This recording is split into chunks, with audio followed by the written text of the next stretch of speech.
come that way because this just Okay. blows my hair. So, Okay. do you know what I mean? Can I come up that side? Okay. So you stand there, and then I go that way. Is that okay? The, Yeah, I no, did. Just the thing totally blows my hair. This is on. So, so I just come this way. Yeah. Okay, you're ready to do it? Yeah, but we've got minutes, I heard right? it. Yes. And I'm here. I'm not moving. Well, Ouais, not elle twice. n'a pas besoin de venir So, sur la so they can hear what I'm saying. Right.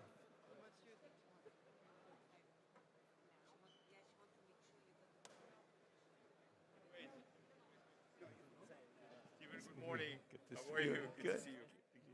Test?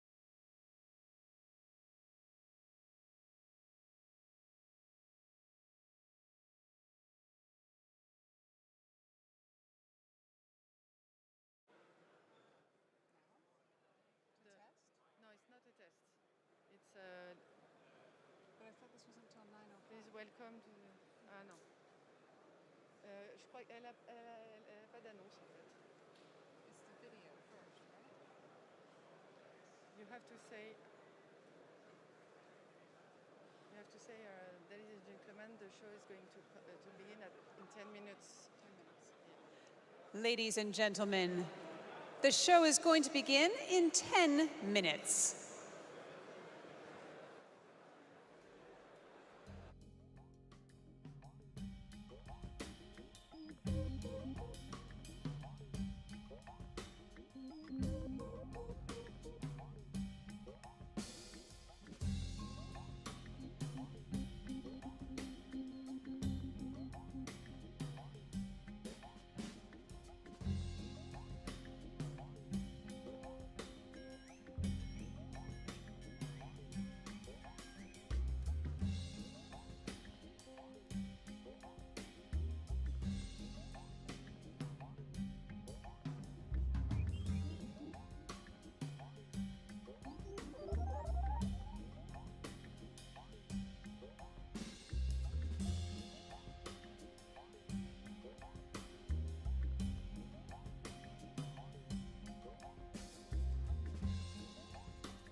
Ladies and gentlemen, the show will begin in 1 minute.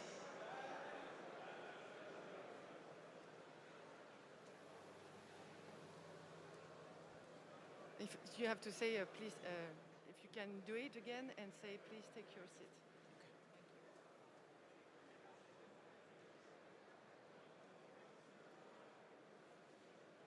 Ladies and gentlemen, the show is about to begin. Please take your seats.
Yo tengo 2 niños que no tienen casa donde dormir.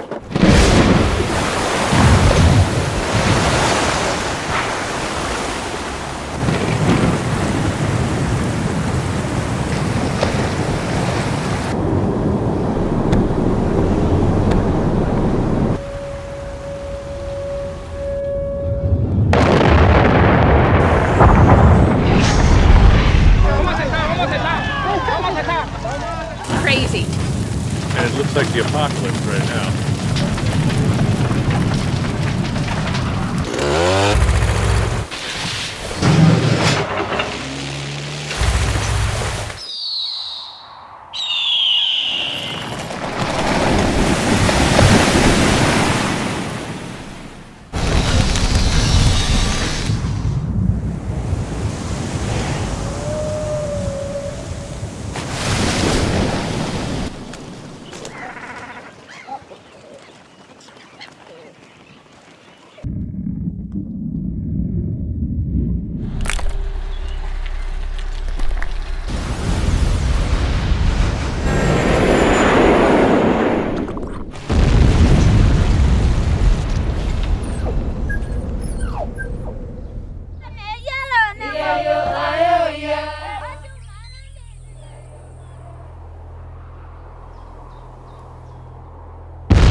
Kept thinking I could never live without you by my side. But then I spent so many nights thinking how you did me wrong, and I grew strong, and I learned how to get along. So now you're back from outer space.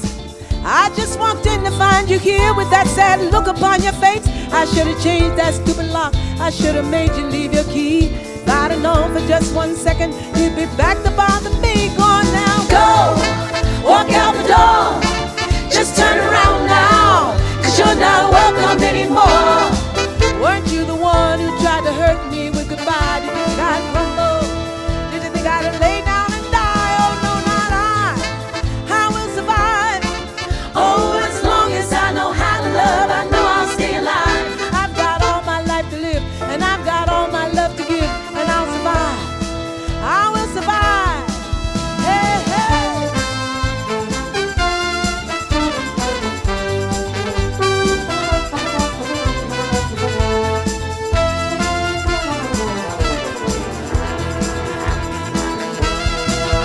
It took all the strength I had not to fall apart, though I tried hard to mend the pieces of my broken heart.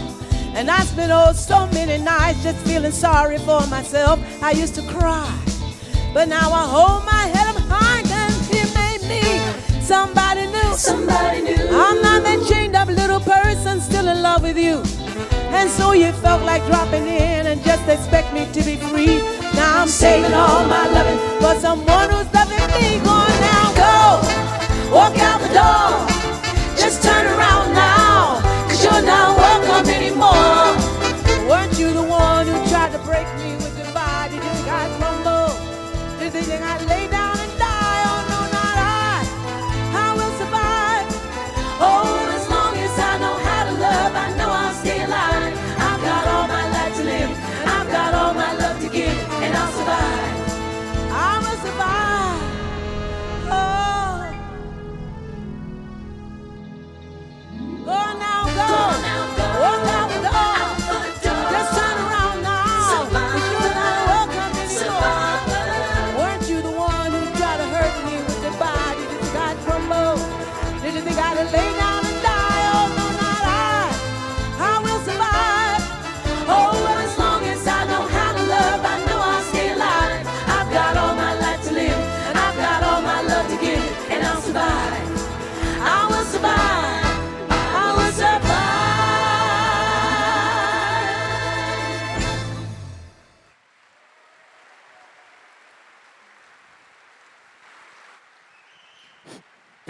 Please, round of applause for Madame Gloria Gaynor, please. Shukran. Thank you so much, Gloria. We are so happy to have you here in Riyadh with us. And we would like, on behalf of all the FII community, to congratulate you and to thank you for what you did for the past few years. This IWillSurvive.org became a movement.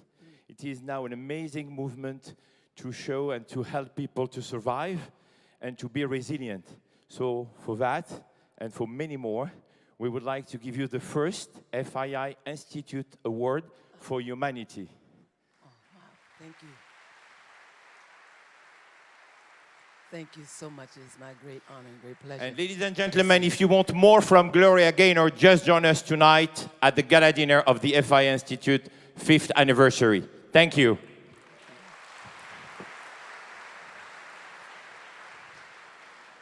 And now it's my great honor and privilege to welcome on stage for the opening remark the Professor Adam Uteri, which is a member of our Board of Trustees. Professor, the floor is yours.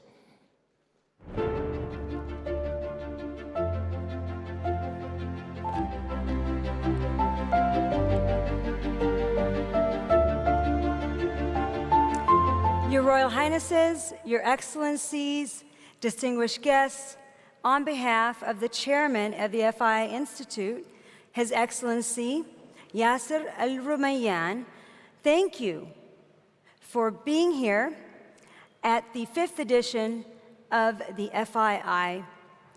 I am a professor at the University of California, and I've had the privilege of being a founding member of the Board of Trustees of the FII Institute.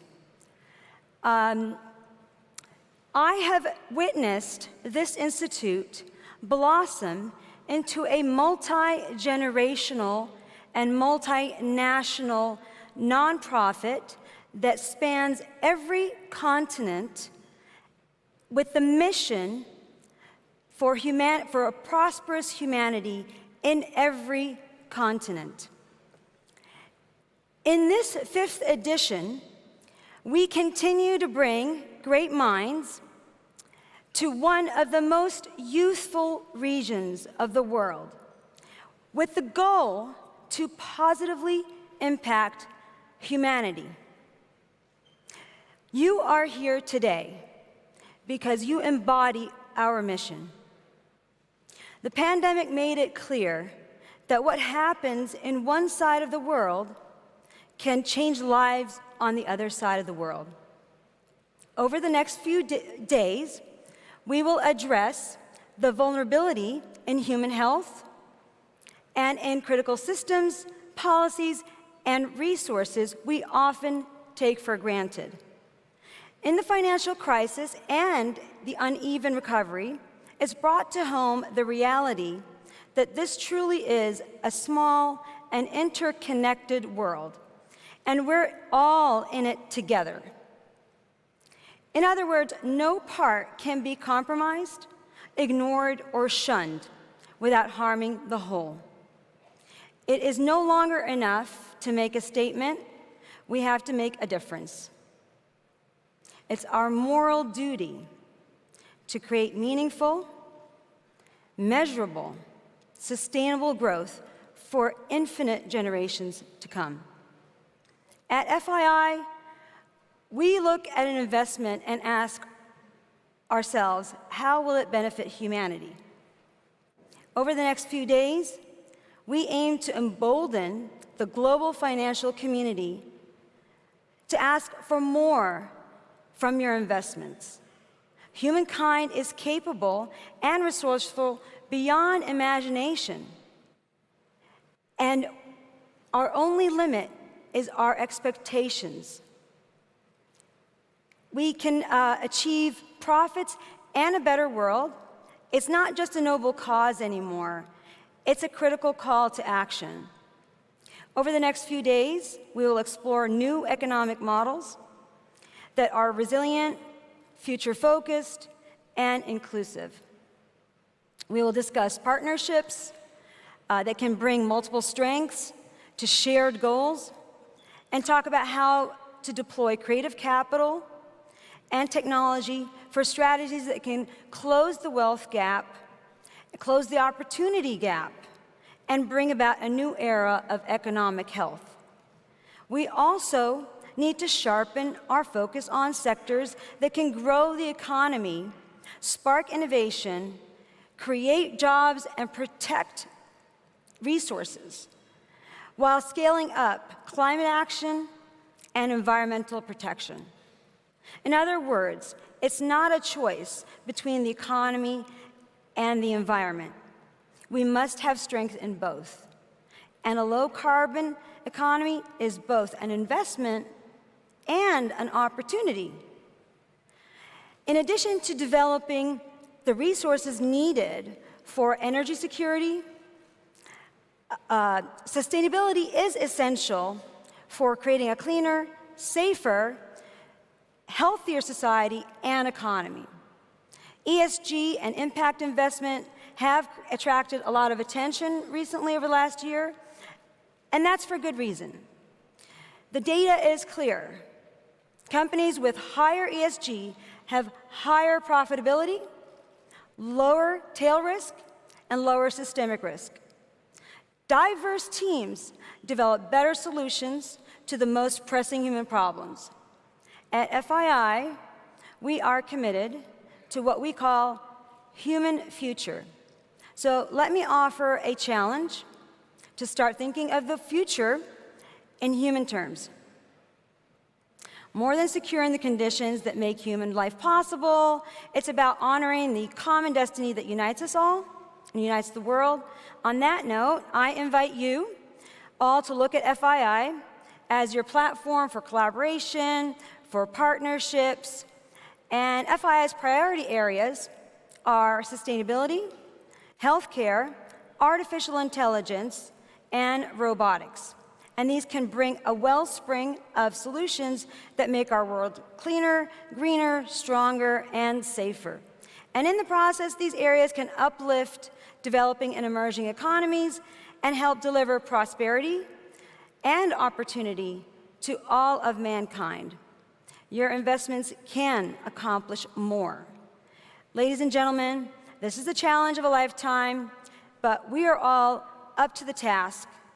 I'm confident that what we do here will make our investments more impactful and our lives brighter. Working individually makes a statement. Working together makes a difference. Thank you for being here.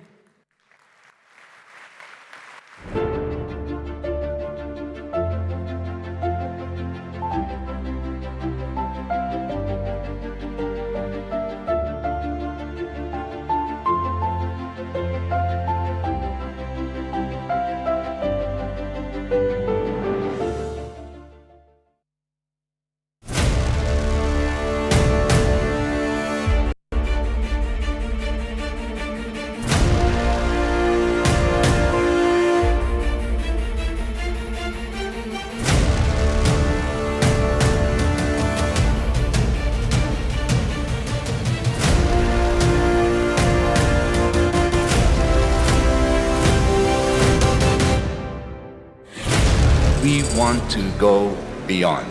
That's what Vision 2030 is all about. Go to the future, try to take command of the future.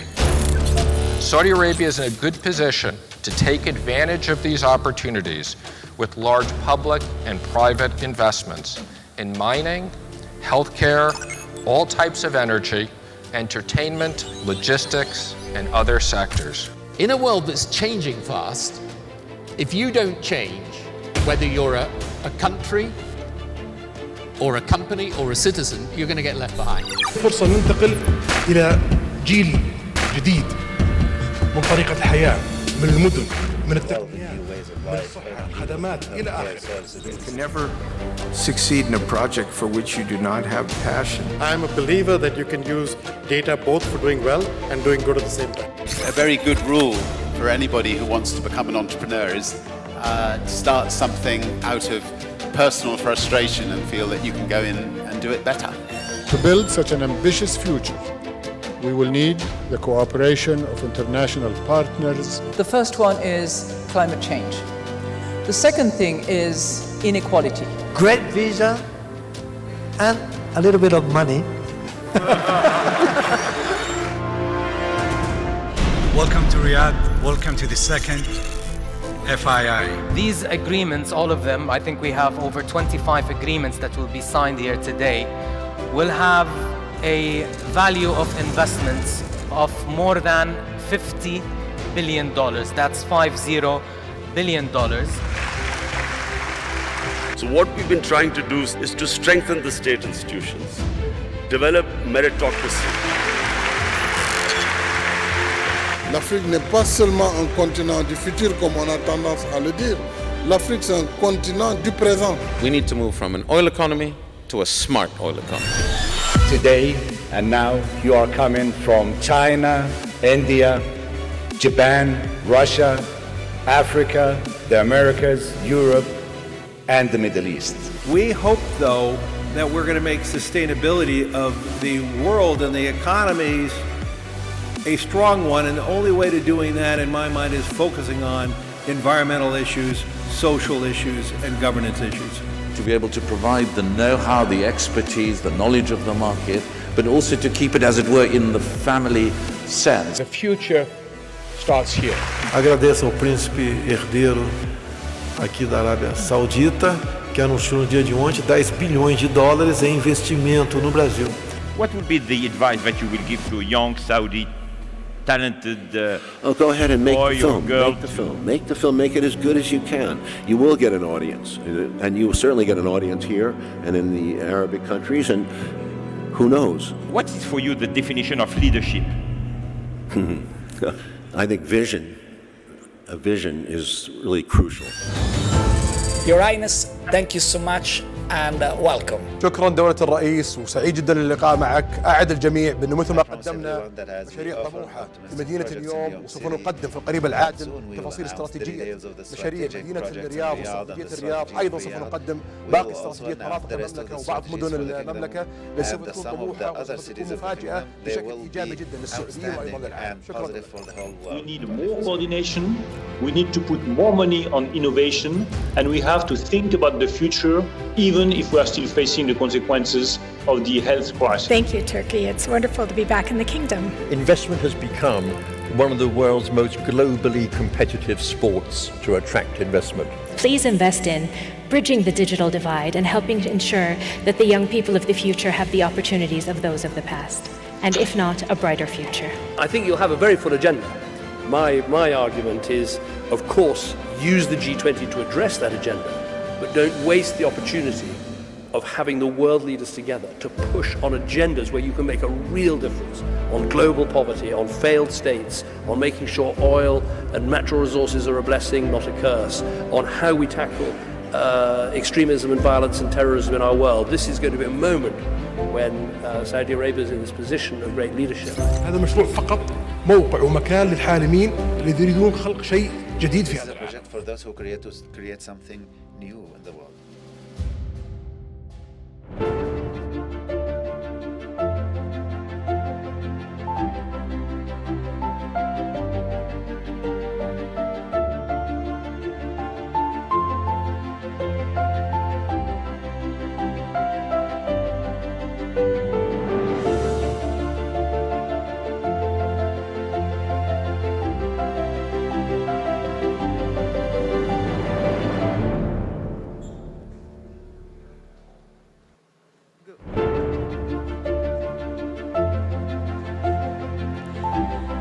Ladies and gentlemen, please welcome to the stage Her Royal Highness Princess Rima bint Bandar Al Saud, Ambassador of the Kingdom of Saudi Arabia to the United States, and Grasa Machel, Chair, Grasa Machel Trust.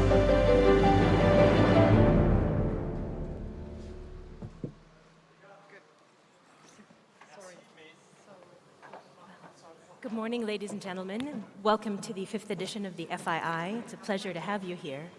And as a board member of the FII, I am absolutely honored and proud to have Her Excellency, Gracia Machel, in Saudi Arabia, not only to speak to us today, but also to share with us her insights and teach us about the lessons she's learned through inequality, through social justice. You've made an impact on this world, and I welcome you today to address our audience. Please.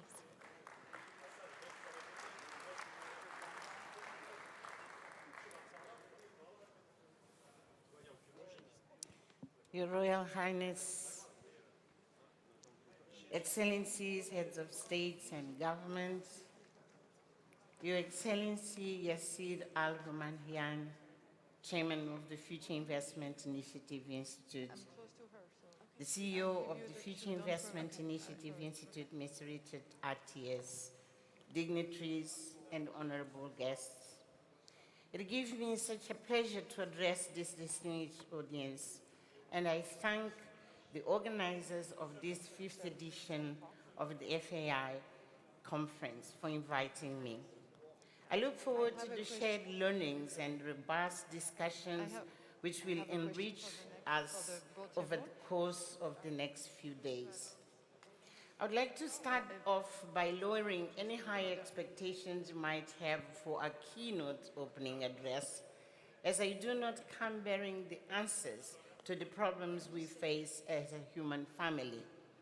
But I do intend to share insights which I hope will inspire us to recenter our approaches and focus in advancing ourselves in solidarity as one human race and humanizing our public institutions and business endeavors.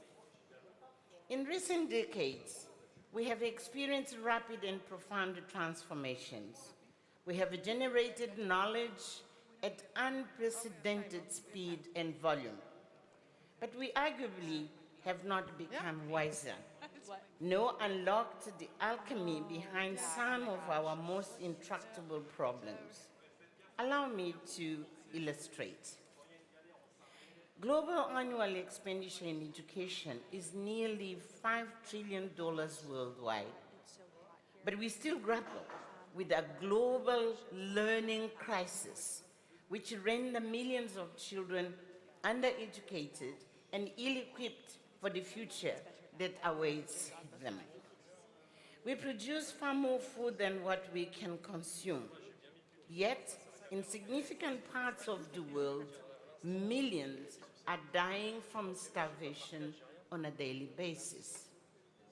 We have technology which allows us to communicate to billions of people in seconds with just the swipe of a screen. Yet, we communicate less effectively and have become more disconnected from ourselves and from those around us and from our broader human family more than ever before. And we have mastered the art of power politics.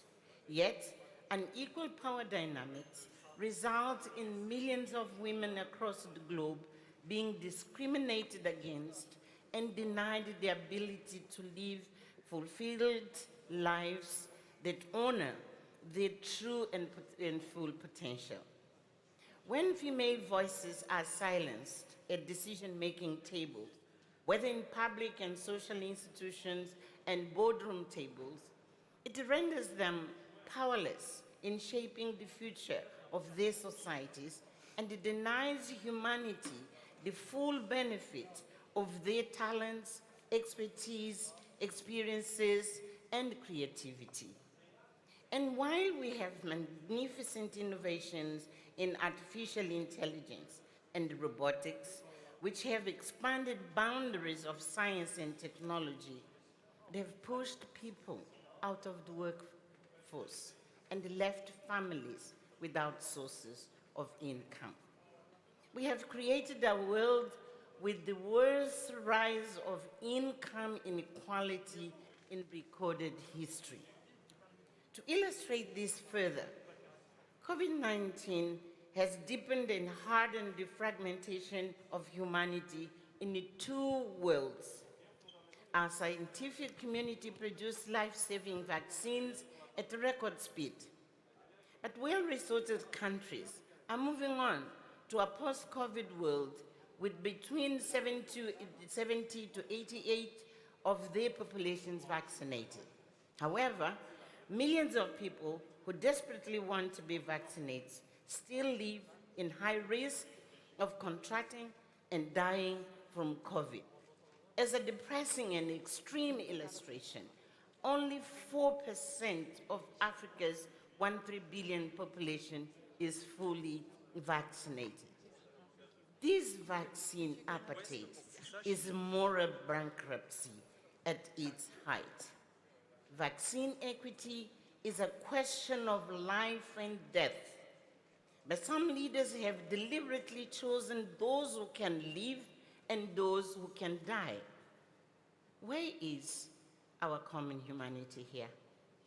The notion of build back better rings hollow when we have this level of vicious selfishness and shameful lack of human solidarity. The stark disparities I mentioned to you this morning are contradictory to the ideals of equality and social justice we say we hold dear. Our innovations have resulted in power, profit, and wealth concentrated in hands of a few, while the majority of our fellow citizens remain disempowered and struggling for the basics for their survival. This lack of equitable investment in our own humanity results in stark, painful inequalities and empty materialism. And while it is a dark stain in our collective conscience, there is a silver line to it. It is man-made and therefore can be reversed and dismantled with our own hands. Our human family is experiencing our greatest test of solidarity in generations. Today, we must be brave and disruptive enough to redesign our societies in ways which work for us all and value the lives and well-being of everyone, not just a small number of us. So I encourage captains of industry here today, as you innovate our financial systems and explore new frontiers of space and technology, see the human face of the lives you will impact and keep their welfare in mind as your North Star. Focus your efforts beyond traditional markets and the narrow notions of profit margins.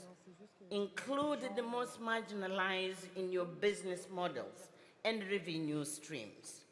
Work towards creating the possibilities of prosperity and a dignified standard of living for all.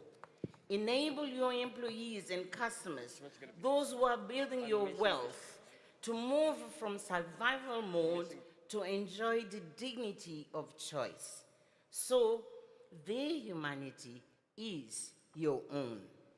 And to those in political positions and decision makers of policy, I urge you to allocate resources wisely to ensure the basics of human survival are met and the dignity of everyone under your protection and mandate is respected and valued. I dare you to look inwards, to root out discriminatory legislations and norms that infringe on people's rights. Push the boundaries of policy and implementation so the defenseless are protected.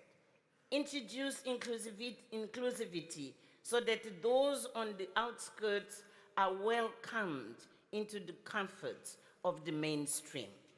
So as we collaborate and collectively brainstorm over the next couple of days, let us invest in what lifts the dignity of us all.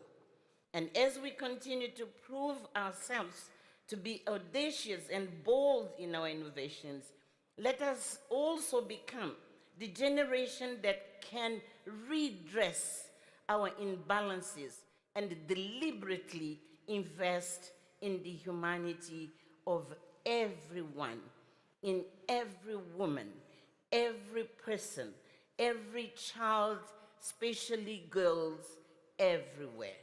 I thank you.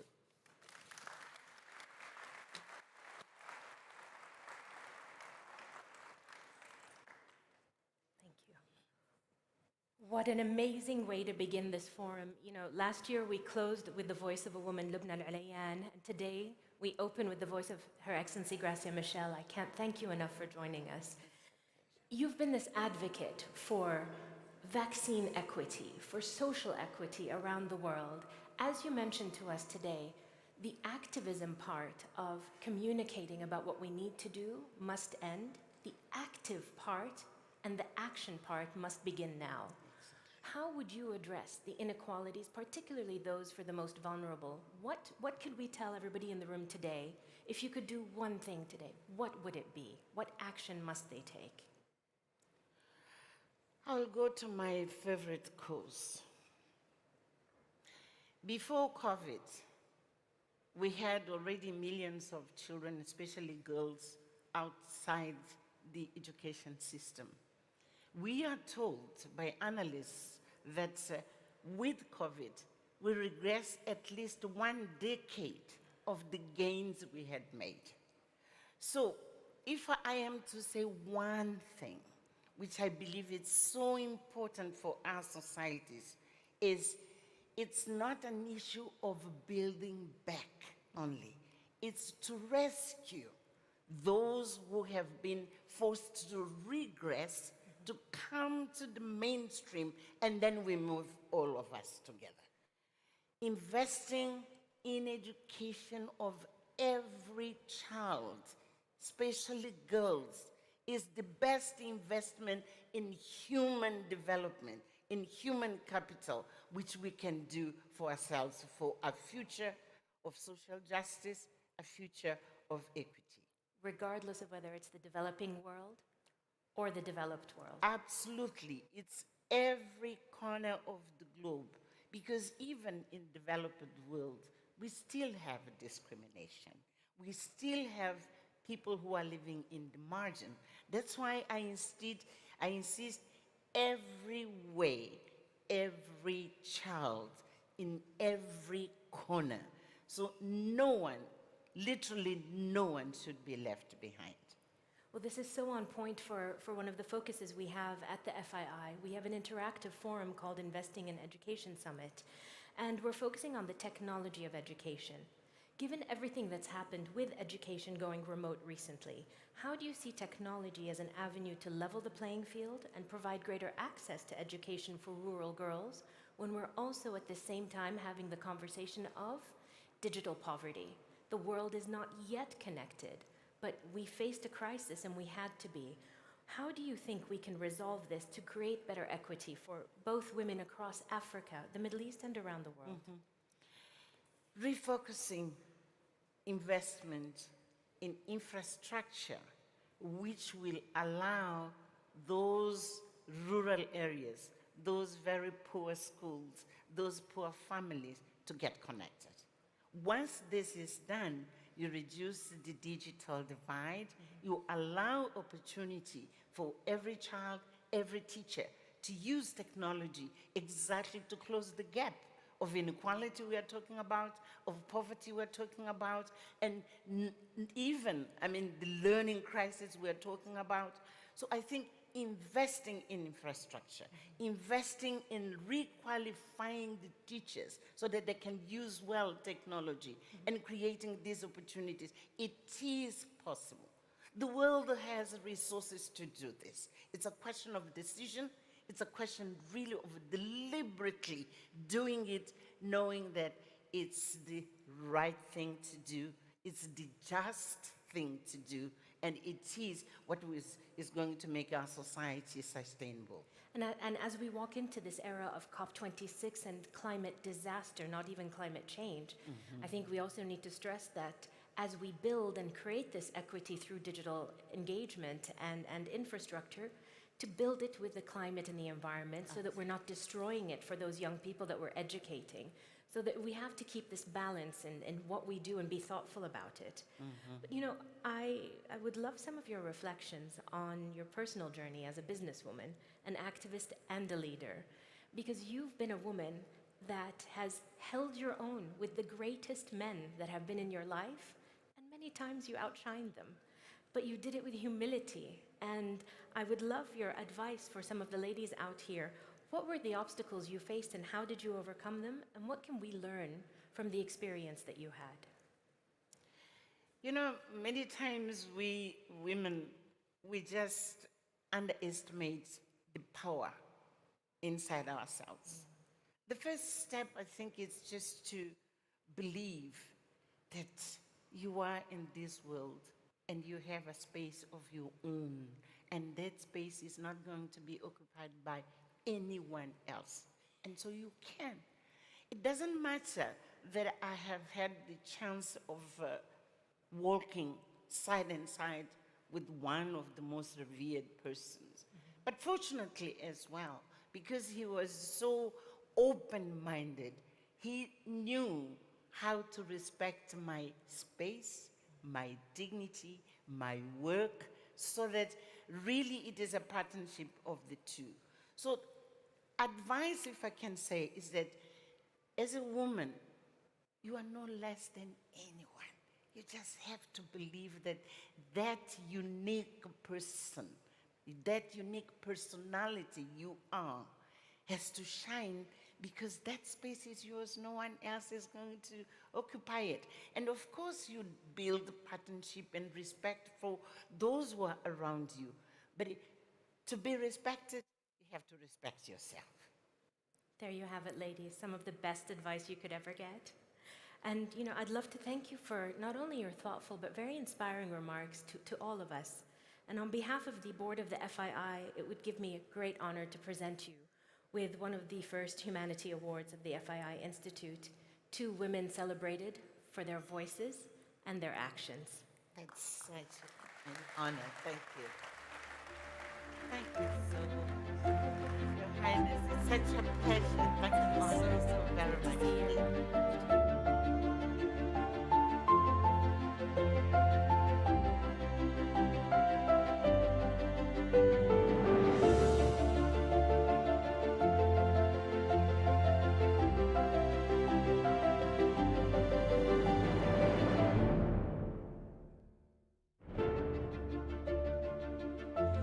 Ladies and gentlemen, please welcome to the stage Richard Quest, anchor CNN.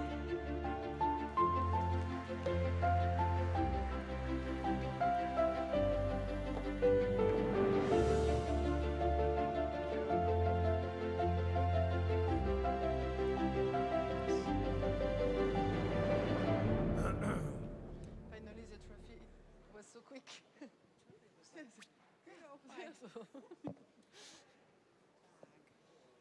We'll try this one more time. You want to come back? Good morning. Morning. Okay, so I'd like you to all do a little thing have for me 1 before I call the panel up Okay, for me. 1 hour. I assume So it won't take the majority of people in this I can room, come back. we're going to do something interactive to prove that even those of us over 50 can be interactive. Could you please take out your devices, your digital devices, and switch them on, and so I can see, we're going to do like the concert, you're going to wave them. Could I see them all, please?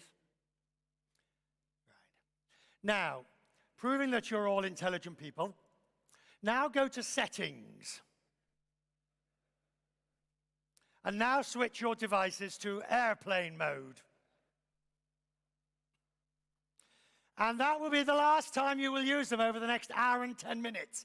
Because, my lords, ladies and gentlemen, if you have difficulty restraining yourself from looking at the WhatsApp to tell you that the cat needs feeding, then I suggest you go and see a doctor or a psychiatrist or a psychologist, because you're in the wrong place. Ladies and gentlemen, the board is now in session. May I ask the board members to join me, please? His Excellency Khaldoon Khalif Al Mubarak, the CEO of Mubadala Investment Company. Ms. Anna Patricia Botin, the Group Executive Chair of Banco Santander. Ray Dalio, the Founder, Chair and CIO of Bridgewater. Larry Fink, the Chair and CEO of BlackRock. Dr. Patrice Motsepe, the Founder of the African Rainbow Alliance. David Solomon, the Chair and CEO of Goldman Sachs.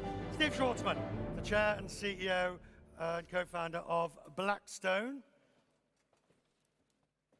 The the board is now in session. Adjust your chairs accordingly so that you are comfortable. Ray Dalio, Gloria Gaynor started us off with, "I will survive." Remarkably appropriate, because we're not talking about thriving, we're talking about surviving. What pillar are you focusing on? Well, I think the world, there's a changing world order, the changing system that we're operating by. And I think we're confused about that. You know, in 1945, we created a system in which the United States was a leading power, a rich power, and capitalism was the means of operating. And those things are changing. So we're a bit confused, I think, for example, on capitalism. Capitalism has been a remarkable resource allocation system, but at the same time, we're trying to replace it because it has failed to provide the equal opportunities, and it's failed to provide resource allocation in a way that takes into consideration the total cost of items, things like pollution and so on. So this is a moment, I think, where we have to rethink what that means. So I would say the most important question as we think about the resource allocations that we're dealing with is, what is the cost, and how do you determine the new total cost of the various things that we're trying to accomplish? And I think, and then who plays what positions in terms of the world order. What is the role of different countries? What is the leadership? How do you work together? If you don't know how to work together, if you don't know what the system is, it's like a bunch of kids playing soccer and they just run around the field and they haven't yet known how to play their position. So I think that we're in the process of working that out, and I think it is very important in terms of the immediate aspects of that, like the producing of money and credit. There's been a lot of money and credit been produced. That has its implications.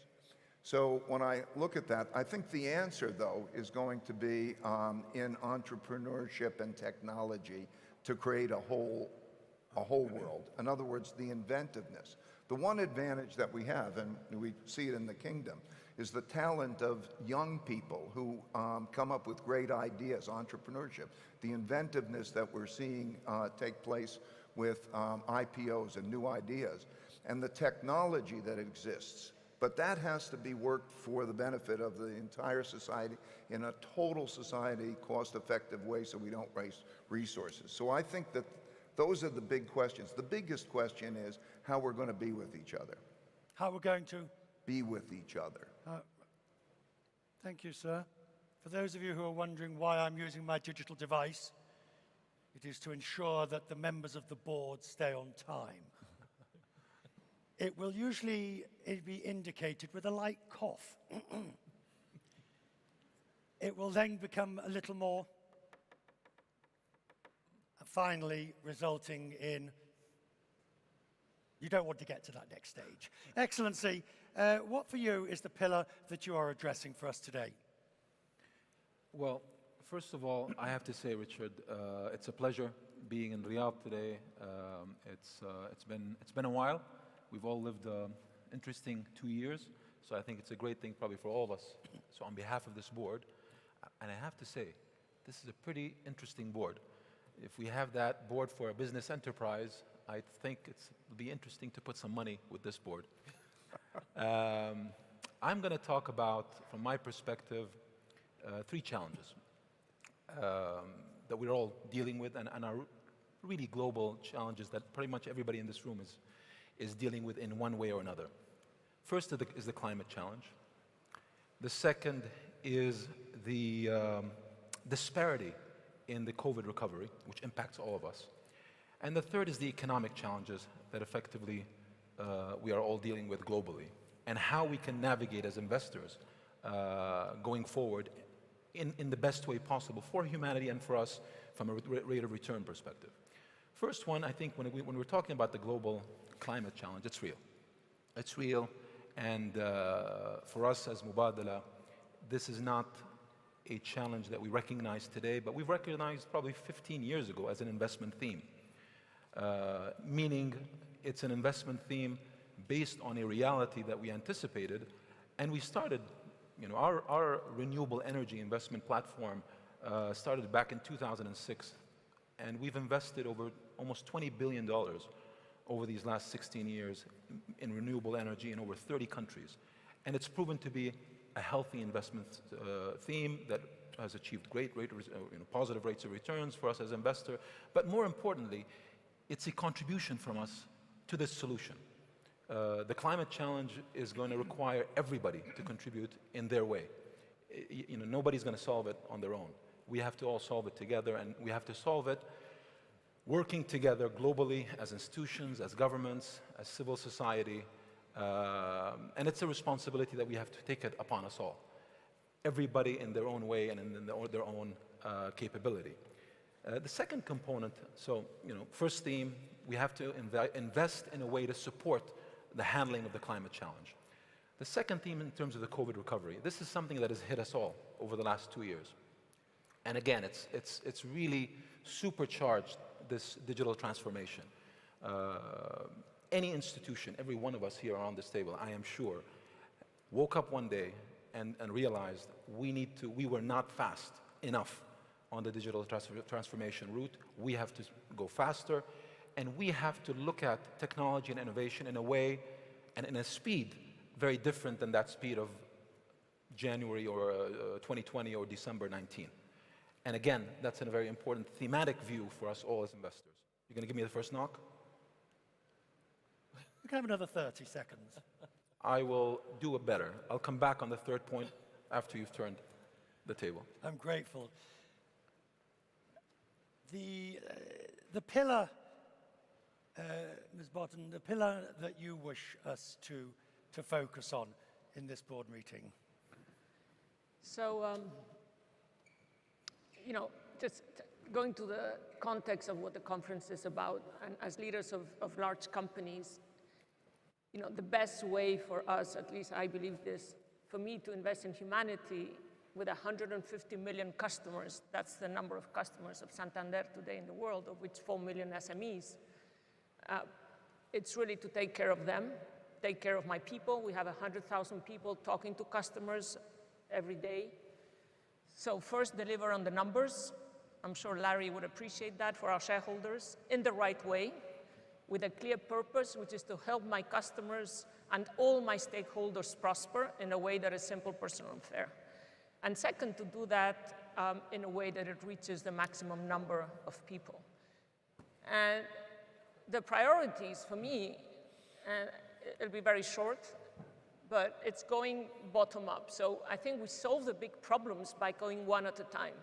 For every big solution, there's dozens and thousands of small ones that we can scale. And we can design the big solutions to make sure they work for the vulnerable people, the small companies. It's going to work much better. I have a customer in the Canary Islands called Yuconda. She's an immigrant from Venezuela. She has a laundry, industrial laundry. She cleans 14 tons of linen every day. She has solar panels, and she has digitized a microchip in every sheet and towel. She contacted me through LinkedIn, social media. In the pandemic, her sales went from 2 million to 200,000. She needed help. And we helped her with financing. That's what we do as a bank. And there you have the three priorities. It's about women, it's about climate change, and it's about small companies. And at the end of the day, it is how we together can grow the global economic pie. It's the biggest, and do that, by the way, in a sustainable way. That's the biggest master problem of the century. Thank you. Steve Schwartzman. Well, thanks, Richard, and thanks for all the terrific people on the panel. It's fun to be with you today and on other days as we're traveling around the world. I have two types of things that I think about when addressing this issue. The first is, what can you do in a commercial setting that's practical? I have a company I started called Blackstone. We have, among other things, just to set a context, we own 260 companies in our private equity part of our business with 560,000 people. So this is a pretty good-sized operation. And you know, our parent company is around 3,500 now. And so as we look at our business, we say, what can we do to make the world better? And this applies to basically pretty much almost everybody in the audience. And we look at this from an ESG perspective. We have Chief Sustainability Officer, and then in each one of our business lines, we have somebody that is also a sustainability officer. So we're trying to get rid of carbon, we're trying to do best practices, and you can be quite successful when you focus on this and you set specific objectives. So for example, we're trying to get rid of 15% of our electricity that we use so that the world doesn't have to generate anymore, and we're quite successful doing that. So setting objectives is important. We had an interesting one, as I was sitting there saying, what am I going to talk about? This regards equality of opportunity. And like many people in finance, we were having a lot of trouble hiring women. It was a male-dominated business, and we made a decision to change that in 2015. And we analyzed it, and what we realized is that women weren't applying to Blackstone. They were, and we tried to find out why, and we found out that they were scared of us. I don't think I'm very scary. Steve, I was scared of you. But it is scary to be the only woman always surrounded by men. Right. Let me tell you, I've gone through that. Right. That's the problem. So what we did is we went to some of the great universities as sophomores, and we met a lot of women and said, geez, you know what, why don't you do like an internship down at the firm? You'll find out that we're sort of nice people. We do really interesting work. Did you change the culture that created the vision that you were scary? No, we adapted culture. The culture was the same. The difference was people didn't understand what the culture was. So we brought sophomores down. What happened is they had a great time, and then we went back again, and we kept recruiting all through it. Now what's happened 7 years later, roughly, is we now have our entering classes are 50% women, up from 10. So the reason I tell you this story is that these things are really possible, but you have to identify what the blockage is and go out and address it and solve it.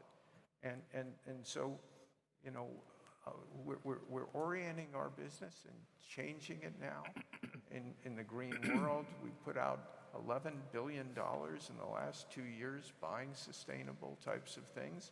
So what I'm saying is that for everybody in this audience and everybody up at this table who's all doing adaptive things, this is really possible. And when we come back later, because I don't want to dominate the time, because you got loads of smart people here, I want to talk about philanthropy. Fine. And how philanthropy can impact this issue big time, big scale. All right. Thank you. Patrice, would you like to tell us what is the pillar that you are taking us to focus on? Well, there are two dominant themes worldwide.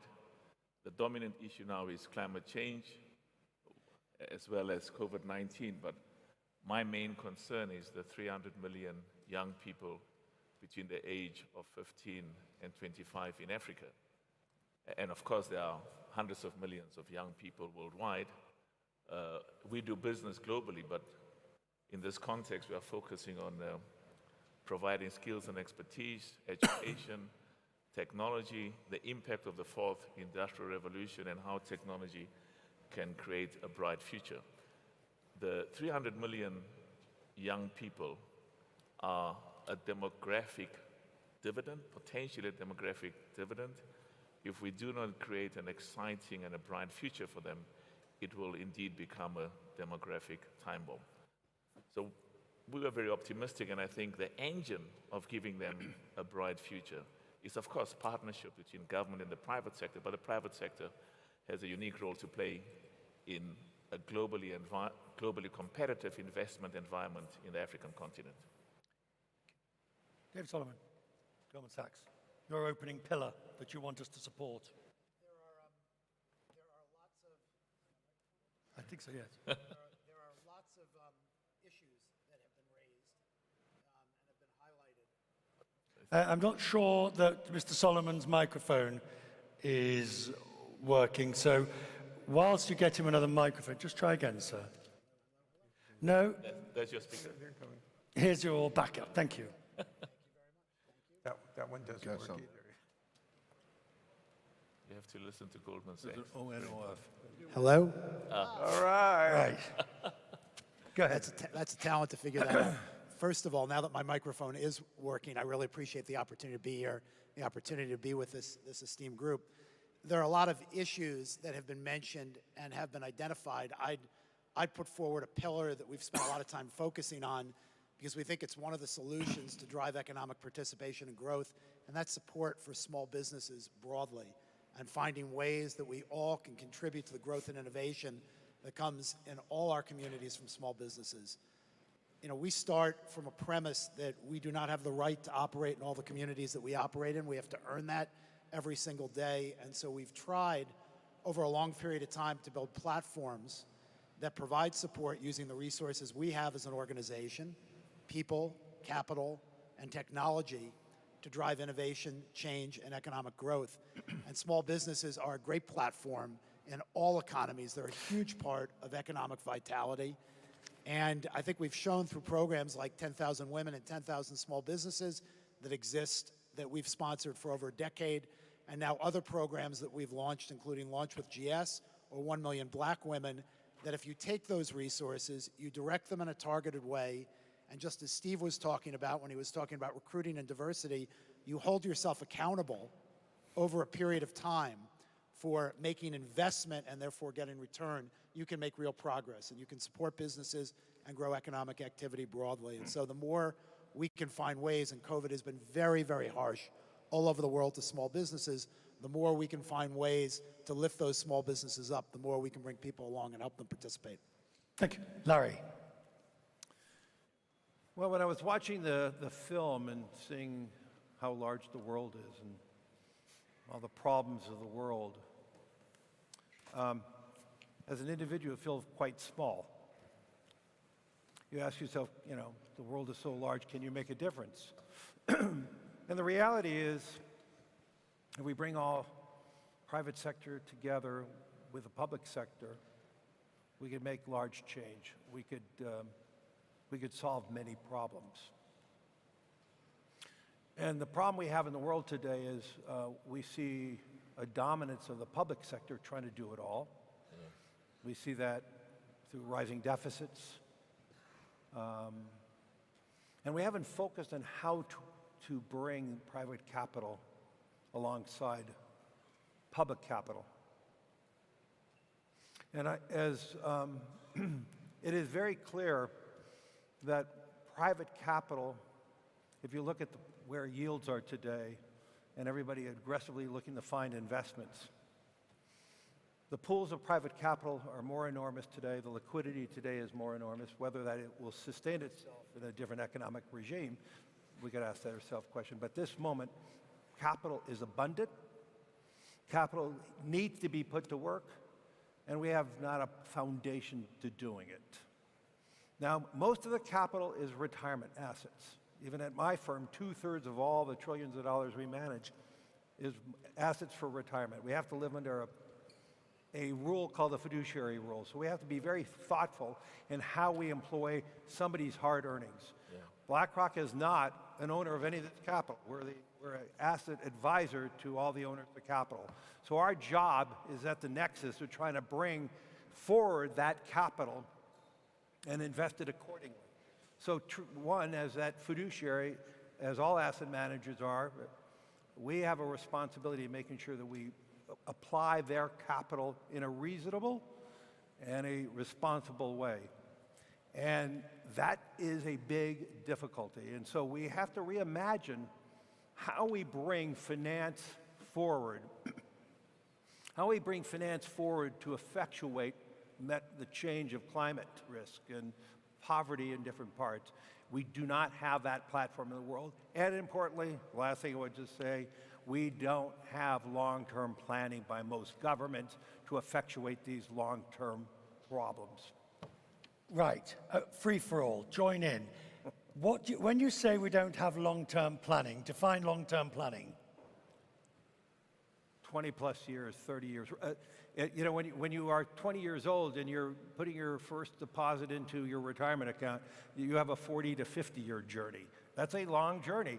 And in many cases, that is the journey in which we could invest their capital in if we have the mechanism in doing that and we have the role.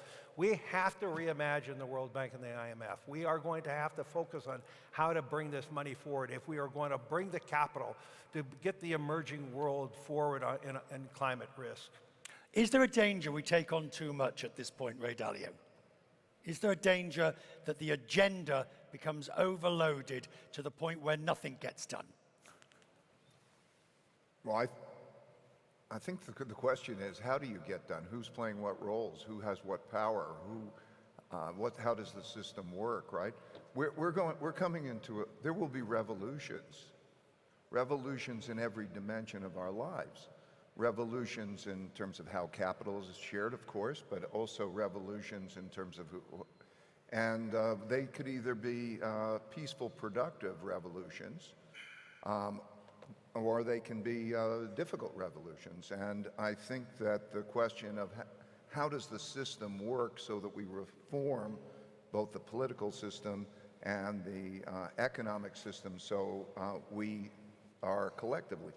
The amount of resources that we have has never been greater, but the amount of problems we have, and we don't have a system, really, of who has what power and how do we even allocate resources. So come off the fence. What change do you want to see?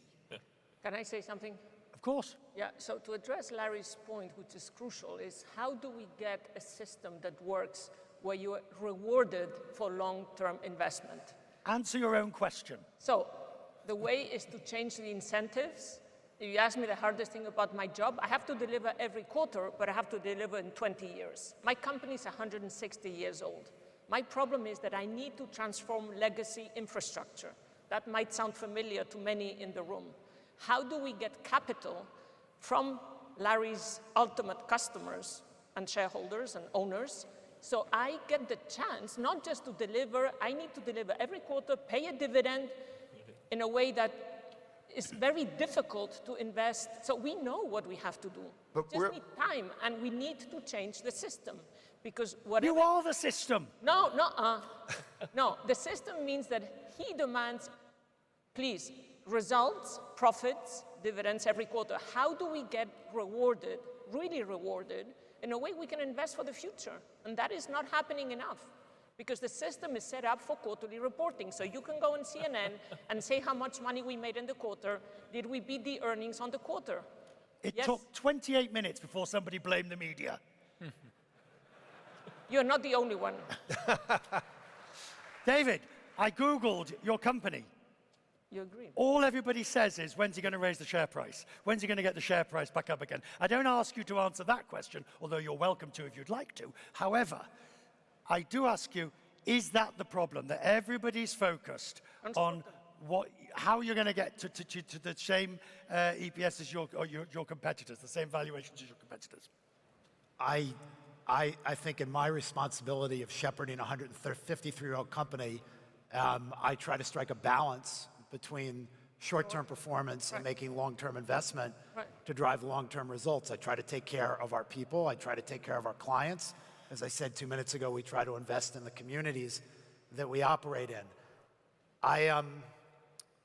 To frame a little bit where Larry started to go, it's easy for companies to be held accountable for the decisions they make over some period of time. We can debate whether it's too short or it's too long, et cetera. Politics is harder. Politics is a short-term, in most democracies, politics is a short-term game. And somehow we have to find a way for our governments to partner with the private sector, to find incentives for those partnerships to be longer dated and more thoughtful, and that's complicated. It's certainly complicated in the nation that I am from and I reside in, and I'm hopeful that over time we can find ways to continue to invest in our future. But you're not going to get a solution to that from the 7 people sitting up here. No, but we'll get guidance from one of them, because one of them doesn't have a quarterly reporting season. Well, I have 2 words, sense and sensibility. I think I'm lucky to be representing an investment institution that has a shareholder that is able to allow me and my management team and my investment professionals at Mubadala to take a long-term view, to take a patient investment view without compromising returns. I will argue, and I think probably most of my colleagues are on the table, our investment demands are very similar to what David has, to what Larry's shareholders demand, to what Anna's public markets demand, but we are able to do it and manage it with a long-term view and with a patient approach. And believe me, I couldn't agree with everyone more here. It starts with the management of expectations of the public markets and the differentiation between, and you're seeing it already, between how private equity is managed versus how public companies are managed. And the decision-making in terms of investment, in terms of deployment, in terms of divestment, and how it's driven by pressures that are not necessarily in the long-term interest of the investor/shareholder. I want to add one point, because it's relevant to the climate point I started with. Let's look at the pressures right now in terms of that are being put on investment institutions, and particularly let's call the energy companies. Company X or Y, without naming names, I want to be as PC as possible here. They get pressure from the public shareholders. They get pressures from companies like BlackRock or Blackstone or Goldman to sell, to pursue an investment or a divestment strategy on their oil and gas assets, to pursue this greener approach. We're all for that greener approach. The challenge is when company X divests of asset Y because of pressures from the public, and then private equity D acquires that asset and operates it at a lesser environmental standard than company X, and regulators without effectively doing anything on the climate argument. That's not optimal. I don't manage our business with the pressures that Anna has or David has. We were a relatively new company. 36 years sounds like a lot of pain and suffering, but compared to the age of Goldman, we're like newbies, and Santander as well. You've got some amazing companies here. When we went public in 2007, I wrote on the cover of the prospectus that we were going to manage the company as a private business the way we had been. We were not going to give earnings guidance to anybody, and we were always going to make what we thought was the right long-term decisions. And we've continued to do that, and we haven't particularly been punished. We've outperformed the S&P in a very significant way. And you can, I can't control all these short-term things anyhow. And we're in the business of buying assets and fixing them up and making them better. I just care that we realize our vision on each thing that we own and transform it in a really good way. And then it'll all work out. And that may not be the most profound approach, but it certainly makes you less anxious as a person. And a final thing, Anna said it wasn't fun being the only woman, as you can see. Actually, it was fun, but it was difficult. Yeah, difficult. So what we've done, and this is in the helpful hints category to people here, we set up groups for people who felt that way within our firm. And they meet every month. And we have a group for women, a group for diverse people, for veterans, and for the LGBTQ. And anybody can attend any of those meetings. You don't have to be a woman to go to the women's group if you want to learn more. And if you set things up like this, where people are included, they discuss the issues that are bothering them, and we have a way of fixing them, then you can run a much more humane type of operation with happier people. I was going to come to Patrice, but I think did you want to say something on the... Yeah, look, I don't believe the problem are public companies at all. The best public companies are companies that are focusing on the long term. They're navigating the short-term issues. We all have to do that. Right. But if you're going to have durable profitability over a long period of time, you're going to have to be focused on all the market movements, all the issues, but it is about the durability of long-term profit, is focusing on the long term. The problem is not public companies, the problem is how are we moving society forward?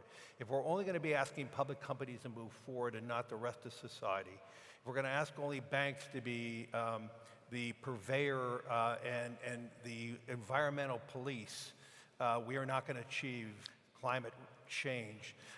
If we're not going to address the emerging world where 34% of the emissions minus China exists and growing, we're not going to get to a net zero world. If we're truly focusing on improving humanity, it is going to have to be, as I said before, using the public companies as a model, but having the public companies working alongside the rest of society. But if government does not ask all of society to move forward together, but we're back to that issue then. But they're not doing that, and that's going to be creating more polarization between large and small.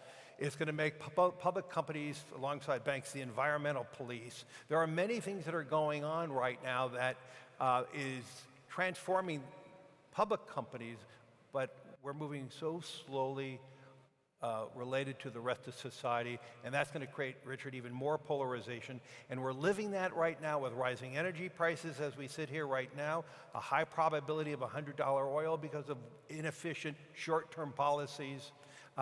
And we're not focusing on long-term solutions. We're not trying to change the world in a granular basis. We have these visions. We could go from a brown world and we could wake up tomorrow to be a green world. That is not going to happen. Patrice, I want to take to you on that point. The whole thing of FII, investment in humanity, make things better. We're going backwards at the moment, aren't we? Well, we're going backwards because the inequality in wealth is growing, along with the vaccine inequality, which is creating a developed versus developing world. I think it. Go ahead. We always have to look at the world from a perspective of being half full rather than half empty. There'll always be challenges. It's emptying is what I'm saying. I agree with you. But I don't agree. I don't agree. I don't agree with you. All right. I don't agree either. Would you agree with me or not? On what? Is the glass emptying or filling? Is it empty?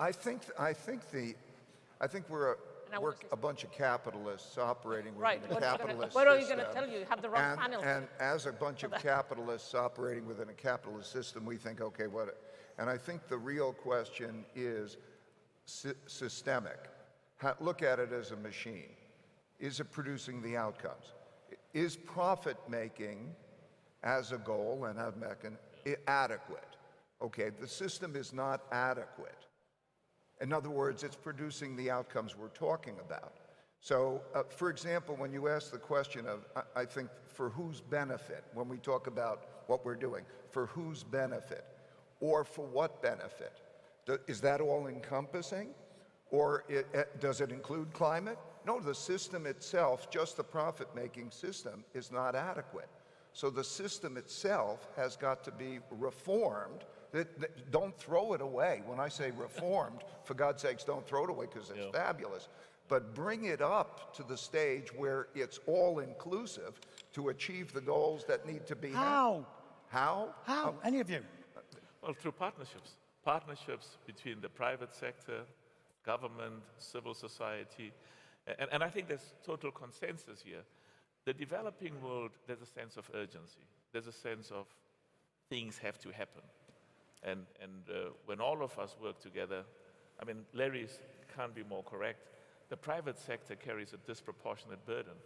But we have a stake in a society and a world that grows and succeeds. Well, let me give you a blueprint of something incredible that has happened over the last 2 years. Amazing. We had a pandemic that started in January of 2020.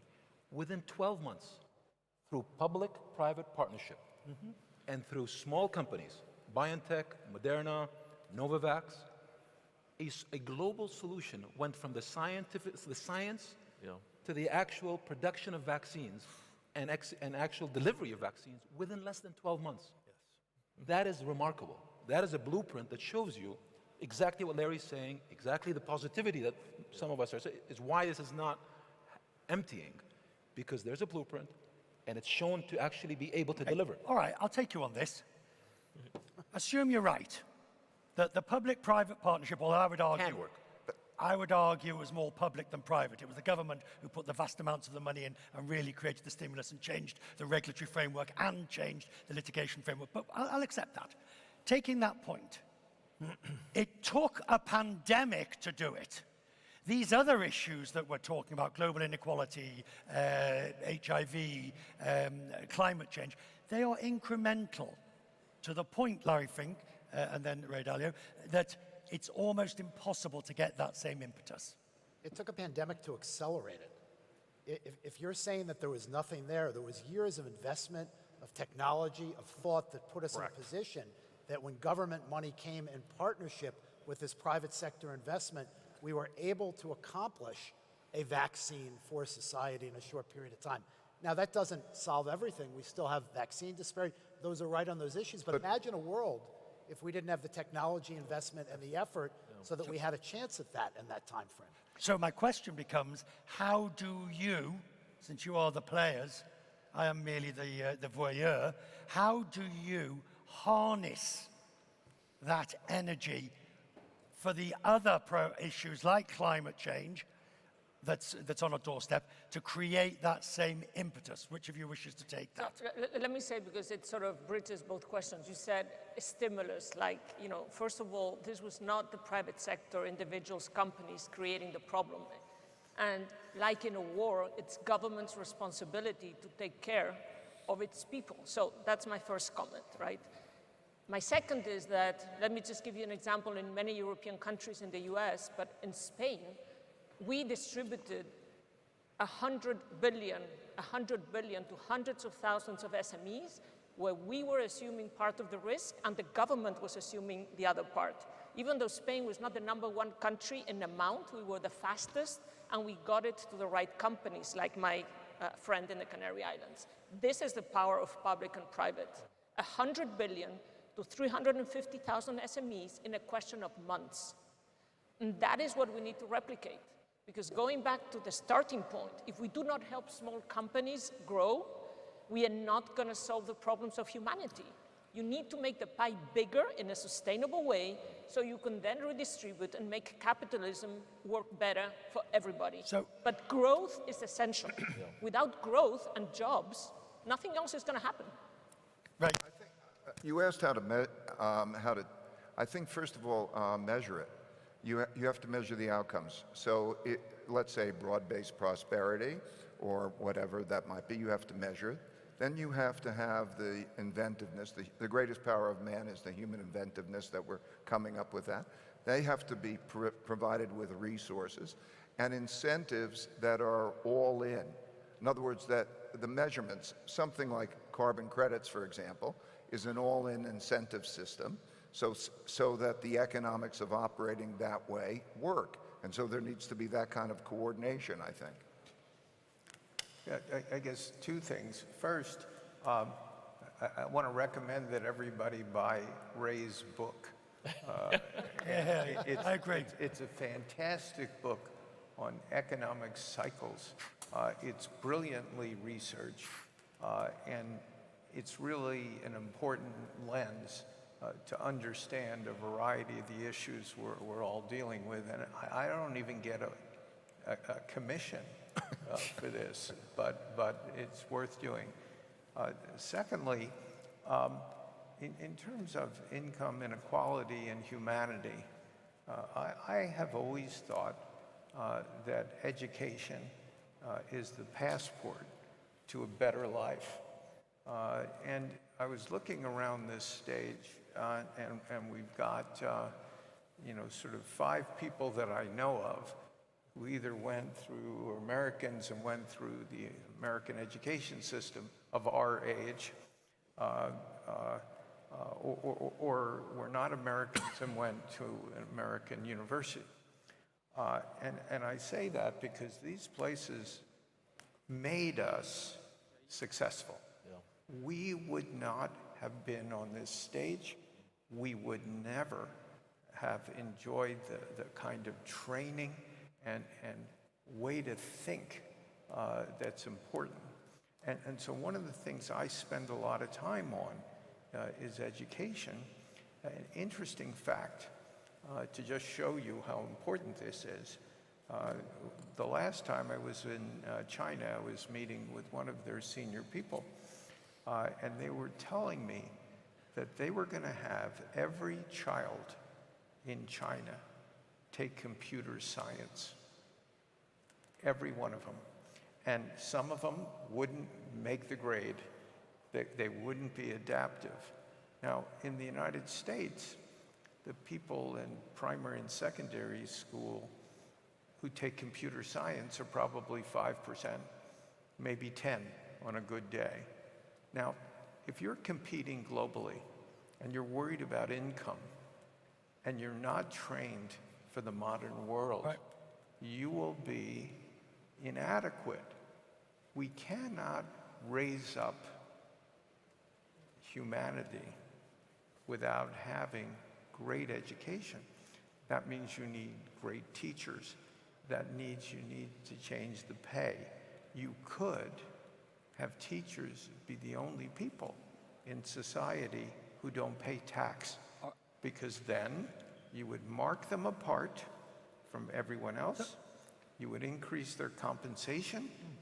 And if we don't make this a priority, Richard, it'll be the uneven outcomes that you're experiencing. And that can be changed. That is not written.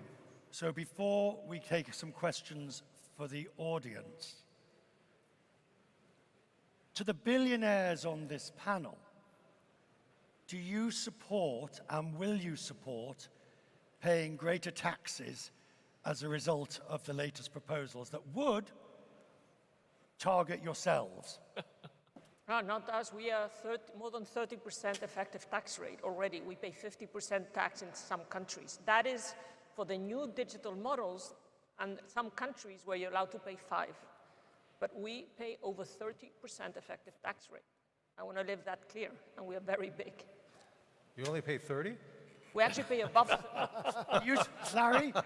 In the US, no, I pay much more on a personal. Larry, under the new proposals that will hit people like yourself, do you support it? Will you support it? As a company, personal, I pay much more. In New York, we pay 55% total taxes right now. No, but that's on a personal basis. Yes. Yeah, I'm talking about personal. Okay, yeah, because that's what I was asking. You were paying 30? That would be good. No, I'm paying close to 50 on a personal basis. But companies in the US pay much less. In Europe. The point is that the focus at the moment in the US on personal is for the very rich, the billionaires plus, 700, 800 of them, to pay a surcharge tax. Ray Dalio, would you support that? Yes, I would support anything that is going to have the effect of being spent on creating equal opportunity and greater productivity. My concern about things has to do with the productivity. If there is a means by which that there is money that is just giving away, that won't be sustainable. So if it raises productivity and creates equal opportunity, that we can't just talk about the raising of money, we have to talk about the usage of money and how that's employed. So that's part of that picture. But yes, if it accomplishes those things, I would support it. I'm not sure that it does. You know, I'm with Ray. The tax system, as Larry said, it depends on where you are.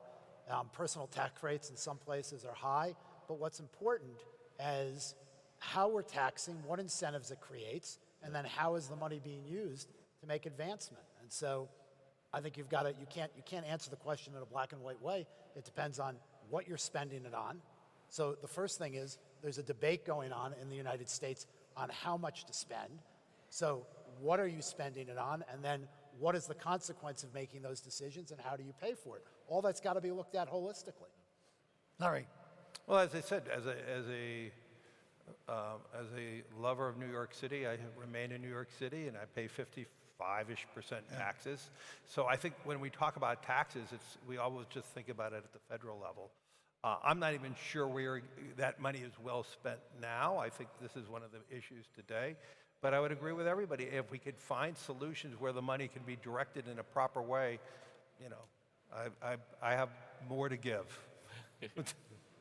We'll take a question if the board agrees. I've had a note saying, can you take 2 or 3 questions from the room, please?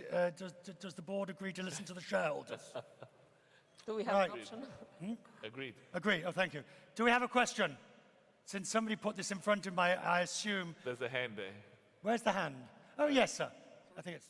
yes.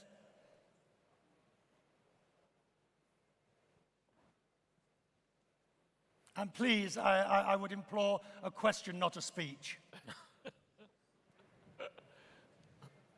Yes, I'm really grateful to see this high senior people, individuals representing high investment funds across the world.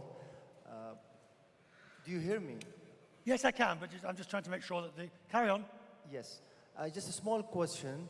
What is the impact of the upcoming interest rates over this climate change investments, and also for the short-term capital markets credit bubble that is witnessing across the international markets? How do you see this might affect?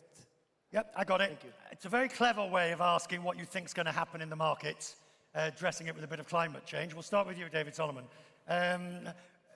Rates are going up. The Bank of England will go sooner than most, but the US won't be that far behind. Interest rates and inflation is the key issue. Where do you stand? Well, we've had very, very accommodative monetary policy for a long period of time. We've had very, very aggressive fiscal policy, and now it's going to have a consequence. I think it's hard to know exactly what that consequence will be. I think part of what the consequence will be dependent on what we choose to do from here. What is the action from central banks? How does fiscal spending continue? But there definitely is inflation in our society now. That's something we have not seen for some period of time. And we could be resetting for a different structural makeup for a period of time. We might not. We'll have to see. But I'm not good at predicting the future. But I certainly think the risk of higher inflation and slower growth based on the actions that have been taken is higher now than it's been for a while. And we'll have to watch that very carefully. Larry, you think it's sticky, the inflation? You think it's sticky? And therefore, does it warrant stronger policy action than merely talking about tapering before the end of the year, et cetera, et cetera? Well, inflation is definitely more than transitory, unless you believe transitory in the life of the earth, you know, hundreds of years, thousands of years.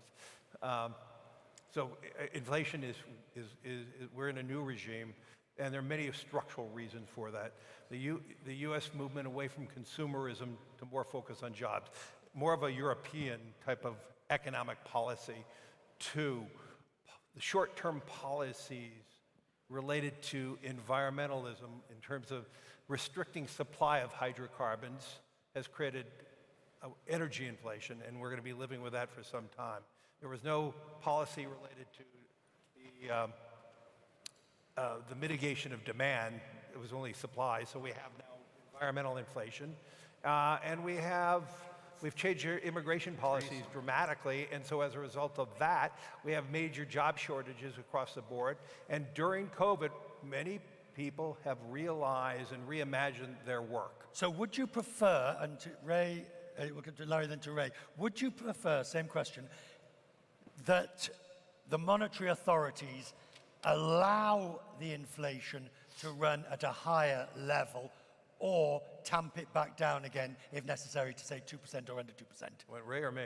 Start with you, then to you. Well, then he gets the advantage of hearing you. For 8-9 years, the EU have had a target of 2% and never got there. Okay, so they have been, so now we're running way above 2% in the EU, way above in the United States. I actually believe monetary policy assisted us out of the problems, you know, and I think they want to see more confidence in the growth of the economy. David said its growth is going to slow down. I believe they need to be acting, and I believe they should be acting sooner. But keep in mind, everyone talks about what does that mean. When you talk about taper, does that mean Are they not buying the short end or not buying the long end? The composition of the Fed's policies and other central banks is going to be just as important whether they ease or whether they tighten and how they navigate their monetary policy. Ray. I think the answer to the gentleman's question is the reduced value of money. The reduced value of money, not only in terms of the goods and services, but also financial assets. And I think the answer to your question is that central banks, particularly the Federal Reserve, is in an impossible situation because the basic crux of it is we don't have enough money to satisfy all the things that are all the desires, right? We want to have the social programs, and we want to have the climate remediation, and we want to have wealth gaps resolved, and so on. So the spending demands are much, much greater than the earning capabilities. And as a result of that, you either tax or you have to produce bonds, you produce debt, and you have to sell those bonds. And if you look at the interest rates, the real interest rates are very negative. Why would anyone hold bonds? Why would you hold cash? And so there's a big supply-demand imbalance that can only be met by the producing of more money and credit to deal with that situation. So you're going to have short-term interest rates much below the inflation rate, much below the long-term interest rates and so on, and you're going to have that monetized, and that lowers the value of money. And that has implications for currencies and a lot of markets. I want to finish, since we have 10 minutes on, I want to bring it back to climate change, if I may, because it is the issue that will be coming into COP26 this weekend in Glasgow. It is an existential issue, and Larry Fink, you believe we're not doing enough? Yes. Thank you. You wanted me to be precise. We're entering COP, and we're asking, as public companies, to make these large pledges, which is quite easy for many of us to make these pledges move forward. I'm very excited about being there and helping out in the dialogue. On the other hand, I don't think we are asking all of society to move forward together alongside the public companies. As I said earlier, the policies of government related to climate change have been more on supply mitigation, not demand mitigation. We have to be rethought. We have to think differently in how we are going to manage the transition. As I said, the transition is not a transition from brown to green, but from dark brown to medium brown. But you described it in an article as dismal. You described the current achievements as being dismal and insufficient if we're going to get to the goal. Yes, I did. And that, again. Right, and that will, Excellency, that will require everyone to do more. Are you prepared to do more? Well, I think not only are we prepared to do more, we're doing more. I mean, today... It's not enough. As an energy-producing country, and here I'll speak maybe from a UAE perspective, please, to go and commit to a net zero by 2050, that's a statement of intent, and it's walking the walk. And it's going to take, just to our point here, not just the West, not just the East, it's the whole world. Everybody, solving the problem in one side of the world is not going to solve the problem here. No, but I guess that we have been talking about this, and and I'm asking, obviously, because you're talking from a private sector CEO, you have the ability to deploy resources. We have been talking about this for years, decades, and the one consensus seems to be we're not at the targets we need to be, Anna. No, I just want to reinforce what my fellow board members have said. Private companies are doing a lot. We have already committed to being net zero, to being, on thermal coal by 2030. We cannot help our customers change without governments and regulators defining what is green and how we measure, so we can compare. Are you being asked at the moment to bear the unfair or unshared burden of doing this? The government is shoving it all on your backs, but sort of moving along sweetly. So I said I had 150 million customers and 4 million SMEs. Some of these in Mexico, Brazil. For some of these people, it's about being able to buy a home or put food on the table. Unless we have governments put up the right frameworks, so every sector has a transition plan that we all agree is the transition plan, we're not going to be able to help companies who are the majority of the jobs around the world. Small companies can barely make it to the end of the month. You know, go and tell them now they have to use clean energy where they can barely pay the bills. We need government transition plans by sector that are global and approved, so we know energy, transport, and so on. We're going to need fossil fuels and gas for some years. How many years? If I have to finance a new ship that is powered by gas today, we're not doing it. And we know gas is less polluting than others. So we need a plan that allows us to make it from here to there that is common, clear, and comparable. Otherwise, we cannot make it happen. Steve Shortman. It's going to go from some other place. If European banks don't do it, it's going to be some other banks, not to mention who. Maybe American. Steve Shortman, I'm bringing it full circle as we come to the end, because what you're saying is you need, or what Anna's saying is we need government. But we've already established earlier in this board meeting that government is short-term, where you're more long-term. But what you need, it's very interesting. Different parts of the world, the whole green movement is basically, it's accepted that this is needed. In our country, we've got hurricanes, flooding, mudslides, wildfires. It's like, you know, record heat. If you look at this, forget being a scientist. Your eyes are telling you something has changed, right? So it's just a question as that rolls around the world, you know, how you implement it, how technology is used, how each of us in the audience up here, you know, adapt to making the world a better place.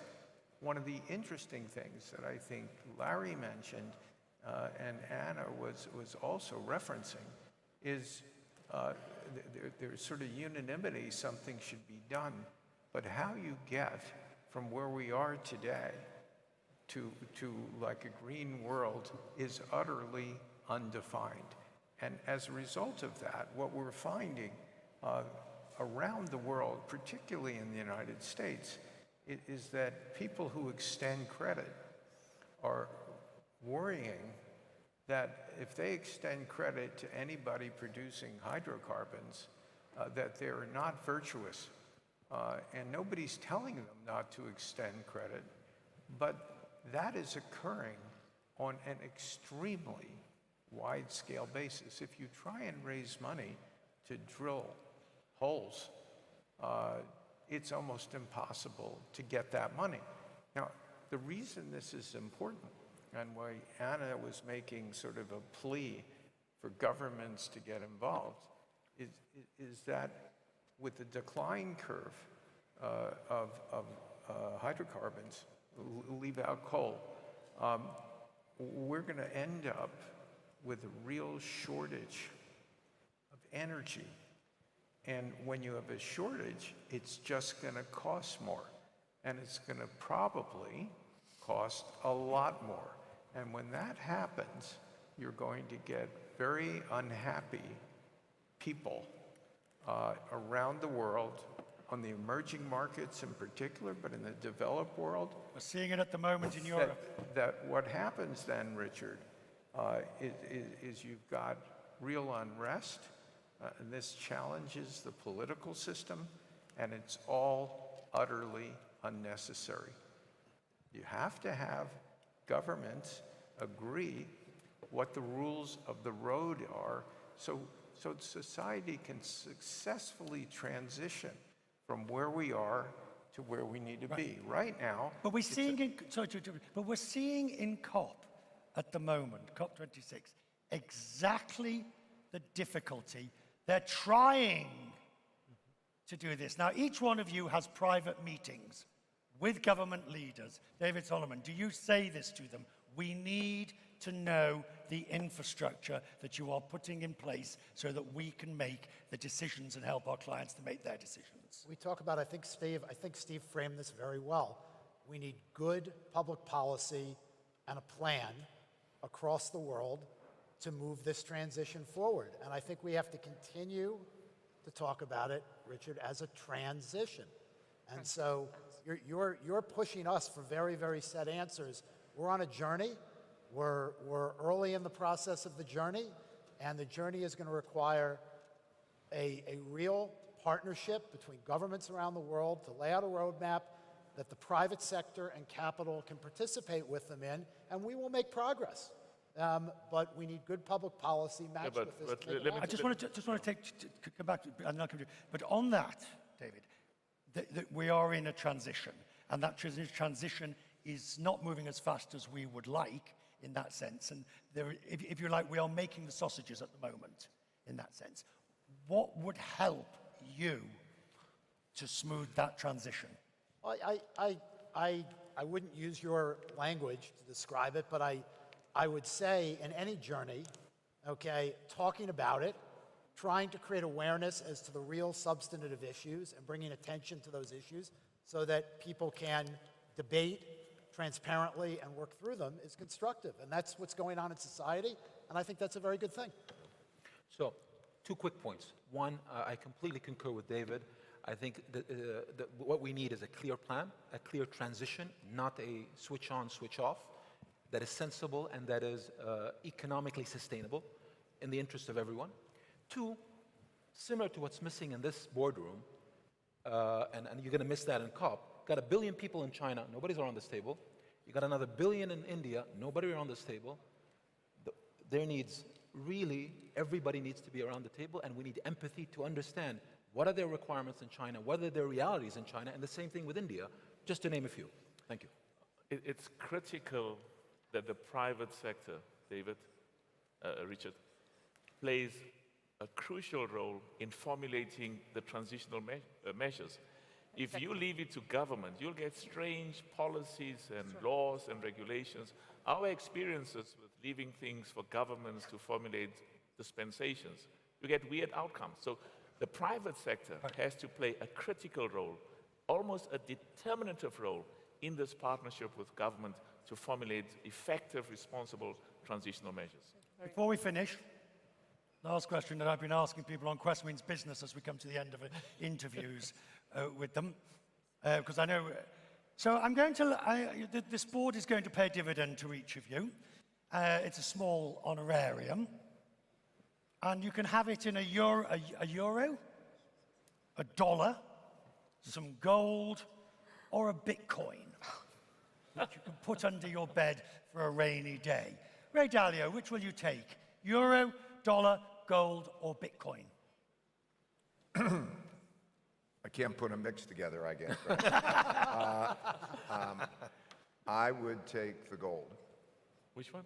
Gold. The gold. Gold. Steve? Now, there's, I'd like to sprinkle a little, let you know where I am about this depreciation of the value of money thing. I would like to sprinkle a little bit of Bitcoin into that mix too. Oh my God. But I'm not. Bitcoin and gold with a bit of Bitcoin on top. If I had to choose, put your gun to my head, that's what I would choose. And that's I'm sorry, but the biggest asset is human productivity. And if you can tap that, so I'm looking at the new technologies and all of those are very, very exciting. That's the greatest way of increasing wealth. Gold is a dead asset and so on. But the amount of printing of money and the devaluations and the debt is a big force too. So I want that technology, a little bit of Bitcoin, and I want to bet on those other industries. Excellency. Oh, come on, I'm last. You can't have it. All right, you'll go last. You got it. Let Steve first. Steve Shortman. I just want to own earning assets. So you'll take, as long as it's earning, you'll take it. As long as you can make things better and own wonderful things, you can come out and you could own dollars or you can own whatever you want to convert that currency into, but you'll have more and more and more, and you won't be a professional victim. I would take 50 cents in euros and 50 cents in dollars. Punto.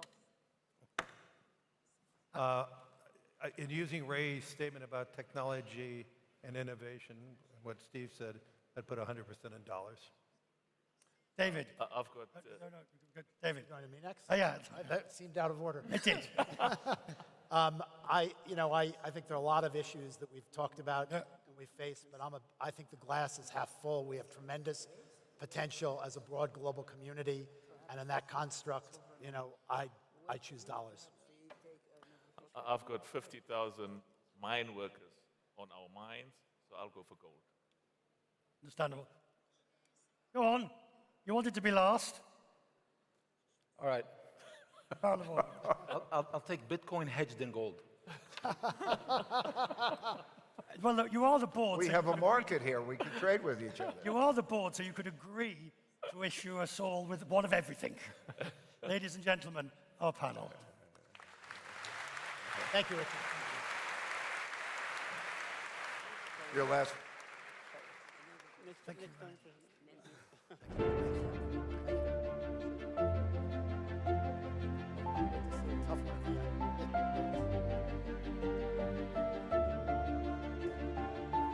Thank you very much.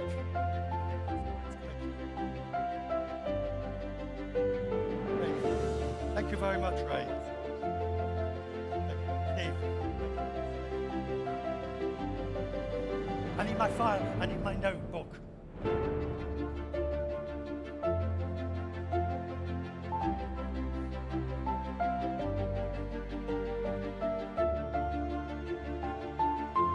How's that?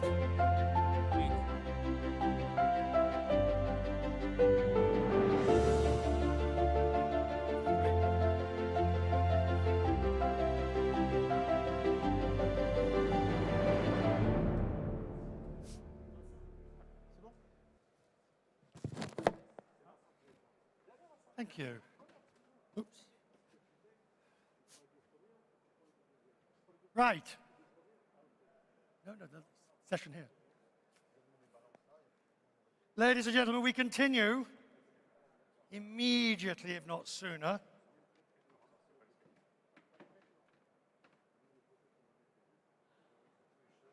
I'd like to invite His Excellency, the Minister of Tourism, Excellency Ahmed Al-Khatib, to join me. Excellency, where are you?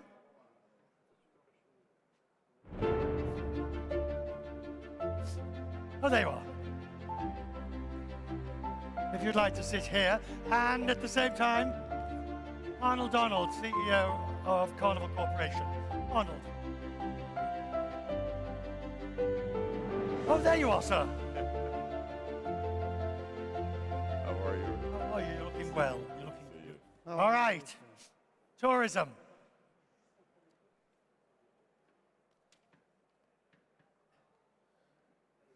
They want us to talk about, thank you.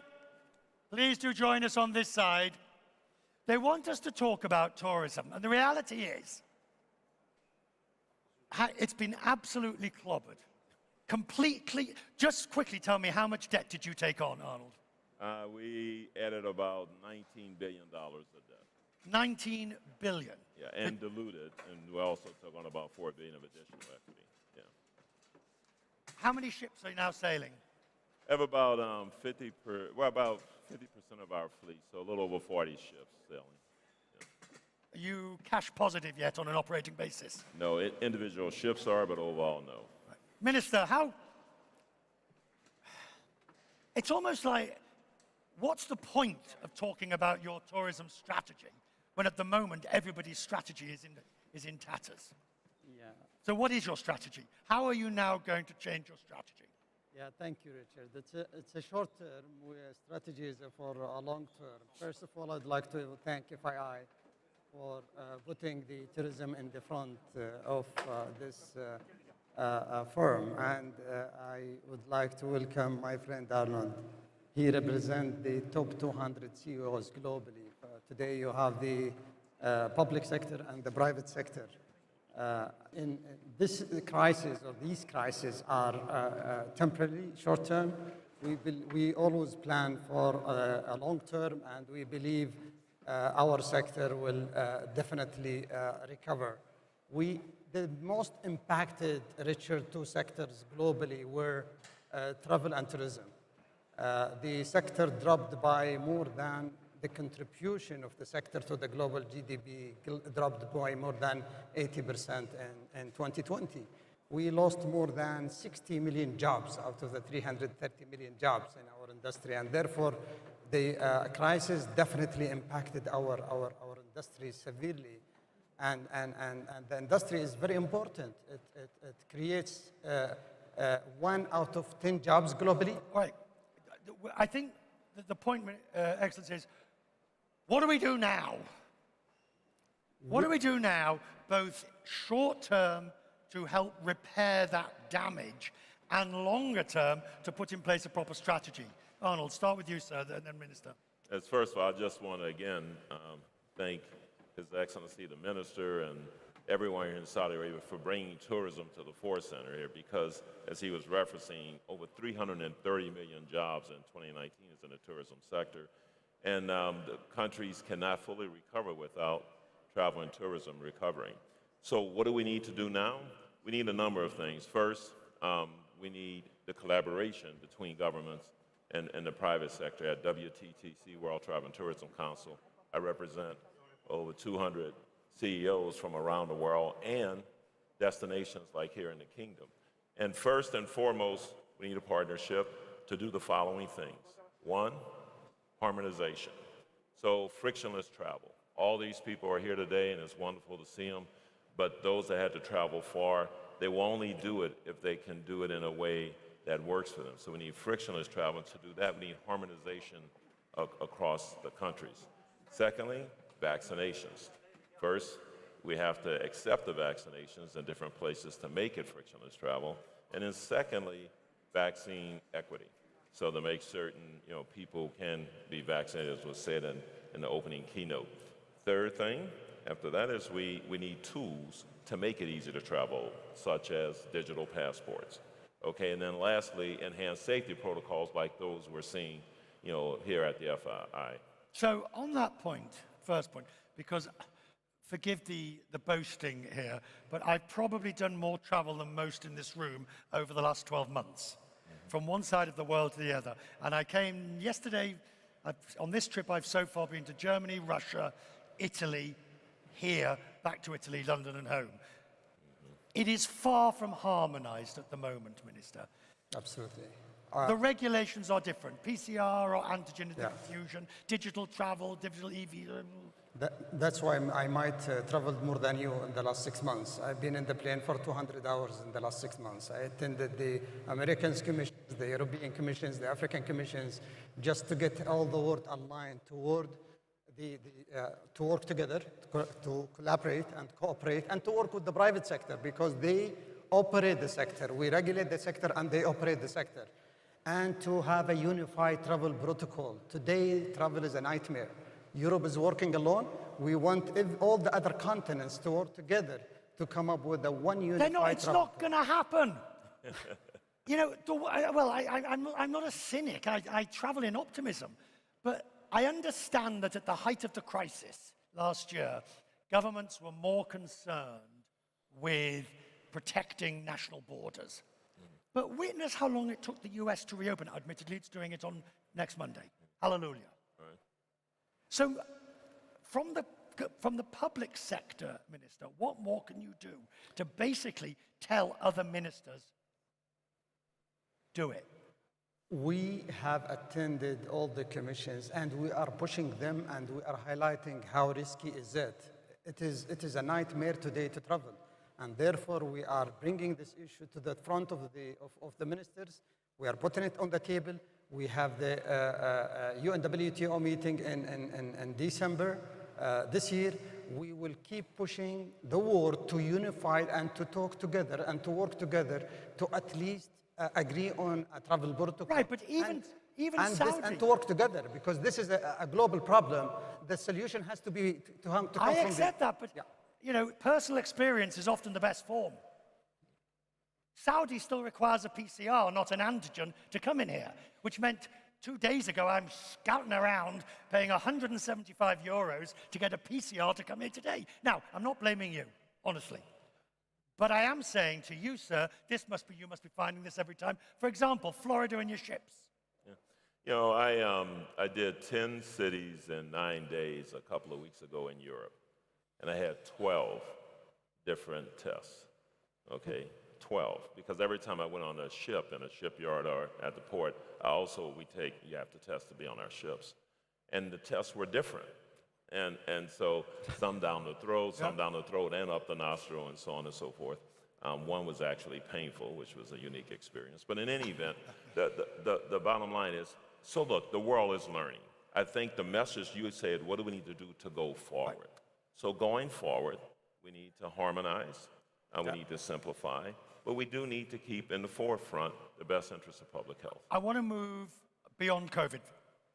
Yes. I'm taking you into a post-COVID world, and I want to know how the statistics you mentioned, Minister, 10% of the world's population, next 100 million people, it brings people up, it's aspirational. What more can it do? What more does the industry need to do? And I think, for example, of certain countries where tourism, outbound tourism, is basically tour companies on a very closed type of trip. What more can tourism do to open up and spread the benefit? We have 7 billion plus people live in this planet. Only 1.6 billion or 20% traveled in 2019, and that was a record. And based on WTCC numbers, before COVID, they were expecting this number to double to 3 billion. Means expanding the jobs. The 330 million jobs will double. It will offer jobs. Most of the jobs the industry creates are targeting the women. 54% of the jobs in the tourism and travel sector towards the women, and therefore, 80% of our industry is served by small and medium enterprises. So do you also need to put in place rules for minimum standards of working conditions, wages, so that those women that are brought in are paid a fair rate compared to men or others doing the job? We don't want it just to be a low-cost industry. Oh, no, it's already exists, and the demand is increasing, and we are very optimistic about the future, Richard. This pandemic will be behind us sooner or later, and therefore we have to be ready for another wave of very strong growth. This industry is very important. It connects nations, and Saudi Arabia is playing a very important role today to bring many initiatives to whether in the training or on the sustainability. For example, we have just launched the Global Sustainability Center, and also in bringing the world together to talk and to address the main issues that is impacting our industry. But Arnold, and I'm speaking to you now with your hat as chair of WTTC, but also because of your ships. How do we prevent going back to the bad old days for places like Barcelona, Venice, those over-tourist destinations? I've just come from Venice. The numbers are back, which is great, but the risk is we're back to the bad old days. You know, I'm not sure the days were bad old days, but what I will say is this. Just think what travel does. So look at this conference. What travel does, it brings people together, very diverse people. People discover what they have in common, and they learn to celebrate the differences rather than to fear them. So travel is essential for mankind to grow and become better over time. So when you go to Venice or Barcelona, or you come here to the kingdom, it's someone's home. You have to respect their home.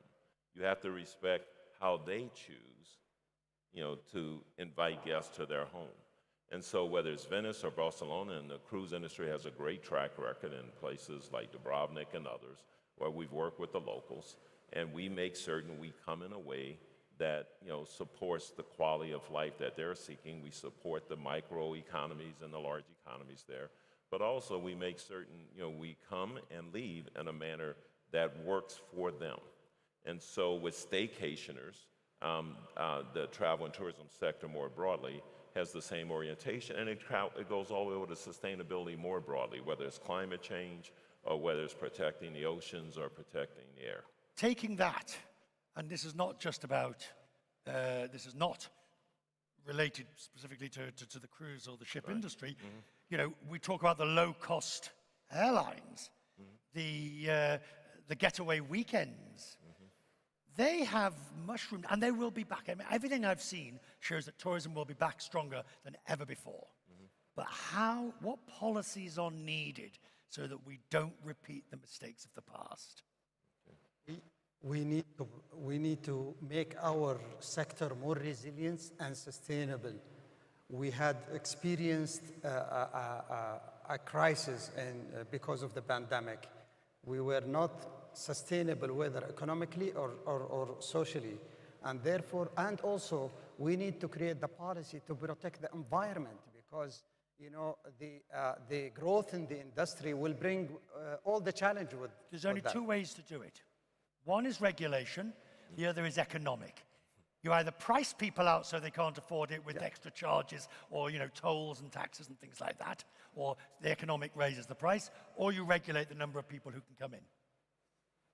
I don't necessarily agree with that, Richard. I would say if you take, and there are other companies, I'll just use mine because I'm very familiar with it, with regards to climate change. Nobody regulated that we go to LNG.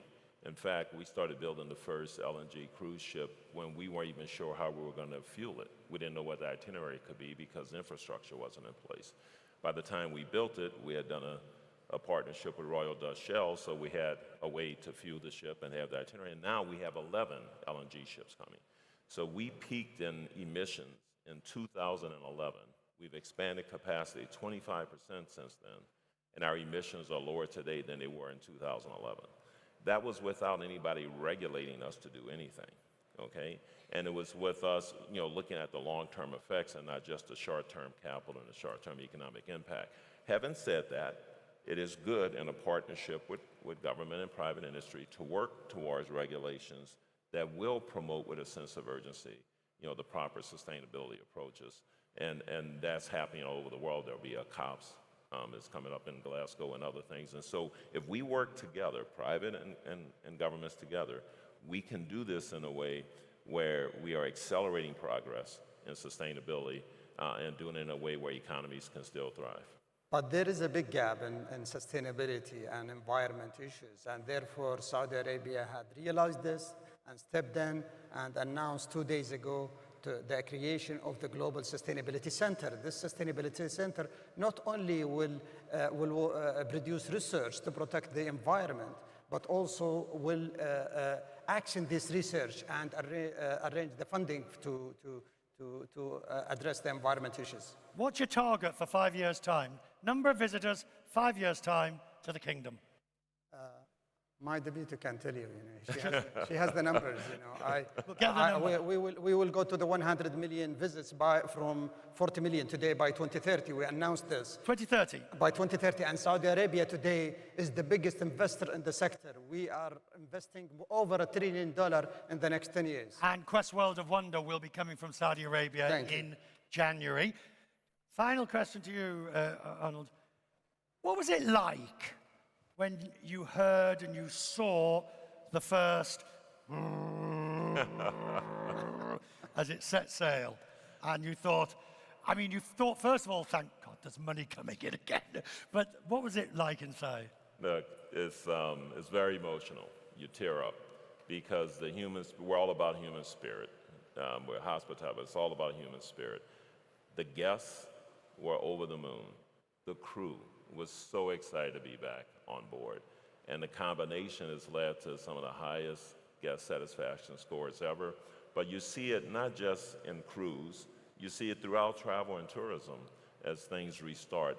And we are on a mission at WTTC to ensure that the over 62 million jobs that were lost, are recovered and then some, because it's important to drive, success in the global economy and a better quality of life for everyone. And God, hopefully we never see, I've never seen anything like it. Yeah, it's unbelievable.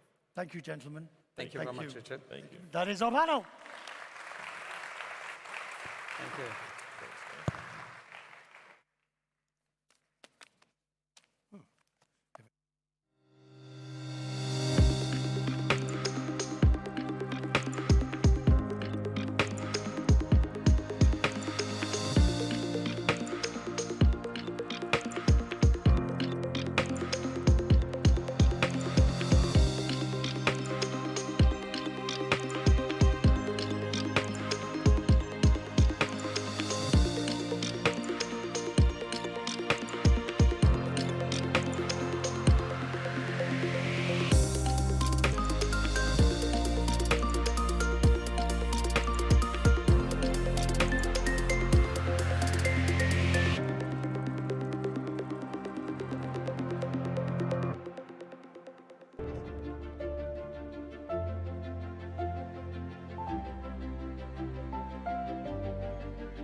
Okay, good late morning to you. I'm John Defterius. It's great to be back here for the Future Investment Initiative. I think one thing that we left out of this dialogue so far in the morning is to say happy anniversary. I've been involved with each one of the FIIs, and it's evolved in a very rapid way. It's great to see such a turnout. I think I did my first live event in Dubai a month ago, but the fact that we can talk face-to-face, fist bump or shake hands periodically says a great deal. We've had two excellent panels. It's great to see Richard Quest in action as well, doing such a great job of moderating it. But this is a very different subject here. It is rewriting the social contract. There is a danger when we talk about investing in humanity and rewriting the social contract that it doesn't connect with people on the ground. And I think one of the things we've learned in the last 18 months is that the social contract is being rewritten for us. My last trip before the heart of the pandemic was in February 2020 for a major energy congress here in Riyadh. And at the time, we thought the predictions were that this would be a 6-month challenge for society, a 6-month pandemic. By the time the summer rolled around, it would be clear sailing. It's taken 4 times longer than that by the time it's all said and done. Profound impact on government spending. In some cases in the West, we've seen upwards of 15% of GDP spent to get us through the crisis. We've seen that level of spending within the G20. So what does it mean for the social contract going forward? The role of government, providing healthcare, obviously. Education, yes. Modernizing infrastructure, yes. What's the responsibility in business in that context as well? I'll leave it there because we have a very interesting discussion. Let's give a warm welcome to our panelists. His Excellency Khalid Al-Faleh is the Minister of Investment here in the Kingdom of Saudi Arabia. A hometown favorite, of course. Lord Grimstone, the Minister of Investment from the UK. I think I have the pronunciation correct. Her Excellency Bola Erdine Basanjel is the Chairman of the government's ICT Authority. Welcome to Riyadh. Nice to see you. If you can't tell, she's the youngest by far on the panel. Second only to our next guest, Lady Lynn Forrester de Rothschild, founder and chair of EI Rothschild and her new investment fund looking at inclusiveness. It's good to see you. We have 45 minutes, so not enough time to take questions from the audience, but plenty of time to delve into this subject matter.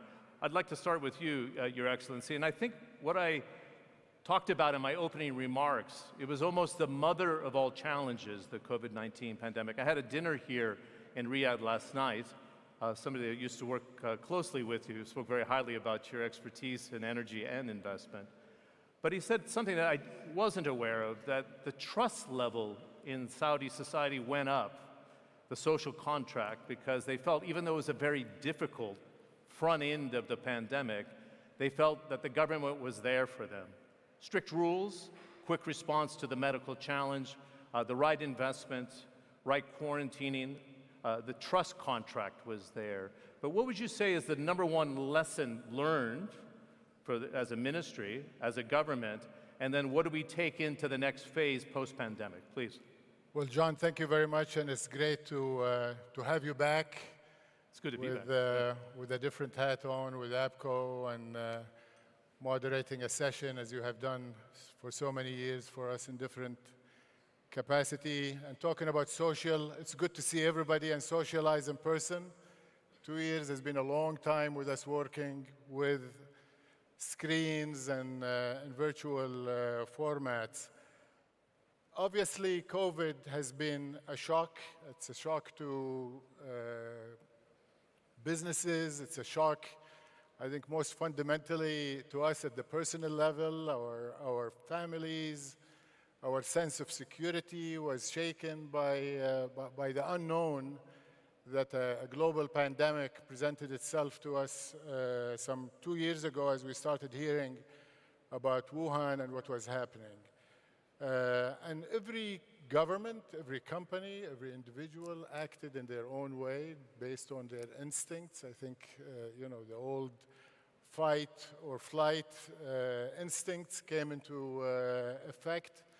And here in the Kingdom of Saudi Arabia, I'm happy to say that despite all of the uncertainties, we certainly had to go through a lot of learning across the various sectors in the country, public, private, and civil society, and of course individuals and families.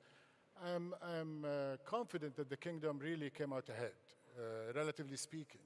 There have been some suffering and there have been some losses, but the kingdom proved its resilience. I think the issue of trust, as you mentioned, was fundamental. The government focused on saving lives, first and foremost. We set standards not only for our people and for our country. I think Saudi Arabia, being the heart of the Muslim world, set the standards for certainly all Muslims when we early, even before the WHO declared COVID-19 as a pandemic, Saudi Arabia banned entry into the holy mosques of Mecca and Medina and restricted prayers in mosques and ultimately stopped prayers in mosques. In the meantime, the government had a strong focus on preserving livelihoods. Saving lives was the first priority, but we managed to achieve that delicate balance between lives and livelihoods, and we made sure that business continuity continues to the extent that it did not get in the way of the safety of people. As a result, you look back 2 years from now, we had one of the lowest rates of infection. We certainly have one of the lowest rates of mortality. I think our utilization of our ICUs was well below any risk threshold to the healthcare sector. In the meantime, the critical sectors continue to operate uninterrupted. Certainly, manufacturing, energy, delivery of essential goods. There was no shortage in any of our supply chains, and as a result, the end result. And at the same time, one thing I want to mention is within the government, we created mechanisms to provide timely support to companies. So within our ministry, the Ministry of Investment, we had a 24/7 COVID response center. People could call, email, social media channels, reach out to us and say, I have a problem, I need to enter the country for some goods or people, or have some issues with my global supply chains, and we were there to help them. So the business community felt that the government is there for them. And it's this combined effort of making sure many of our expatriates, we offer them to go home if that would make them feel better. And the majority, if not all of them, said no, we prefer to stay in Saudi Arabia. We feel safe, we feel secure. You've provided us PPEs early. Ultimately, we gave expatriates living here in the kingdom, who constitute a significant part of the population, over 10 million, equal access to PPEs, testing, vaccines since December of last year. This sense of togetherness and the government working for the people and also for the private sector, I think gave the grounds for the element of trust you mentioned. But while doing this, we were also addressing the long-term issues of climate, which of course this week was quite historic and monumental for us, with all of the green initiatives that His Royal Highness has launched. So the last 2 years, and of course the Kingdom chaired the G20, the Kingdom managed the global energy crisis in 2020. So dealing with the pandemic didn't mean that sitting back and playing defense. We were also, as a government and as a country, thinking long-term and playing offense on some critical long-term issues.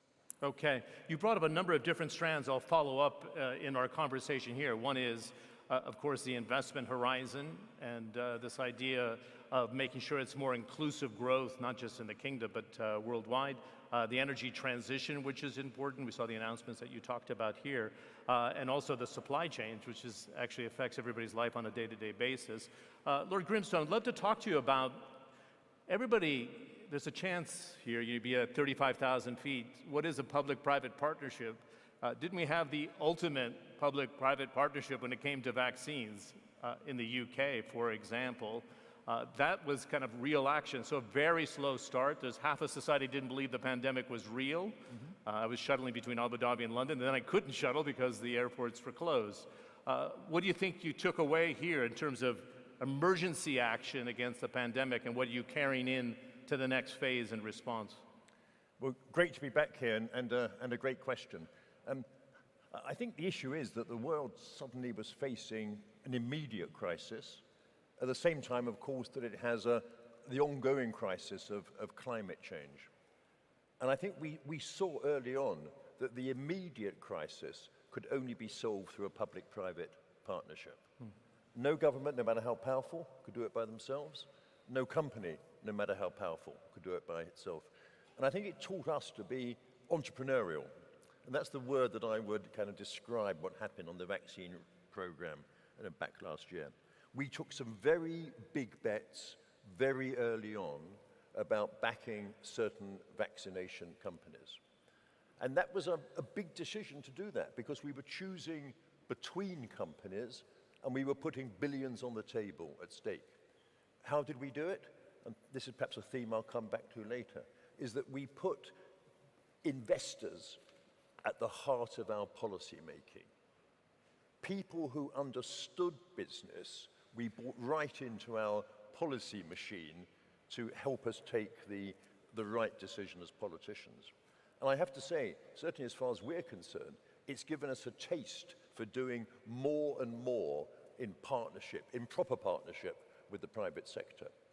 And of course, to deal with the challenges of climate change, it is the ultimate example that can only be dealt with by governments and the private sector working together. The totality of governments around the world do not have the resources to deal with climate change by themselves. They have to leverage vast amounts of private sector investment alongside them to do that. So I think over the next few years, we're going to see some of the biggest public-private partnerships developing that we have ever seen in our times in the world. Okay, there's a number of things to bring up off the back of it. Let's go through the first round, and then we can open it up for a little bit of debate. Her Excellency Bowler Bhattasinjal, who is the chairwoman of the ICT Authority. It's interesting to have such a young leader on our panel, which is thinking about also the next generation. But let's go to your core competencies first. What was the role of technology in an emerging market that has a very scattered and small population to deal with the social fabric? How did you stay in touch with the people? How did you let them know? How did the IT systems hold up in your country during the pandemic? Thank you, John. Thanks for having me. It's my honor to be here. And before I jump into Mongolia's case, one of the things that I wanted to emphasize is that for the last decade, we have been busy investing in technology, blockchain, AI, and we forgot human factor. And today, the context is investing in humanity, which is why we all came together to solve the human issues, human problems, and reach to people who do not have access regularly. So it's my honor to be here. Before I start with Mongolia, I will give you a bit information about Mongolia. While Mongolia has a rich history with Genghis Khan and everything, we are sandwiched between two giant countries, Russia and China. We have only 3 million people on such big land. And one of the interesting factors is that we have one of the highest political instability. So we change government in every 1.5 years. So as you can imagine, current government with the pandemic must have a lot of challenges. And I joined the government in 2020, just after the pandemic hit us. So the Mongolia's approach was that we should implement a platform that reaches a herder herding sheep or goats in the middle of nowhere in Mongolia. So we implemented e-Mongolia platform, which digitalized 545 services, including licenses or getting your passport online.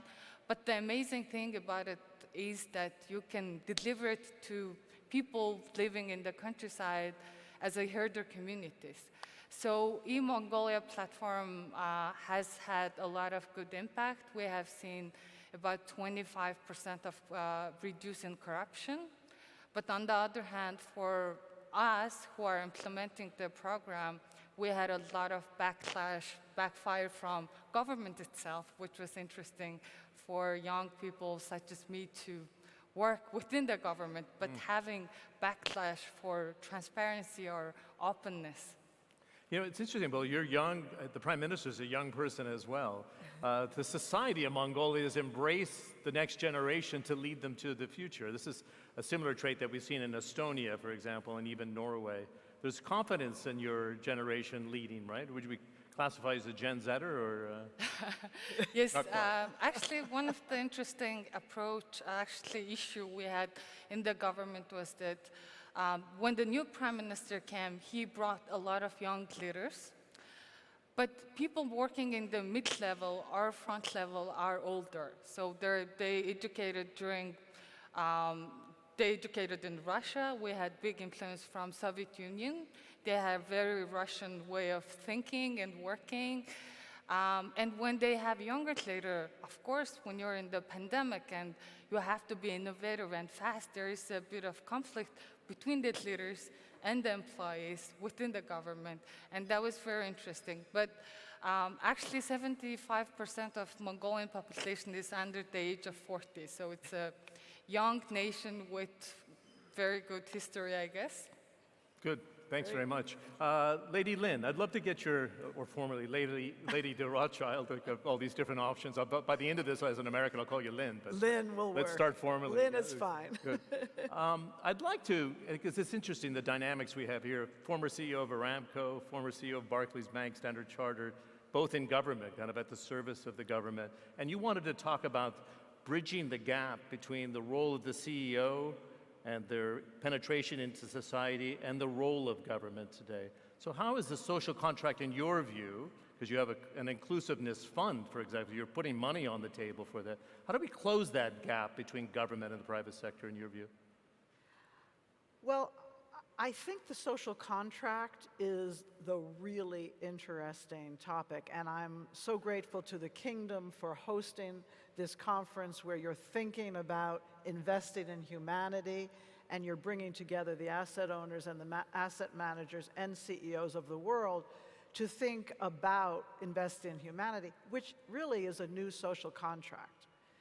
We haven't had a real thought project about our social contract since the 80s, when Milton Friedman stated that the sole purpose of the corporation was to make profits for its shareholders.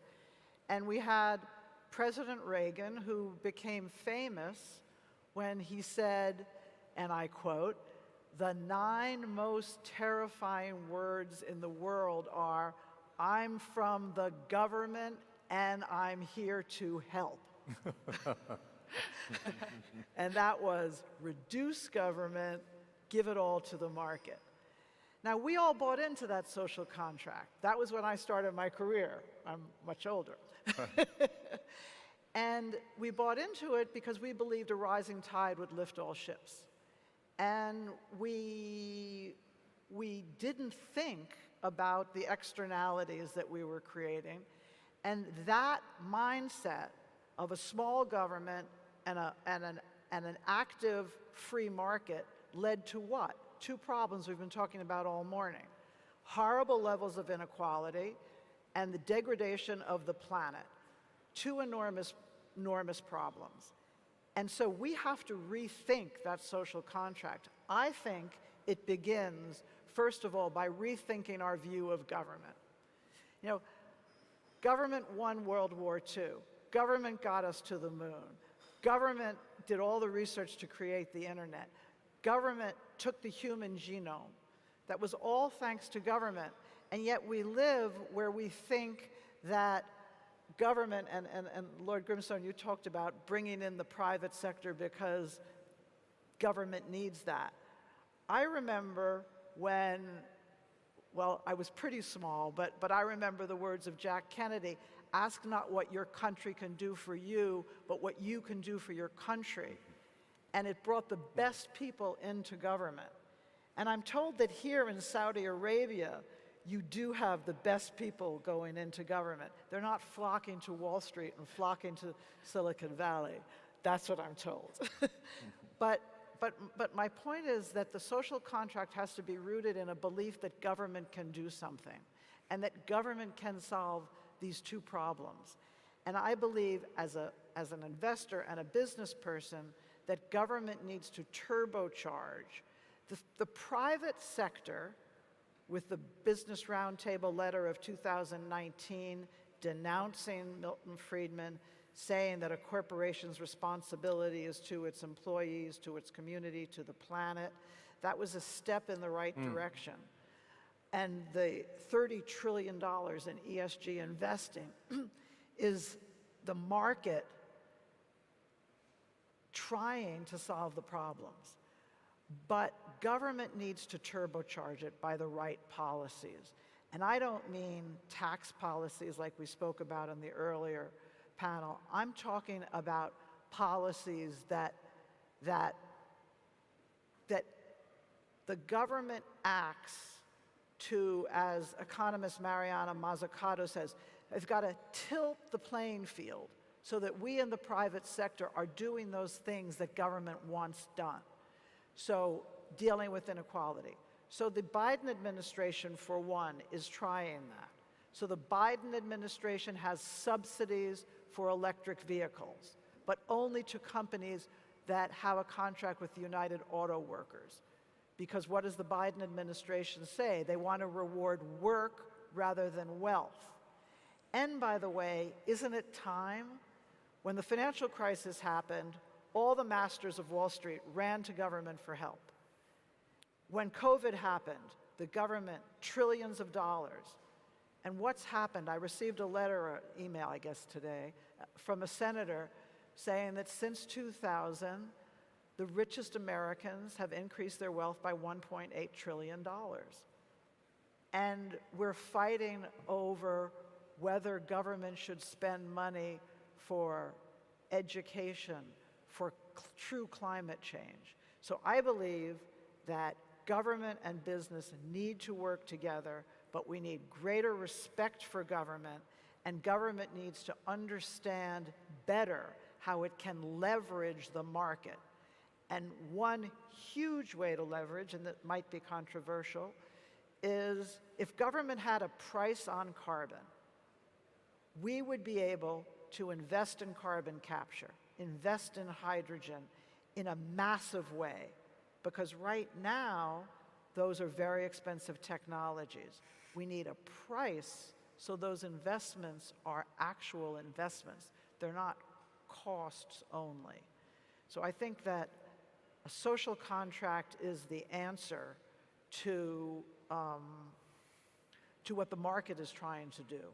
It's very interesting. I'm going to ask one question to the minister because he just launched a global investment campaign. To Lynn's point here, do you see enticing the private sector around the world to the largest economy in the Middle East and North Africa as a way to jumpstart what Lynn is suggesting, the diversification process to 2030 and beyond?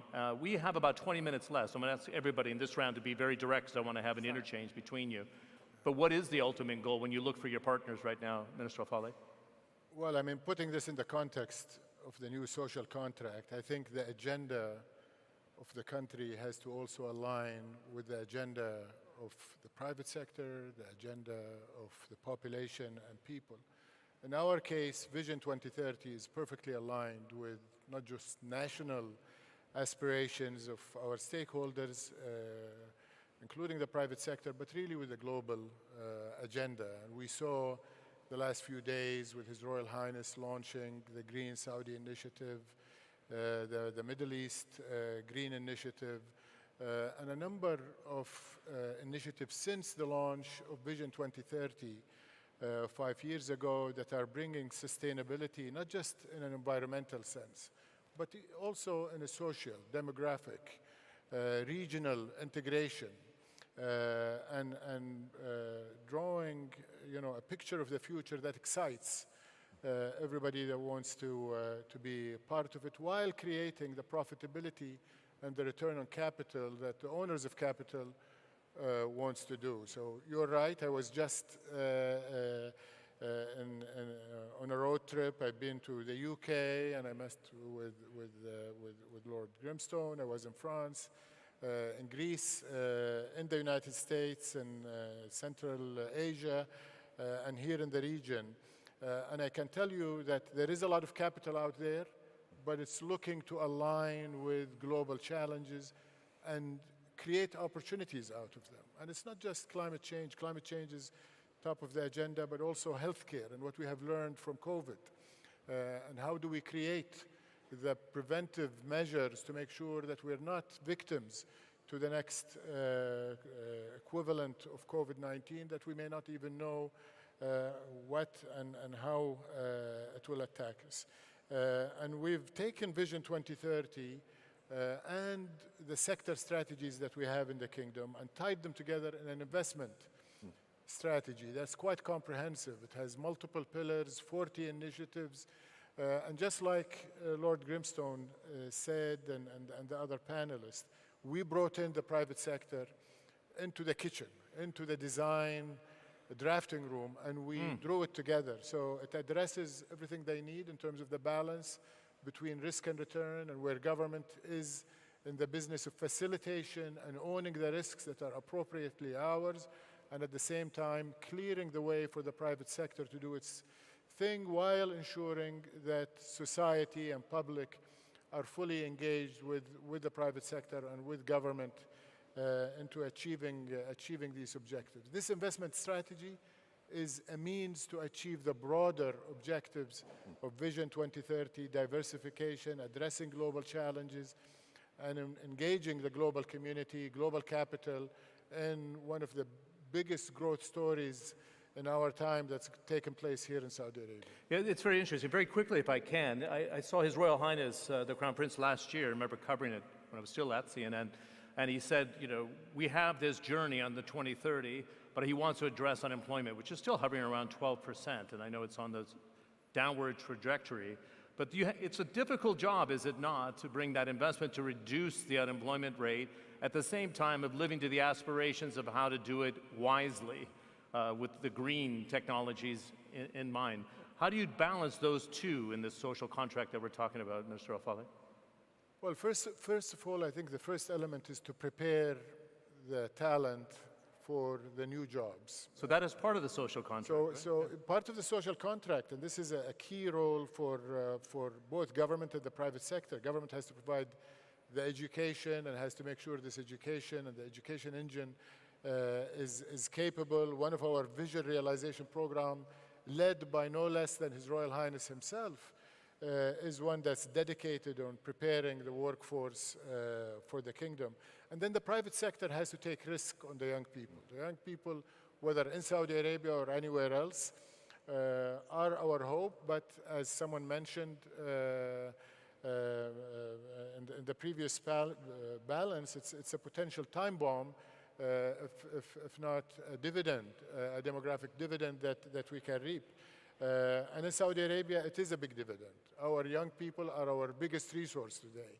We're transitioning from reliance on our non-renewable oil resources to reliance on a very renewable, very energy-rich youth of young men and women who have the right education, the right skill, the right enthusiasm, and they're committed to working with the private sector. And I know in my role currently in government and previously with Saudi Aramco, when I've called on them to do anything, they've delivered with fantastic results, fantastic productivity, fantastic longevity in terms of the sticking with their employers. So I don't see them as a burden. I see them as a resource that employers who come and invest here can benefit from them. Of course, if they want to maximize on automation, we support that too. Saudization and employment is not being forced on investors. if that's what you're asking. No, no, no. I meant how do we bring it down with the investment tools that you're using? I think but you answered that. it will happen organically and naturally rather than being forced. Not to force it. Okay. Lord Grimstone, it's very interesting when you chair these panels because you do briefings for the week before and you have your staff get in touch. And then you have all of you in the panel come up. You know, I had this thought in my mind I want you to bring up. And one was that the Industrial Revolution was built on carbon. Very true. And we know the role of carbon in society today. But you're, as an investment minister in the UK and partnering with Saudi Arabia and the UAE and hydrogen, for example, you're seeing it as an opportunity to build the social contract, a fantastic opportunity. Define that, would you please? I mean, absolutely. I mean, as you say, the first industrial revolution was built on coal. The industrial revolution that we're now having is built on decarbonization and the removal of coal. And I see that through investment, you can bring economic activity to parts of the country. We both have these objectives, which haven't seen economic activity for years and years and years. So I see investment fulfilling a whole range of government objectives. We are reindustrializing parts of the United Kingdom through investments that had lost their industrial base. Remarkably, the North Sea was a huge source of economic wealth to the United Kingdom because of its oil and gas for decades. Now, it's an even bigger source of wealth because of its wind. Wind in the North Sea will be more valuable than hydrocarbons were to us. It's extraordinary. I saw Aberdeen last year when I was doing a documentary up there. It's extraordinary, the offshore wind. It is. And that's bringing factories, because also we're using investment to drive the supply chain into these towns. These towns which used to have steel works, which used to have chemical works, we are using the challenges of net zero and investment to bring investment back into them. And my role, and like my friend, we're brothers in arms, the two of us, is to be very practical. How do we turn the investment aspirations of politicians into investable projects which investors in the private sector can then invest in? An aspiration is no use to me if I want to drive social change and economic activity. What I need is projects that people can put real money into. Okay, I'm going to use the wise women here to kind of challenge our men from the private sector who went into government a little bit. But Lynn, you said something to me behind the stage and said that there's a role for business and government here to accelerate probably the biggest challenge of our generation. We have COP26 coming up. I'm going to Glasgow from here with our friends from APCO Worldwide to analyze what's taking place on the ground here. Are we living up to the biggest challenge of our generation? I feel like we woke up too late to the climate challenge, and we have timelines to 2050, timelines to 2060. Ambitious for certain economies to lay out those timelines, but are we really not living up to the challenge for the next generation to live in secure times? That's a social contract. That's a huge challenge, and from where I sit, I worry a lot about the reality and walking the talk. And I love wind, I love solar, but wind and solar are not going to give us these lights, our transport, our standard of living. And there is not enough of it in the world. What we need to do desperately is we need to capture the carbon, because that's where the big step change can happen. And I'm afraid that we talk so much about renewables and that we put so much money into assets that will never have a good return. That's the most sober analysis of ESG. So the ESG is driving that investment, but you're saying it's not going to have the payback in time? Well, I think there's a real danger of that, and it's why the European Union is checking what kind of metrics are you putting into place on your ESG investing, because we have to go into the problem. We can't just invest in the FANG stocks because they are low energy footprints. That's where all the ESG money is going. The ESG money should be going right into the problem, should be going right into those companies that are providing our energy, providing our food, providing our cement and our steel, and cleaning that up. It's very difficult, however, which is, you know, without a price on carbon. It is possible, and people are doing it, and it's going to be, we believe, a huge payback. But the price on carbon is where we need the governments, and COP26 has got, and the United States, look, the United States is silent on this, and it shouldn't be, because every economist in the world knows that if we're going to solve climate, we have to give a price point on it. Well, Do it's you- a do you agree pretty, with that? I'm not sure if everybody agrees. Bowler, I want to come back to you in just a second, but I'd love to get Minister Al-Fales. You wore the hat at Saudi Aramco. I've known you as a very efficient chief executive. That's a pretty bold statement from Lady Lynn. Well, in terms of Lynn's commentary on the energy transition and the energy mix, I couldn't agree more. I think you would be a very effective executive for a major oil company today in communicating what has to be done.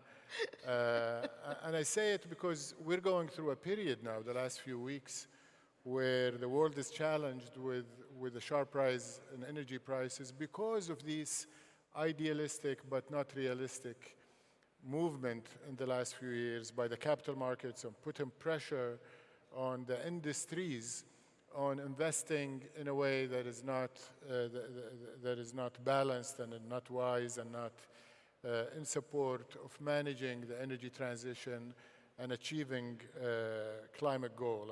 And it's ironic that as we have these energy shortages, we're actually emitting more carbon because there is more switching back to coal to fill the supply gap. That's why the Kingdom, during the G20 presidency, launched the circular carbon economy, and it addresses exactly what Lynn just said, that we have to deal with carbon as part of our economy, part of our ecosystem for decades to come. Maybe one day we will not need it when the technology and the infrastructure is there and the investment done through public-private partnership that we've talked about will have matured and been installed. But during that transition, we have to continue to invest in a balanced energy portfolio that has the least impact while also doing adaptation to deal with the unfortunate side effects of climate change. It's quite odd, the situation we're in right now, Minister, because of the ESG that Lynn was talking about, the IOCs, or the international energy companies, as they're trying to redefine themselves today, can't invest in new oil and gas projects. So it's really the state-run oil companies, the Aramcos of the world, the ADNOCs of the world, Nigerian Petroleum Company, the National Petroleum Company there, are left doing so. But the level of investment's down about 40% pre-pandemic, hence the price squeeze. But how do you get over this idea, say from Bowler's generation, that says, you know, that just sounds like an oil country that wants to pump as long as possible and is not concerned about the environment? How do we square the two? Because you need energy today and need to tackle climate change. That is a huge social issue. Yeah, and shouldn't be left to any small group of companies, national or international companies. I mean, Saudi Aramco and ADNOC and all of the other, and Kuwait Petroleum, all of them also need to invest in the transition. So if we leave them in a corner having to put all of the capital in fossil fuels, we're also depriving them and depriving this region and other oil-rich regions from investing in a more balanced energy portfolio. So I think the right thing to do is for the global investment community, and this is a great platform, the FII, we have the big investment funds present with us today to also, and I've heard Larry Fink, I've heard Steve Schwartzman, I've heard the heads of the banks also coming to this realization. We've heard it from Lynn on this panel, that this is not the job of the NOCs or OPEC plus countries to simply focus on investing on fossil fuels until we bridge to a world more fueled with or energized by renewables. I think we have to come to that understanding at a global level. The financial markets have to be comfortable investing in this, realizing that this is not a binary. It's not 0 or 1. It's a spectrum. ESG should be seen as a spectrum, as a scorecard. And I believe if you score it right, you will find many companies that are investing in oil and gas would score very highly on the ESG score. But this journey has a long way to run. Let's be straightforward about this. We know the beginning of this journey, and we know the end of this journey, hopefully to be net zero. It's still the case that that gap in between has to be properly determined. Yeah, but accelerated, right? I have to wrap, so I have just 2 minutes. But Lynn, quickly, and I want to give Bowler the last word. That's a very, very important point. And we as investors need a way to gauge the transition, because we can't go from 0 to 1 overnight. We can't turn people's lights off. So let's invest behind the companies that are part of the transition in the smartest way. Part of the solutions right away. So Exactly. your generation, Bowler, I would love to just get you to wrap on how do you see the social contract? Do you see climate, as I was suggesting, the challenge of your generation? I've had people brass enough to say that the baby boomers are too spoiled. You made too much money and you had comfortable jobs. You didn't have to go to war, but you're not solving the solutions. How do you see the social contract? And then we'll conclude. Yes, so before I jump into that question, I just want to point out to the climate issues as representing young people around the globe, because we should have done so much more by now, and a lot of times global leaders come together and bring out these agendas, and we join these commitments, but we as young people are not seeing much impact. Maybe it's a long-term impact, but a lot of issues that we're discussing at the COP is terrifying for the future. And when you're watching from the other side, you think, okay, they should be doing so much more, and companies should be joining for this issue, because it's not one country's or one government's or one big investment company's issue. It's a global issue that includes the poorest one to the richest one of the world. So we should be doing much more impactful work on that sense. So that's a message from young people. And for our generation, the pandemic made us look back to the infrastructure that previous generations have built. And some of the issues is that it's not inclusive. So especially in Mongolia, we have herder communities living in the countryside. We have a lot of women and young girls who are left out of education system. So the pandemic made us look back the infrastructure and the system we built and check and reevaluate if that is inclusive. So I think the biggest challenge for our generation is to reach to the people who are already left behind. It's a good way to finish. Thanks for taking that mantle and running with the baton there, as they say. Minister Al-Faleh, great. Thanks for the invitation to come back to the initiative. I could go another 15, 20 minutes, but I think we have a very special guest joining us on stage, and we have to make the transition. Lord Grimstone, excellent as always. Bowler, thanks for your analysis, and it's nice to have a fresh voice from a new generation to challenge our generation. And Lady Lynn de Rothschild, great to see you. Thanks for handling all of that. Nice round of applause. Thank you. Thank you. I'm going to have you exit stage behind us here. You know where to go. I've got one more thing to do. Thanks a lot. Excellent. Great to see you. As I noted there, we have a special guest to invite to the stage, and we talk about investing in humanity. I think it's important for us to take a look at it through the prism of Africa, and why not the most populated country on this grand continent of 205 million and growing. Again, a major oil and gas producer that's trying to make the transition, but also trying to reduce poverty and ignite the growth that it's had for the next decade post-pandemic. Let's give a warm welcome to His Excellency Muhammadu Buhari, the President of Nigeria. Thank you.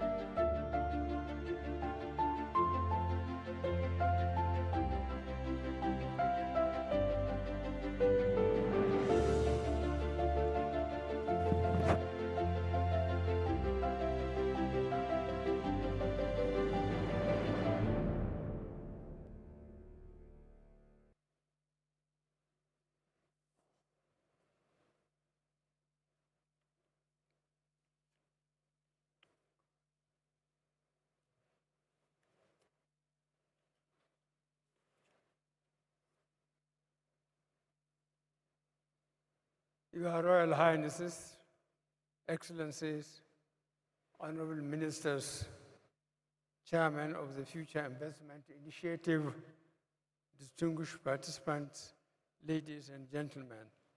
Let me begin by conveying my heartfelt gratitude and appreciation to the custodian of the two holy mosques, King Salam bin Abdul Aziz Al Saud, for inviting me to the 5th edition of the Future Investment Initiative Summit in Riyadh.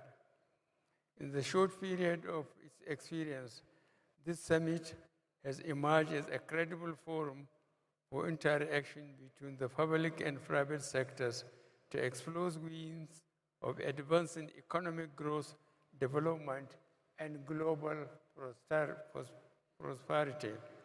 I wish to commend the organizers of this year's summit for the foresight to look at investment not only from a profitability and wealth accumulation point of view, but also bringing prosperity to humanity in general.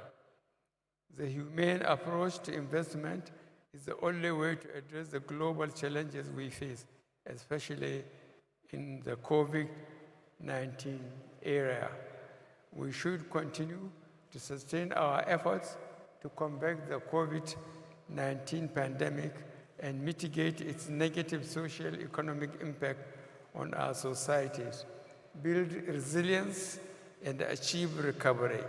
It is therefore my hope that this session will leverage on the enormous economic opportunities that lie ahead in order to satisfy the prevailing needs of our people and planet. Investing in humanity is investing in our collective survival. This is why we in Nigeria, we believe that public and private partnership should focus on increasing investments in health, education, capacity building, youth empowerment, gender equality, poverty eradication, climate change, and food security. By so doing, it will go a long way in re-energizing the global economy in a post-COVID-19 era. Nigeria's population today exceeds 200 million people. Some 70% are under 35 years old. When we came into government in 2015, we were quick to realize that long-term peace and stability of our country is dependent on having inclusive and humane policies.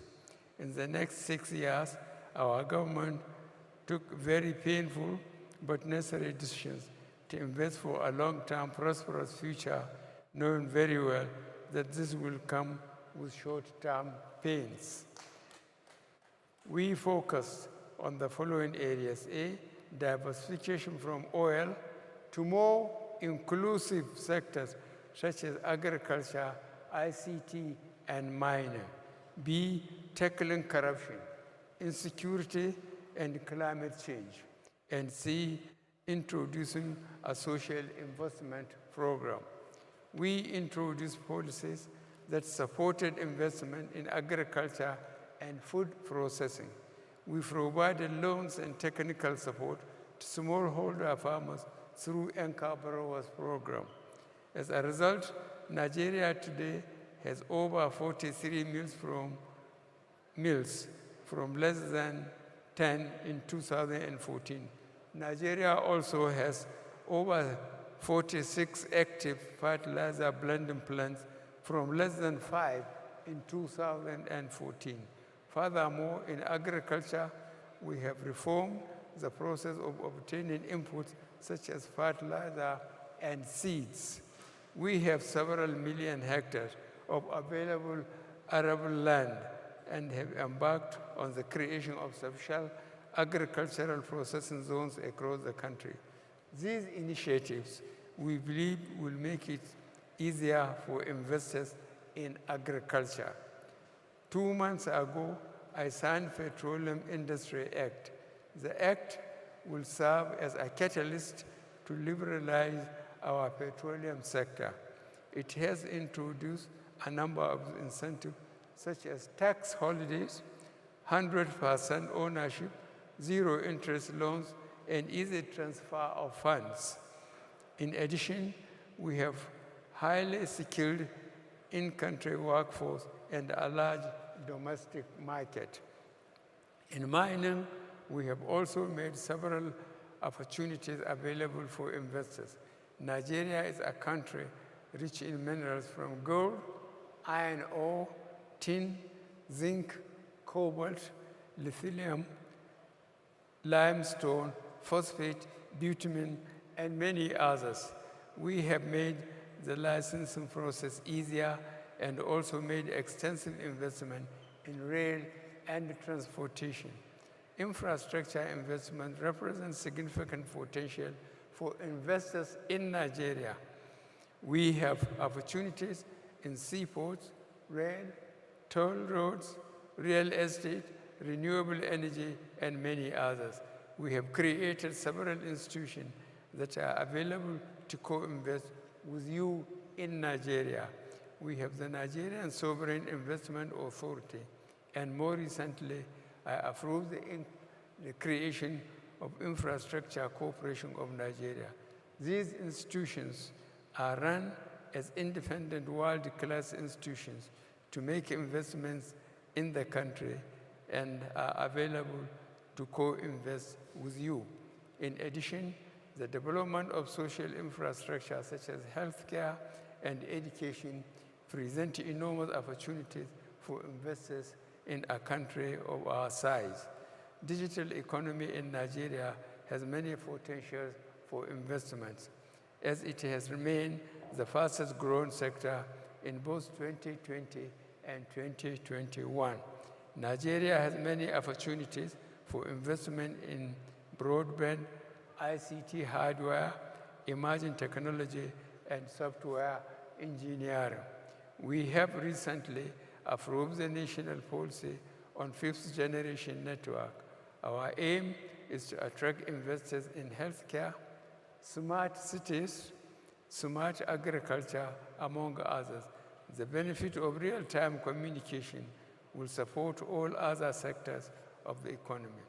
Yesterday, I launched, or the day before yesterday, I launched the e-Naira, the electronic version of our national currency, which puts us on track to become the first African country to introduce a central bank digital currency. We believe this and many other reforms will help us increase the number of people participating in the banking sector, make for a more efficient financial sector, and help us tackle illicit flow of funds. To further strengthen our anti-corruption drive, increase accountability and transparency, we have centralized government funds through Treasury single account and ensuring that all Nigerians with a bank account use a unique bank verification number. These initiatives, coupled with our nationwide national identification number exercise, reinforce our efforts to tackle corruption and fraud. We believe that this should give investors a lot of comfort as we strive to build resilience towards a sustainable economy in our various countries. Let us not forget the negative impact of climate change on our efforts to achieve this goal. Nigeria and many other countries in Africa are already facing the challenges posed by climate change. Climate change has triggered conflicts, food insecurity, irregular youth migration, rising level of sea waters, drought and desertification, as well as drying up of Lake Chad. The Lake Chad Basin region, where Boko Haram insurgency continues to undermine the peace, security, and development of the region, climate change is largely responsible for the drying up of the lake, which has shrunk by more than 85% of its original size. The diminishing size of the lake is at the root of the loss of millions of livelihoods, displacements of inhabitants, and radicalization of teeming youth in the region who are recruited to serve as foot soldiers in insurgency. In order to redress this situation and restore the lost fortunes of the Lake Chad Basin region, strong public-private partnership through massive investments will be needed to recharge the waters of Lake Chad. I am confident that this forum will rise to the challenge in the interest of durable peace and sustainable development of our region. We cannot invest in humanity without relieving our countries from the crushing effects of the debt burden, especially when the COVID-19 pandemic has increased the risk of deepening the debt portfolio of poor countries. These nations increasingly allocate more and more resources towards external debt servicing and repayment at the expense of health, education, and other services that contribute to the overall well-being of their population. Nigeria is Africa's largest economy and most populous nation. Our economic reforms, which focus on humane investments, are ideal for investors looking to have profitable returns while positively impacting the citizenry. Your Excellency, distinguished ladies and gentlemen, investing in humanity is the right thing to do. I strongly believe the historical underinvestment in humane projects is the genesis of most of the insecurity and socio-economic challenges the world is experiencing today. I will conclude once again by thanking the custodian of the two holy mosques, King Salam bin Abdul Aziz Al Saud, and also congratulate His Royal Highness the Crown Prince Mohammed bin Salman for their leadership and their support through the Future Investment Initiative. I remain confident that through such exchanges, the world indeed will be a better place. I hope and pray that this forum will rise to the challenge in the interest of durable peace and sustainable development. Thank you.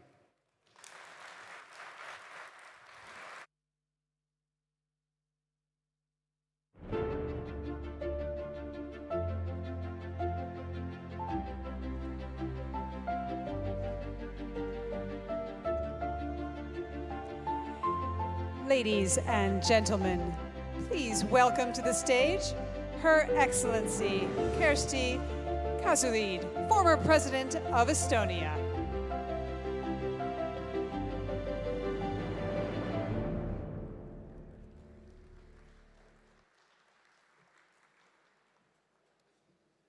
Hi all. I come indeed from Estonia. You know what? To this day, Estonia is the only society in our world you could call totally digitally transformed. Why? Because Estonian government offers all its services online, almost 100%. The only thing you cannot do online is getting married. But this is not a technical difficulty. We have chosen it to be this way. You have to show up to your own marriage. Contrary to that, when you have a baby, you don't have to go to the village office to register the birth. Because of course, when a baby is born in Estonia, in e-health registry, the doctor makes an introduction for a baby boy or a baby girl, 3 kilos, 50 centimeters. And in the background, nobody pushes any buttons even.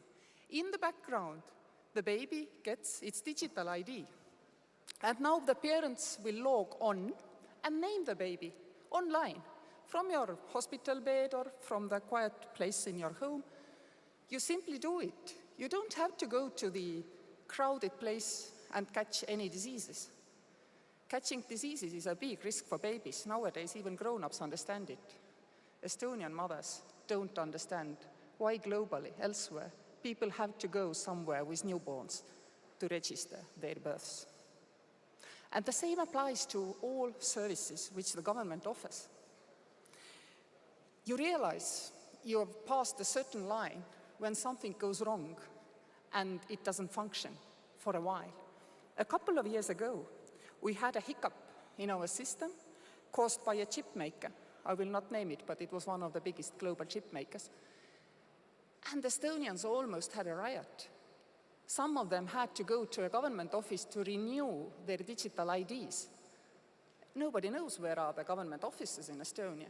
And some people, shock and horror, had to wait for 30 minutes to get their new digital ID up and running. And then we realized, yes, indeed, Estonia, while it is home for 7 unicorn companies by now, is a small economy. It doesn't have digital behemoths in private sector. But the societal change depends on what the government really does. And if the government has, for a generation, offered everything online, services online, in the best practice format of private sector, this really changes the society. Why? Because it's inclusive. It's inclusive, everybody in the society, young people, grown-ups, elderly, they are all involved. They are all together in this. How this happens? Well, 30 years ago, when Estonia regained its independence, private sectors were all digitalizing already. And what we did, we thought the governments globally will do very quickly. To this day, we are astonished that they really didn't. We are even more astonished that people think that it is safer to carry around papers with sensitive private data and leave it in the offices, in the files, for who knows, to read. Digital is much safer. Estonian government has promised to our people that each and every time somebody looks at any file the government has on a citizen in an office, there will be a digital fingerprint. And we can see these fingerprints and we can query. And if we think this was not necessary for a government official to look at my data, then the government sues these people, takes them really to the court, because they were nosing around in the system, in the data, which they were not supposed to do. Of course, nobody in any government office has access to one person's whole data set, because this data set doesn't exist. It's in different, various databases, and only a person, himself or herself, can aggregate everything which concerns them. But yes, if you work in tax board, for example, you have access, technically, to the tax file of your, let's say, old boyfriend's new girlfriend or vice versa. Some people initially felt the urge to look. But you know, they very quickly learned that there will be seriously a fine for such an action. Why I'm telling you this? Because this is the biggest, most important element of trust between Estonian society and the government. The government has promised they will not use this data themselves or allow civil servants to use this data, not to the benefit of the citizen, but to another benefit. Be it government, be it just, being curious, it is not allowed. This is in the legal text. There is another corner point of our digital system, and that's the digital identity. Actually, it's amazing how few people in nowadays world, when we all act and transact online, probably spend 30 to 50% of our money online, how few people have access to a government-guaranteed, legally accepted and legally protected digital ID. There should be one for every citizen globally. In Europe, there is. In European Union, there has been a decision, and I believe Estonia has been a catalyzing element in this process to achieve it. 20 years after we had our digital ID, European Union took a decision that every European citizen, all 400 million, has a right to digital ID, and they have to interoperate across the European borders because the European Union is a single market. But it took 20 years to achieve this, and many people, even in the rich world, to this day, have to be anonymous online and have to act and transact using nicknames, passwords, and all these systems created by private sector, they all lack, by definition, one important element. these kind of IDs, which are not government guaranteed, supported, and developed, they do not have the legal framework which really makes them safe. Because no technology alone is safe. There has to be a legal space surrounding it, which is permissive for the technology development, but at the same time, which also makes sure that nobody can present themselves who they are really not. In Estonian system, if I log on and buy, let's say, a pack of solar cells for my own rooftop, and I buy it from an Estonian company who sends me the contract on our e-system, we are encrypted from end to end, which means that no, I'm not getting from Google or Amazon endless advertisements to buy more solar cells thereafter. It's fully encrypted, government-protected digital ecosystem. And it has changed our society. It has made our society far more equal because government is open 24/7, 365 days. Women who have a heavier homework burden, also in Estonian society, they can access the government services whenever the children are asleep. And this has changed totally our societal culture. When the pandemic started, we were able to see that almost half of the jobs which Estonians do could be done from distance. To be honest, I've been talking for more than 5 years, globally, everywhere, that geography and work are less and less linked. Nobody believed. But now, in the pandemic, everybody saw with their own eyes. But again, for Estonians, it was easier to do because also our office systems use our safe digital ID ecosystem. So going online did not pose additional risks to the data safety of any enterprise, neither public nor private. And yes, indeed, private as well, because of course our digital ID, it's like a passport. You use it in private sector and in public sector. There is no differentiation. You must not have different systems for private and for public if they are digital ID systems. Why? Because you don't have two passports for transactions with government and for transactions with the private sector. Digital ID is simply a modern passport. It is simply something which helps you to act and transact online, but it has all the necessary characters of a passport. Sometimes people ask that, how do you then do things? Then a hospital has a digital ID, a police office has a digital ID, a company has a digital ID. No, they don't. Role management remains exactly like it was in the analog world. A CAO can represent a company, but they can do it with their digital passport, not only with their analog passport. We also use in Estonia the technology which is environmentally friendly, because our keyless signature infrastructure, even if it resembles Bitcoin that much that for years people were looking, maybe the one who created Bitcoin and blockchain is really Estonian. They weren't. KSI, our technology, also gives you a signature, encryption, and timestamp, but it is environmentally far more friendly. It uses far less energy, and it is extremely important that while we are going through the green turn, we are able also to digitalize our systems in an efficient way. Lots of energy can be saved if you are using correct tools for correct operations. Blockchain is used in Estonian digital ecosystem, but it is used where you really need it. It is when some service adjusts data sets in different systems and needs to do it exactly in the same second. Then we do use blockchain. For example, we have a proactive service where Estonian people do not have to apply because the government knows they are entitled to this service. It is a top-up to our retired people's pension if they live alone. Well, we live in a cold country, heating your house is an expensive thing to do, and therefore we've decided to pay a top-up to pensions of single living pensioners. And they don't have to apply. They don't have to know such a service exists because our data sets will demonstrate.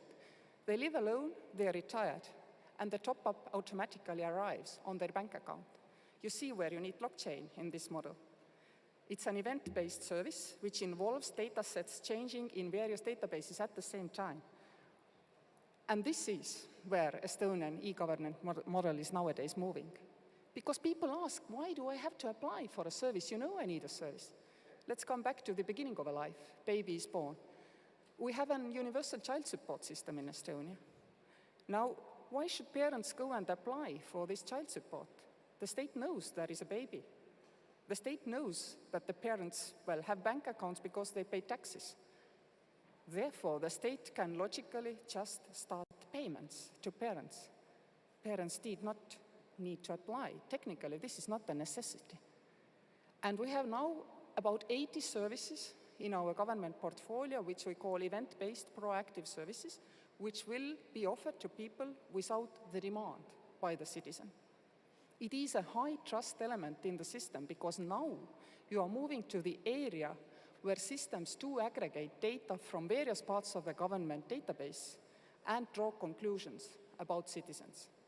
But since these services are only used helping citizens, and the government, well, has strict regulations and rules in place, for example, if they want to go through a criminal investigation, to follow people, you have still to get a special order. It is not, possible to do against the person any investigation in the systems. But to support the person, to pay a top-up to pension, this is possible in Estonia. And these, well, differentiations are extremely, extremely important because the only way citizens trust digitally transformed societies is if they know that they are still those who control their own data. And they only allow it to be used to their own benefit.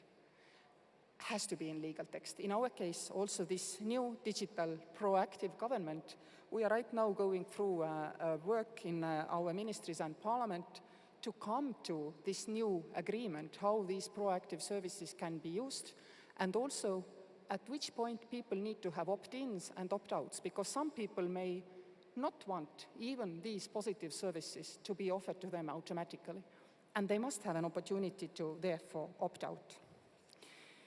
Many people in the world have asked me that what is the best place to start digitalizing your societies? And many often think it is the digital voting, because many have also big diasporas and they want these part of their societies to participate. Well, my suggestion is never start with a high trust service. Start with little services which people can use and see it is safe. Registering children to school or kindergarten, applying for social support. This is also good to be done online because then your neighbors do not see that you are applying. And in Estonian society, sometimes you don't want, for example, people to know that you are on social support. So these kind of services should always go first. And I even have a dream. You know, I've been working as UN Global Advocate for Women and Children for half a year now. And I've realized that many countries do not have digital population registries. They should have. And they should start by registering online the birth of each and every baby globally. I'm back to where I started, to the end of my presentation. But it is extremely important that globally no birth goes unnoticed. Do you know how many do nowadays? 20%. I see also in developing countries there are governments who are interested in digitalizing their public registries. Some have done so. My dream is that globally every citizen becomes a global digital citizen at the moment when they are born. Then we can offer them vaccinations, food support, education. Then we can be sure that nobody is lost on this planet. And this is my call to all governments globally. Please make this possible, that your future generations could be a true global digital citizens. Yes, it offers great economic opportunities. Yes, we can dream of a global services market. People working from Tunisia or from Fiji in Estonian bookkeeping, for example, or, well, writing code to somebody in Iceland.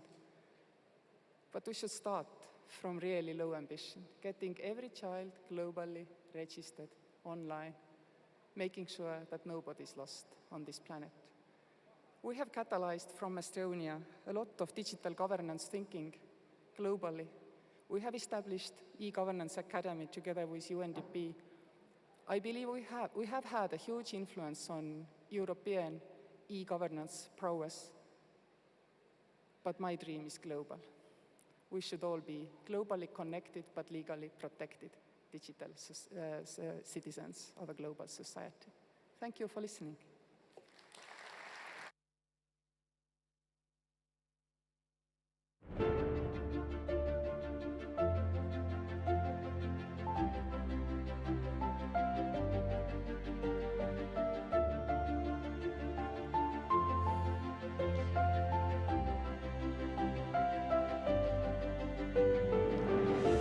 Ladies and gentlemen, please welcome to the stage Annelies Kerr, data futurist and founder, Kerr Global.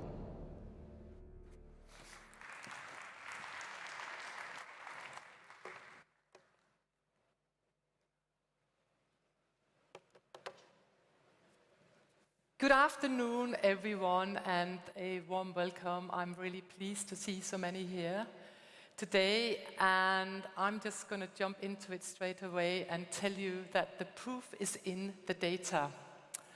Now, I'm just looking to get my first slide up here, which should be, if you could go one back, please.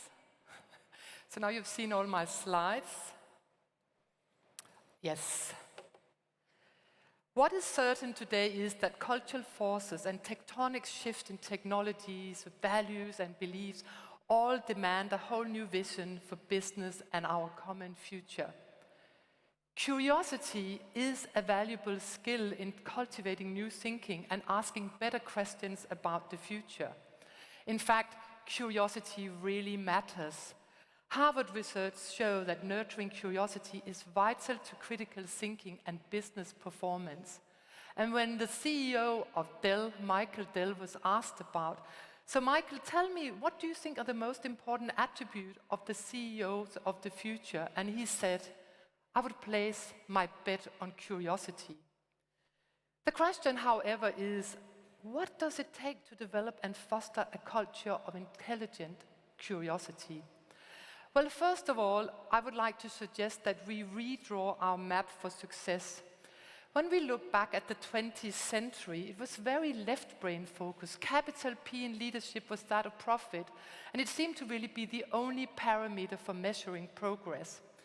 But increasingly, as we navigate into the future and the next century, a whole-brain outlook with a purpose beyond just profit informs a whole new norm. And the principles are really simple, because once we balance people and planet with a purposeful ethos to maths, then we engage in inclusive thinking, feeding into our environment rather than just feeding off it, and that leads to sustainable performance. This is also the methodology that we use when we collect data. We scan the scientific and social dimension of society and explore also the softer emotional and spiritual drivers of society in order to get that whole brain outlook that is so needed in order to navigate what is ahead. And the fact that something is hard to quantify doesn't make it any less important. On the contrary. So, looking in a global context, I think one of our biggest challenges today is short-termism. Rather than just firefighting the present, it is time to create those long-term maps of the future. And as really a futurist, deep futures is key to how I think, and I always look with the 4P lens of people, planet, purpose, and performance in order to really understand what are our current and future challenges and how do we best adapt the futurist mindset. So I also, as a futurist, look back to look forward, and I like really bold forecast. I looked back to 1929, and I found this amazing quote from John Maynard Keynes, who predicted in 1929 that by 2030, growth in the developed world would have slowed, And a 15 hours work week would be the reality because, as he put it, we would have enough to lead the good life. So in a current context, I think it's safe to say we are all looking for inspiration, and the long-term impact of the pandemic is really hard to forecast, but what we've seen is the acceleration of many socio-economic trends, and they are already on our radar. And at this conference, I have created the Trend Compass, which is basically a strategic framework containing some of the core building blocks of the future, and it enables us to see the big picture in the present while we tap into the future. So this compass really contains all of the data points, the trends that we've seen, and it's interesting to see when we speak to CEOs, 4 in 5 CEOs now tell you that they are spending more time than ever looking into foresight and scenario work. This is really a compass for navigating really and making sense out of what is happening now in order to go a little bit more open-minded into the future. You see the big picture, tapping into new opportunities. And I like what the business guru Peter Drucker once says. He says that long-range planning does not deal with future decisions, but with the future of present decision. So without doubt, successful organizations of the future will be those that adopt a 4P bottom line, factoring in people, planet, purpose, and profit, and in that order. And I would say that from our data that we have collected for the FFI and for this event, it's clear to see that values are the new best baseline. So investing in both the rational and emotional dimension of tomorrow's society will be crucial for humanity. So again, ladies and gentlemen, thank you very much. You will see a little bit more of me over the next 3 days. I will be presenting 6 data stories that came out of the research we did, and this is the compass we will be using to navigating the new norm. Thank you very much.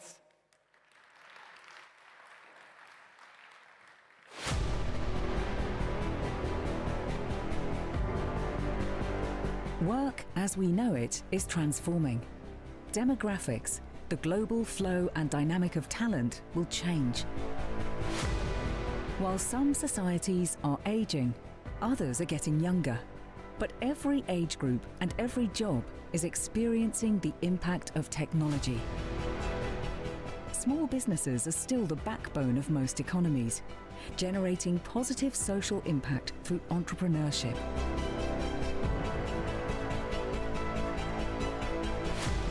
Transitioning to greener models of production for companies of all sizes and limiting consumption will be good for jobs, as well as for the global economy.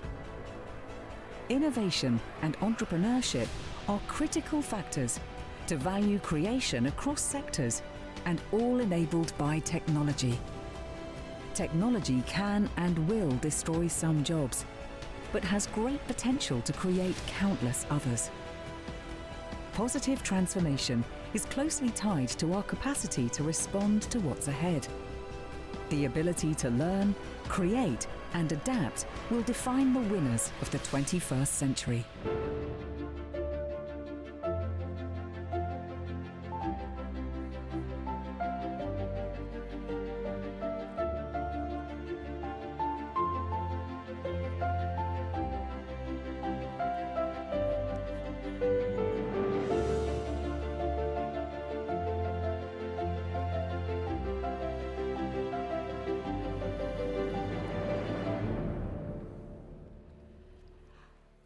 Well, thank you, Annalise. That was fascinating and a great kickoff to our panel. Given we have short time and so much to discuss, and this is such an important topic, I want to jump right in and not belabor introductions, which are all in the app. As we listened to Annalise's observations and watched the movie, clearly there is so much in the world on the job growth front that is not just the province of government or just the province of the private sector, but really a partnership and a global goal and problem to develop and drive inclusive growth. Our host country is represented by Andrew on this panel of the PIF.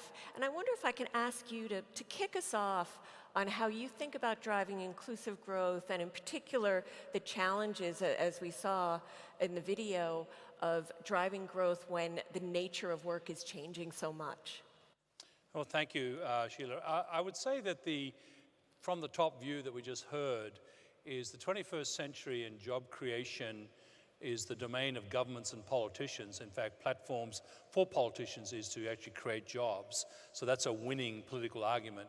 But the complexity in job creation in the digital century, when you throw in the tipping points of ESG that we've been focused on at this conference, and if you look at the geopolitical situations on supply chains, then top-down national industrial strategies for the 21st century have to be human capital-centric and training and education-centric. And my fellow panelists are going to talk a lot about that. But we've got to keep remembering, as much as I like listening to bankers and people who provide financial services, we actually consume goods, products, real things. Okay, we're sitting on real chairs. We're in a real auditorium. And that means the movement of goods in the digital age has to be based on quality, not just quantity. The human experiment and lifestyle. So Vision 2030 here in Saudi Arabia, which I'm very privileged to be a part of, is all about, I've got an oil economy, but I've got a new century. And a visionary leader and a visionary government working with the private sector is creating new institutions for public-private partnerships to actually invest in the human capital, to invest in the training, the digital skills, in the headwind of job elimination by automation. The last 10 years, jobs are disappearing. 30% of all professions can be automated. Soon, within 5 years, 60% of all professions can be automated. That's a very scary thought if you're managing a workforce. So how do I transition, that word transition, okay, to this new type of work, okay, with the COVID experiment now bringing digital ahead of itself? Here in the kingdom, we're very digital. We are working on new energy. We are working on a top-down industrial strategy for the 21st century on quality in sectors like food and agriculture, water, med tech, new energy, defense, cyber, and digital. I think that's the type of approach, and business needs to be right there at the table because government alone cannot handle this complexity. And Larry Fink said it earlier, inclusive means everybody has to be at the table and get the power of many. Thanks so much. Actually, that's a great segue to ask our politician on the panel, Maliki, how you think about it. I mean, Singapore has been a model of that kind of partnership and that kind of growth for many years. And many countries and many people in the audience are familiar with Singapore and have seen ways that others have tried to emulate some of that drive. Sure. Yeah. What do you see going forward in terms of how Singapore approaches these issues? Well, thank you very much. We've had a very short history, but in that history, we've done quite remarkably, I would imagine, to look at how you transform a third world country into a first world with industrialization and continuing to be able to look at opportunities. And one of the things that has driven Singapore is really the recognition that we don't have natural resources, and the only resource we have is actually human capital. So human resources are key, but as we move along in any developing country, you need to be also mindful of changing demographic profiles. And Singapore is fast aging today. But Andrew spoke about human capital. We are now also investing significantly on human potential. You have to invest in R&D. You need to be able to look at what your people are capable of doing because of the transformation that's happening around them. And with an aging population, you also need to invest in the human potential at the later ages, what you are capable of doing, because otherwise you will be having a pool of resource, 50, 60-year-old feeling displaced. And that's the last thing you want to do. And so when we talk about partnership between the government and the private sector, it's really about looking at it collectively together and involving not just the employers, but also the trade unions, because they are the ones who are very important. These are the labor unions who will have a role to play in galvanizing the workforce to say that you need to train, retrain, train again, and retrain again, because that's really important. From government's perspective, the ability and willingness to invest in resources is critical too. Thank you. Actually, that train and train and train again makes me think of the wonderful work that's been done at the Kuwait Investment Authority. I mean, you're well known among your employees for offering initial training and then training at later stages in their career. Can you talk a little bit about how that affects both those employees, but also your ability to retain great people and really develop them within Kuwait? All right, thank you very much. Thank you for having me here. Kuwait Investments Authority, which is known KIA, it's one of their main strategy is to focus on human capital growth and sustainability. And the KIA has been investing a lot of money in human, just whether they are staff of KIA or they are just a Kuwaitis, And we run that through different programs. The program number one is the MBA program, which we ask people to just go and pick one of those top 20 universities around the world, bring me, you're accepted there, and then we'll scholarship all that program, and then you don't have to be part of KIA or part of any Kuwait society, whether private or public sectors. And then it's been running for years and years, which is, a great program, I think. The other program is also we invest in is training a new fresh graduate from the schools. Usually they are coming from United States, from England, anywhere from the world, even from Kuwait universities, and we take all those people, train them in-house, and send them outside also.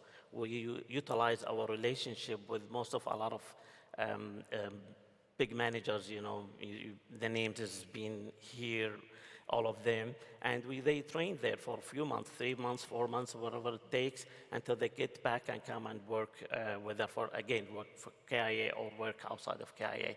But at least something, we invest in a human. We raise their quality of training so they can be well educated and well maintain their job. The third one, which is I think it's all over the institution, is the in-house training for the staff of the in-house. Also, the staff send outside for a month or two, spending in special, because wherever they are work, they work in hedge funds or work in any other asset class, then we'll send them to the right people, to the specialist companies where they can be trained also and come back and work again. So the training has no limit, actually. And as I said earlier, we spend a lot of money for upgrade the skills of all the people who work either at the KIA or for Kuwait society in general. Thanks. I think what we keep hearing a bit thematically over and over is both the human capital element and a bit of a creation of an ecosystem, creating a cycle that works and is regenerative. And actually, Ahmed, backstage when we were talking about some of your work, which is so fascinating to be in so many different industries and in frankly, an area that people don't spend enough time, what's going on in Africa and in all the areas in which you invest. You had given a great example, and it actually goes back to what Andrew said about making real stuff, do enough of us, a lot of people here, including myself, don't make things.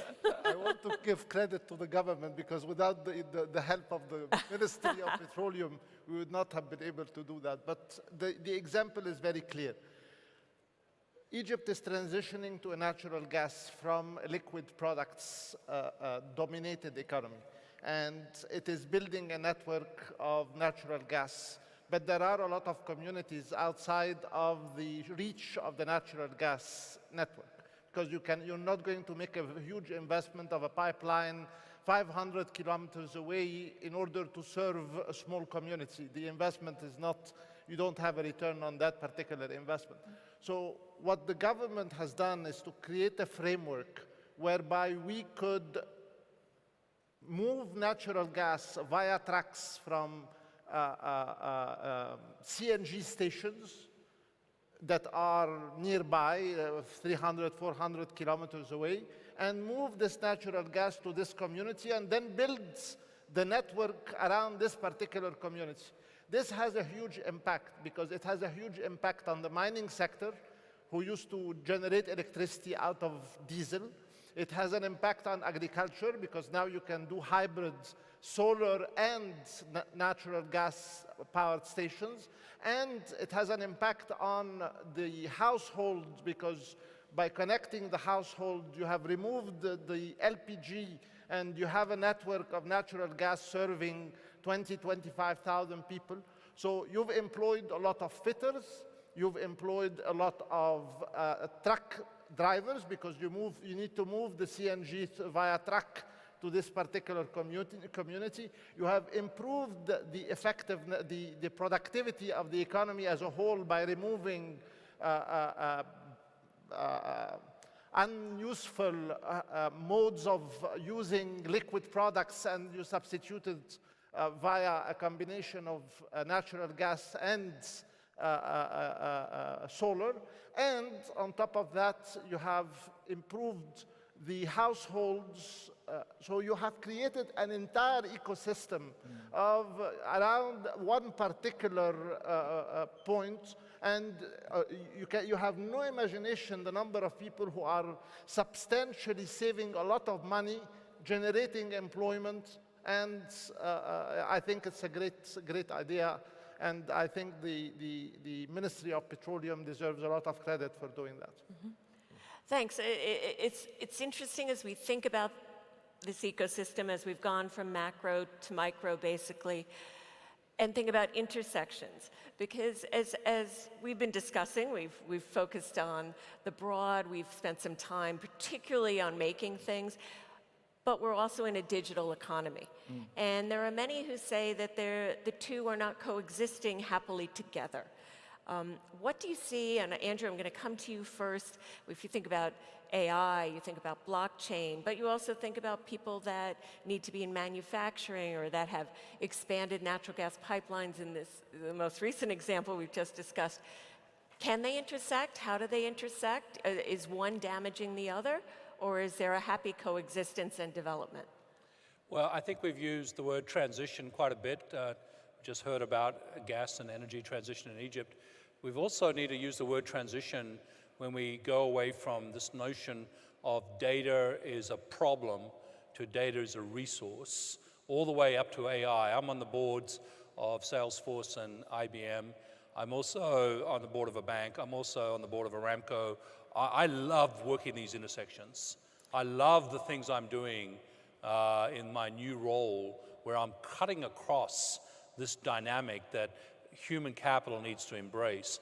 Because machines, when they get all the way to AI, cognitive computers, okay, are going to need humans. Okay, humans will coexist. Maybe we'll need less of the traditional jobs, but we'll need a lot more of the new jobs. The glass half full view of that is economic expansion brought by knowledge of the AI kind will create, the pie will get bigger, as Anna Botin said on the panel this morning, such that we'll have new types of jobs being created, which is why what the minister said about, both ministers, about training and education. What I worry and lament about is public sector training and education is lagging this development. So unless you're in countries who are forward thinking, and I'm living in the US is definitely not doing this. So the private institutions are doing it. Private universities, private schools, private enterprise. At Dow, we were actually a training school and a university to get ready for this not either or, but and. Okay, Jim Collins, right? The power of and means I can transition workers, and I'm going to need new skills in that workforce because I'm going to have new tools. And think of AI as a tool. Think of drones and robots as tools, 21st century tools. Okay, so I need to get the human-machine interface reskilled. My existing workforce, so we don't leave them behind, and of course my kids, the new workforce. And oh, by the way, there's another thing that's going on. Entrepreneurialism is becoming global. Youth is loving the idea of discovery and founding companies and creating an innovation ecosystem from schools all the way to startups, and the kingdom's doing a lot of that, but I know these countries are too. This, for me, is the new growth economy. Innovation of the founder kind. Whoever said it the other day, let the unicorns come, okay? I think this is where we need to skill our new workforce. It's fascinating, you know, actually, as you said that, I'm reminded of a story.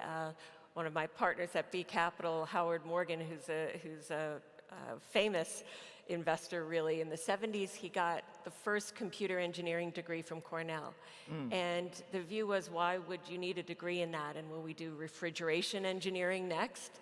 It's not a big thing, is it? And here we are today. And we're still facing some of those same dilemmas. Do we value education in the right way? Are we educating from the earliest stages all the way through people in their 50s and 60s in the things they really need to know for jobs of tomorrow? Education's in your portfolio. So this one, obviously, Maliki, should come to you a bit in terms of that macro level, Yes. because education seems to be a huge debate in the political arena. Yes, it always is. Always? Always is. You know, Always. especially in Singapore, I'm sure in many other countries too, something goes wrong, it's because of the education system. You know, have you developed people enough? Have you trained people enough? So I think what we need to do is to acknowledge the need for us to be nimble. In the education system. It's no longer one that focuses only on literacy and numeracy, but really looking at the larger picture, looking at giving students tools to be able to be used in different circumstances. We also need to start looking at the notion of interdisciplinary learning right from the very beginning to see that it's not just silo learning of different subjects, but also how you integrate those subjects, and you start that training and the mindsets of our students looking at the diversity of information, and to be able to give them tools to integrate those information. That becomes critical, because in future, whenever something comes in, you are already ready and you embrace this diversity, you embrace the notion of integration. So even at the university level, we're beginning to look at not just learning to be a medical practitioner. You need to appreciate what it means to be a doctor with regards to technology, with regards to telemedicine and stuff that relates to that. COVID is a good example of how you need to embrace technology and how technology can change lives, at the same time save lives. It is because of technology and ability to use big data, for example. In Singapore, we were able to do contact tracing, to be able to ring fence potential infections, and all of a sudden people realize how technology can actually change the way we look at things, the way we live. And one aspect of education that we are promoting in Singapore, for example, is this new theme or mantra called "You are learning for life," right from the day you start school, because it's not just about getting to the university degree, but it's really about being ready to come back and acquire new skills whenever it's required. I think that's actually a great segue to thinking about maybe the second half of our conversation, and Annalise is going to jump back in. But really, as you think about this development, learning for life, I love that phrase. How do we create job growth that also enhances sustainability, goals in climate change, green economy? And I think, Annalise, you share a few things with us and bring it back to the panel. Thank you very much. What an interesting discussion. I would say that some of the things that I've heard, and it's very inspiring, is that really inclusivity, trust, and well-being define current conversations about work.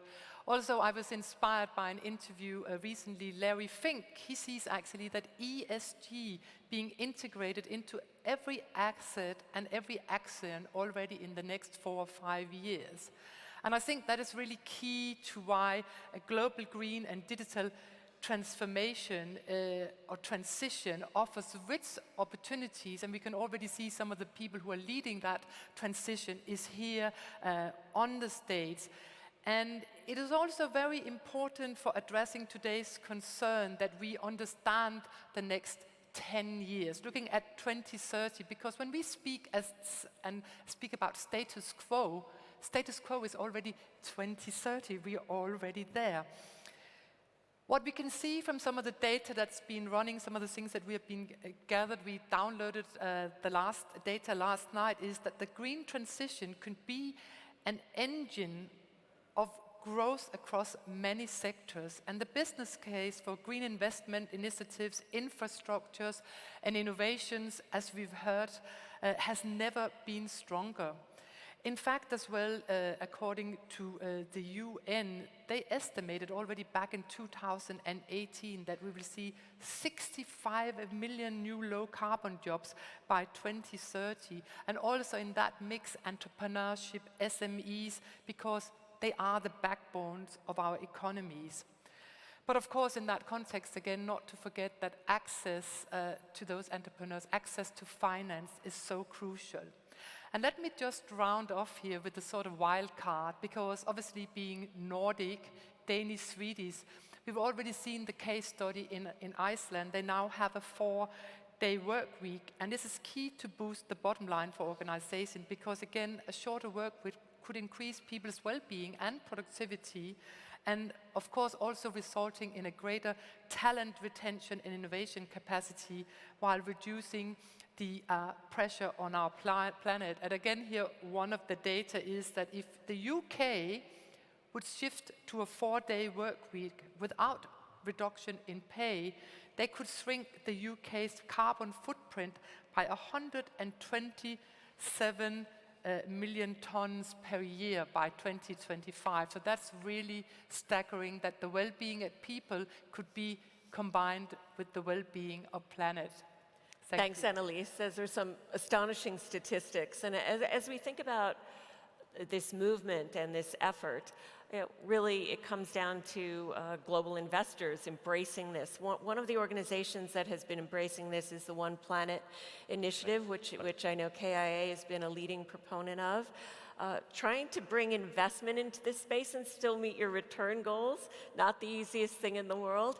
How do you think about the One Planet Initiative, and what drew KIA to underwrite this so strongly? Okay, well, KIA is really believing in climate change and those all initiatives. Back in 2017, when the One Planet Sovereign Wealth Funds created, KIA was one of those founders to this initiatives. And we bring a lot of different sovereign wealth funds, assets managers, and we took it from $3 trillion collective amount to $30+ trillion. And we've been doing that in, organizing all the information we have with all of our partners within this initiatives. And I must say that the president of France, Mr.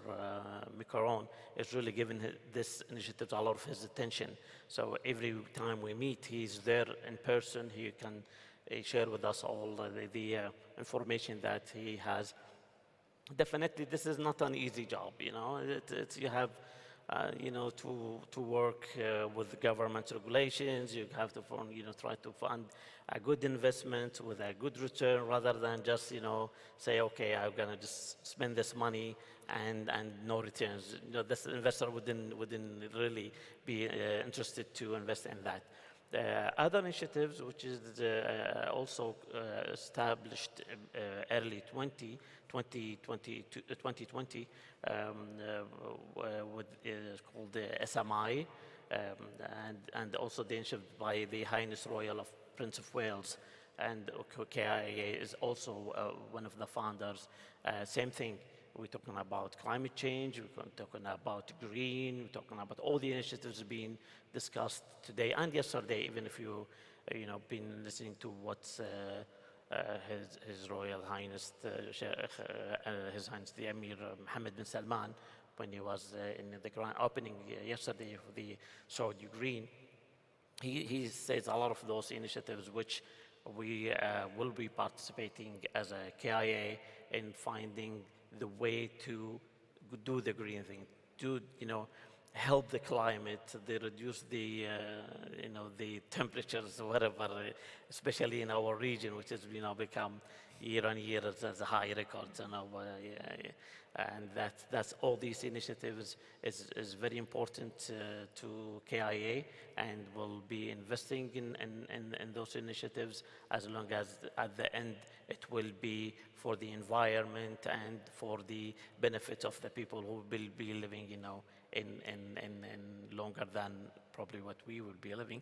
But anyway, this is initiatives is not easy tasks. It's going to be take a long of time, years and years to do. But at least start. Let's start. Let's put all our force together, and then we can be reaching our goals, in the future, hopefully.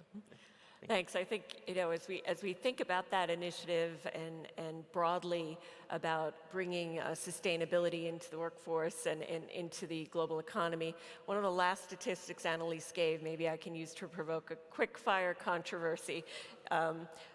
Quick answers, but Ahmed, I'm going to start with you, but try to get everybody to give an answer. Annalise shared with us, and we've seen many other statistics that show during COVID, when people weren't going into the office, our footprint as a society, as a global enterprise, was so much lower. Low carbon, low usage of transport, et cetera.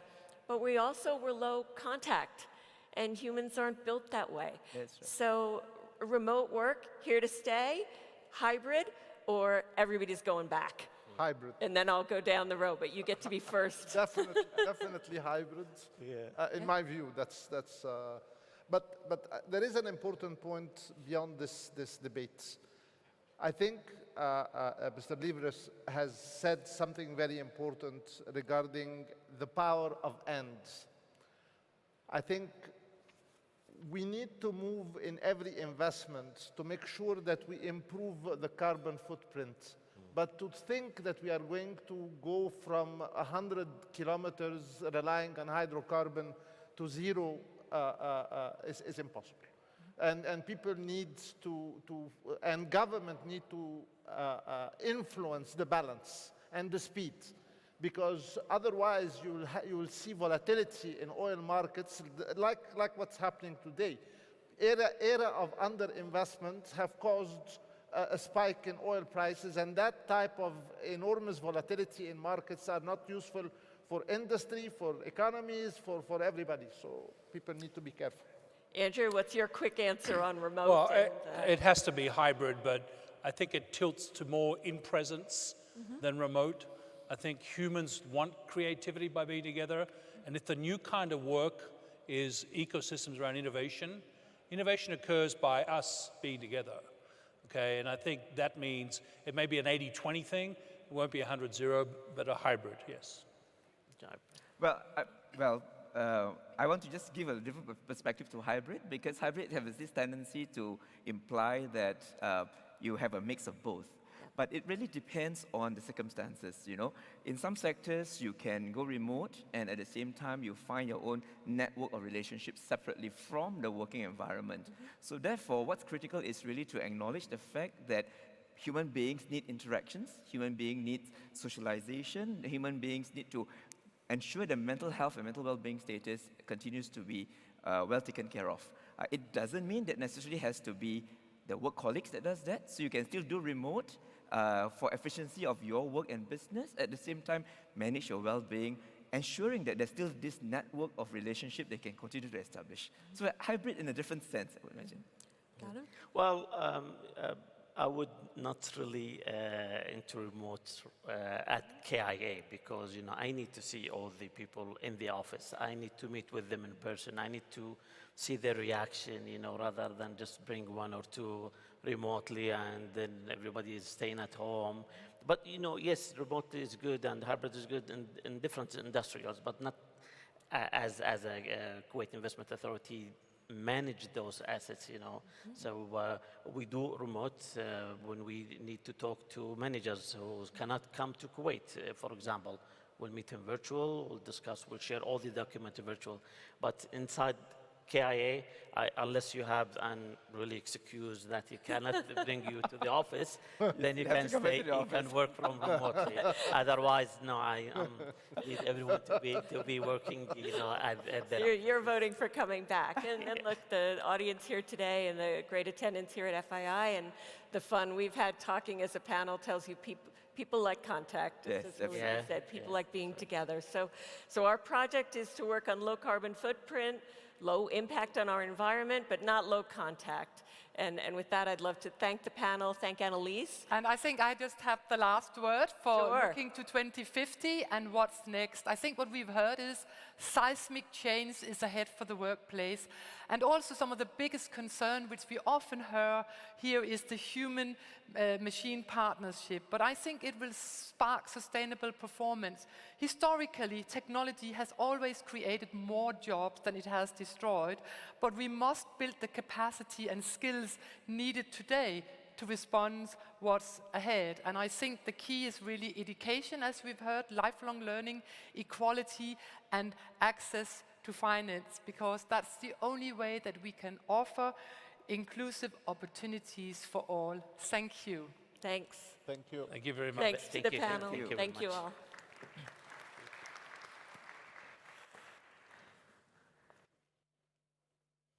I do it. Thank you.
and gentlemen, please welcome to the stage Richard Quest, anchor CNN.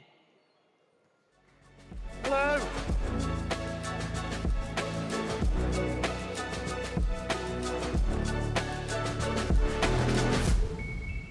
Right. You're here. Everybody knows where they are. Very good afternoon to one and all. Perfect.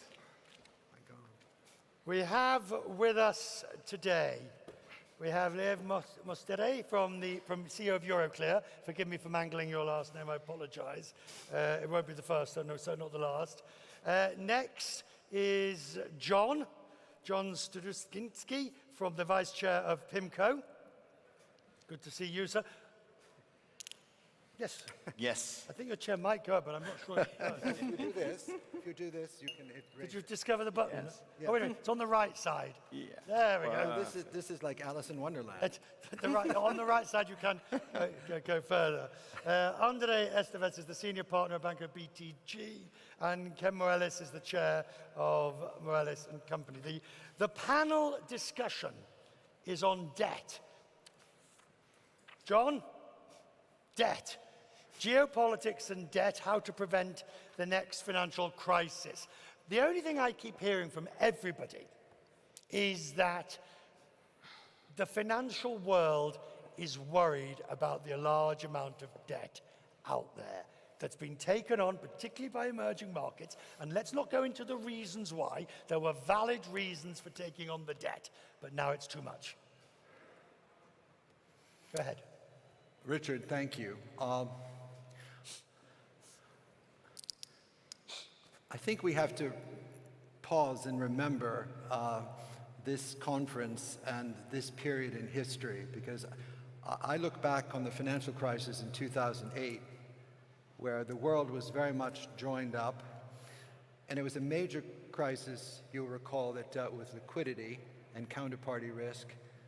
But what was impressive is the world was joined together as one.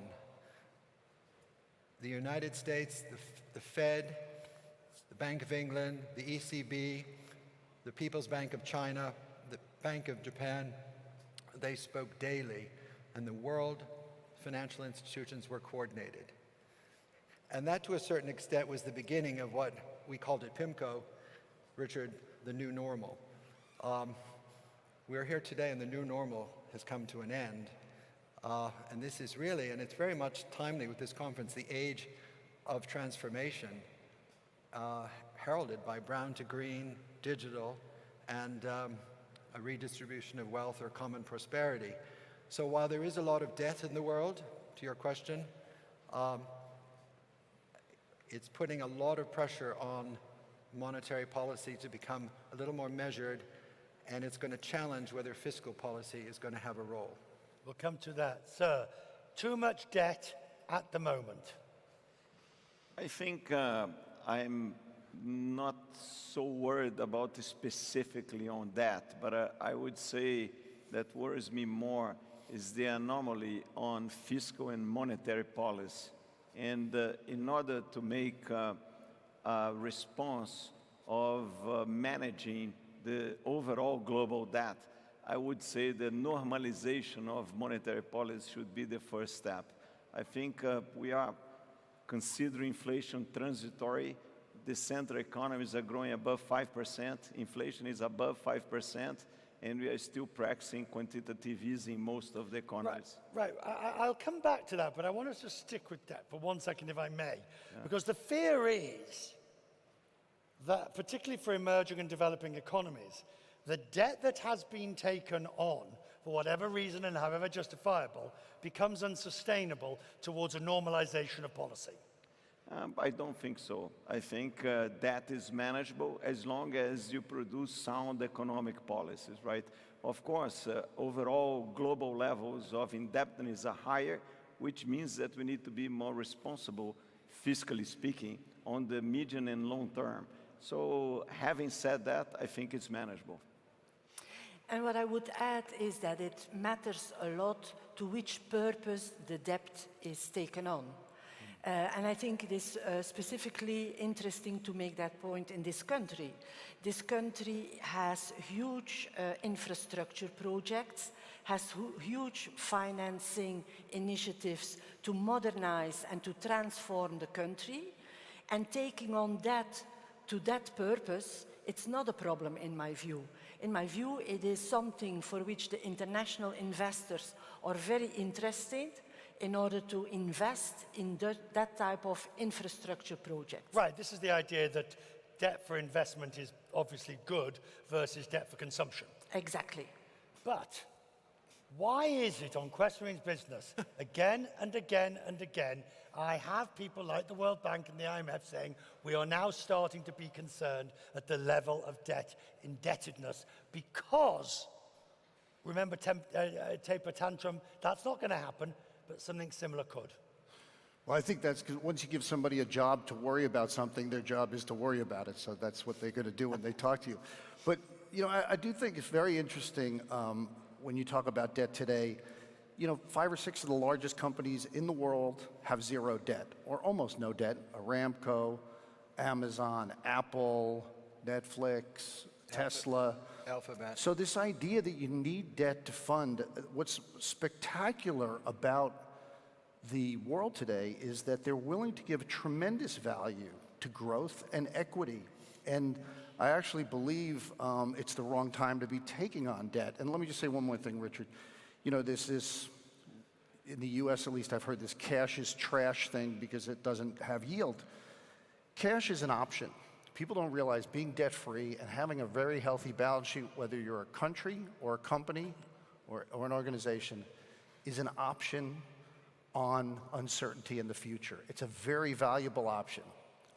When adversity hits, you can't go backwards at that moment. So I do think this whole idea of people taking on debt to maximize the rate of return on every incremental dollar is a very large mistake, and you lose the optionality to take advantage of big opportunities. Right, so the French finance minister, Bruno Le Maire, John, said to me, why would I not borrow? I'm borrowing virtually at negative rates or barely positive rates. Why would I not borrow for infrastructure? And that is the current debate in the US, isn't it? Why would I not borrow more for infrastructure at these rates? Yeah, Richard, I think people are now focused very much on other ways of, to Kenny's point, growing the economy, and they're not. Everyone knows borrowing is, money has to be paid back. Everyone knows that the fiscal stimulus we've just undertaken over the last 2 years has to be paid back. And you can find different ways through inflation of trying to manage that. But the reality is, borrowing doesn't necessarily resolve it. You've never become wealthy through borrowing. Remember that. I mean, people forget that. People think borrowing is just postponing. It's a form of reallocation in the short term. It's not necessarily creating wealth. So interest rates are low, and interest rates may well stay low, but we all know they may rise slightly, but they're not going to rise because there is 3 times more debt today than there was at the time of the financial crisis. I mean, that's a very worrying statistic.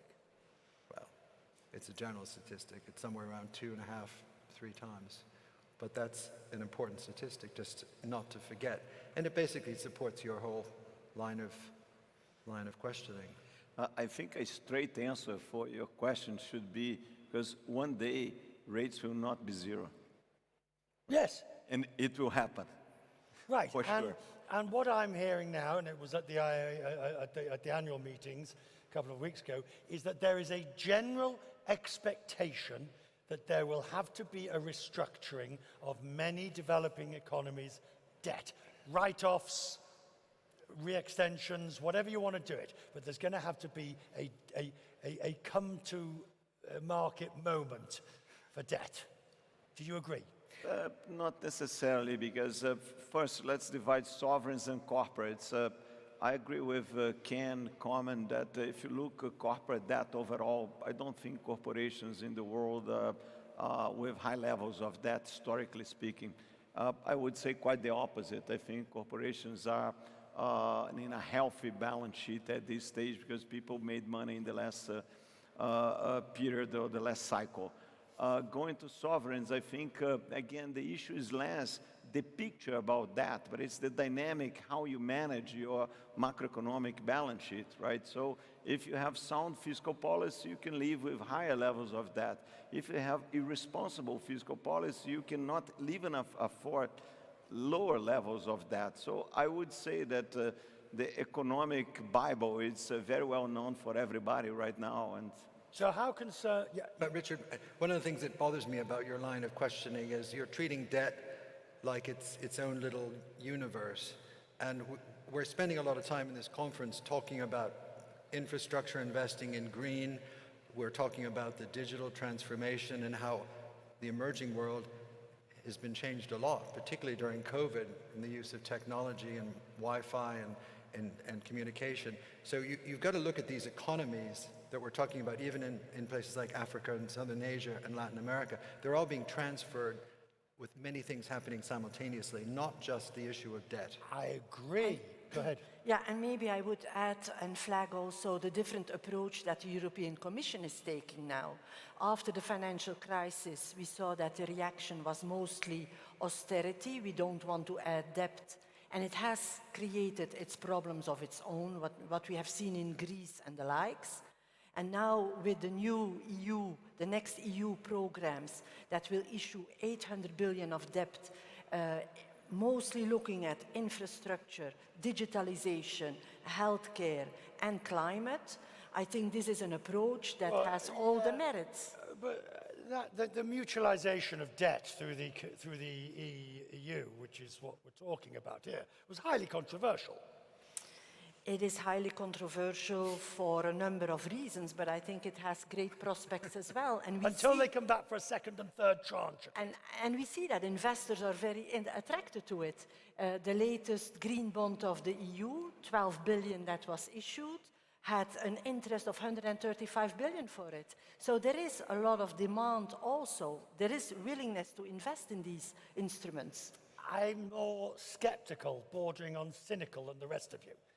Born out of Latin America debt crisis, African debt crisis, Paris Club restructuring, London Club restructuring, and everything I'm hearing, Ken Rellis, is that there's another restructuring going to be required. I take your point, John. I take your point. But I wonder, even though it's designed for infrastructure, has too much debt been taken on? Either of you? Well, can I say one thing? I was sitting at dinner last night with a large regulated bank, and they were talking about how the regulations today, daily P&L, daily risk management, daily monitoring, and I was thinking, it's completely, so what happens is you solve the crisis of 10 years ago, and then you turn it into a crisis of the future. I said that for risk management, there was not one question, how's your client relationship? What's your reputation like? Who are you dealing with? And I continue to believe that relationships and the quality of the business you're doing are the most serious risk management tool you have, but that's impossible. That's all I ask. Every day at the firm, I ask our bankers, how are we doing with our client? How's our relationship? And the rest takes care of itself. So I do think we're chasing the metrics of 2007 to try to stop the crisis of 2025, and I don't think, as usual, they'll be looking in their rearview mirror. So if we are at risk of doing that, what is the crisis that comes, what is the financial issue, in your view, that comes out of the pandemic crisis? Assume the pandemic lasts, whether it's another year, 18 months, 6 months, whatever. But as we come out of it, what is the overhang financial crisis that awaits us? Richard, I think the topic of this panel is also debt and geopolitics. And I think since, Kenny's point, since 2008, the whole allocation of debt with the World Bank, the IMF, and all the supporting of the emerging markets has taken on a decidedly much more political taint. I mean, this is not the 50s and 60s where there was a much more arm's length relationship. You've got the role of the Belt and Road Initiative in certain parts of the world that the Chinese government has played. You've got the evolving controversy around debt that's being provided by the World Bank and the IMF. So this has become, in the last 10 years, very political. And it's not nearly as straightforward as people... More dangerous if it's more political. I don't know if it's more dangerous. I don't know if we can make... Risky. Can you make that generalization really about... Because it's going to be different country by country, economy by economy, industry by industry. Okay. I see what you're saying, but if it is more geopolitical as a result, what is the risk of which we need to be aware because of that? I think there is a clear one, inflation. And from two causes of inflation, a microeconomic one, which is disruption of global supply chains, and two macroeconomic ones, very expansionary monetary and fiscal policies all over the globe. Inflation is probably is helping debt management in developing countries, because now most of developing countries have negative real interest rates for the first time in 1 century. That's why debt is manageable during this tough period. But on the other hand, not only in developing countries, but also center economies, I think September was the 4th month that inflation is above 5% in US, UK, German, emerging markets. So it's something new for our generation of financial players. Is that a concern? Relatively new. Is that a concern? Definitely is a concern. Is it a concern? I think it's an attention point, and we will have to make sure that we can, with our investments and our debt, also support productivity increase. If it comes together with productivity increase, the risk is more manageable. But Richard, it goes back to what we started with, is very different investment period here than we've had in the last 10 years. Much more volatility, much more dispersion, much more division, much more disruption.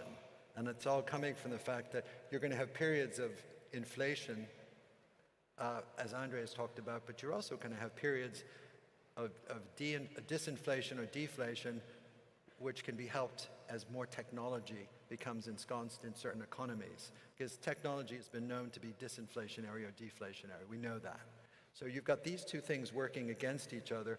But as we invest more and more in green, there's going to be a short-term increase on inflation, jobs, and demand. But we're also seeing the short-term implications on supply chain and goods coming out of the pandemic. But do you believe that the current inflation is transitory?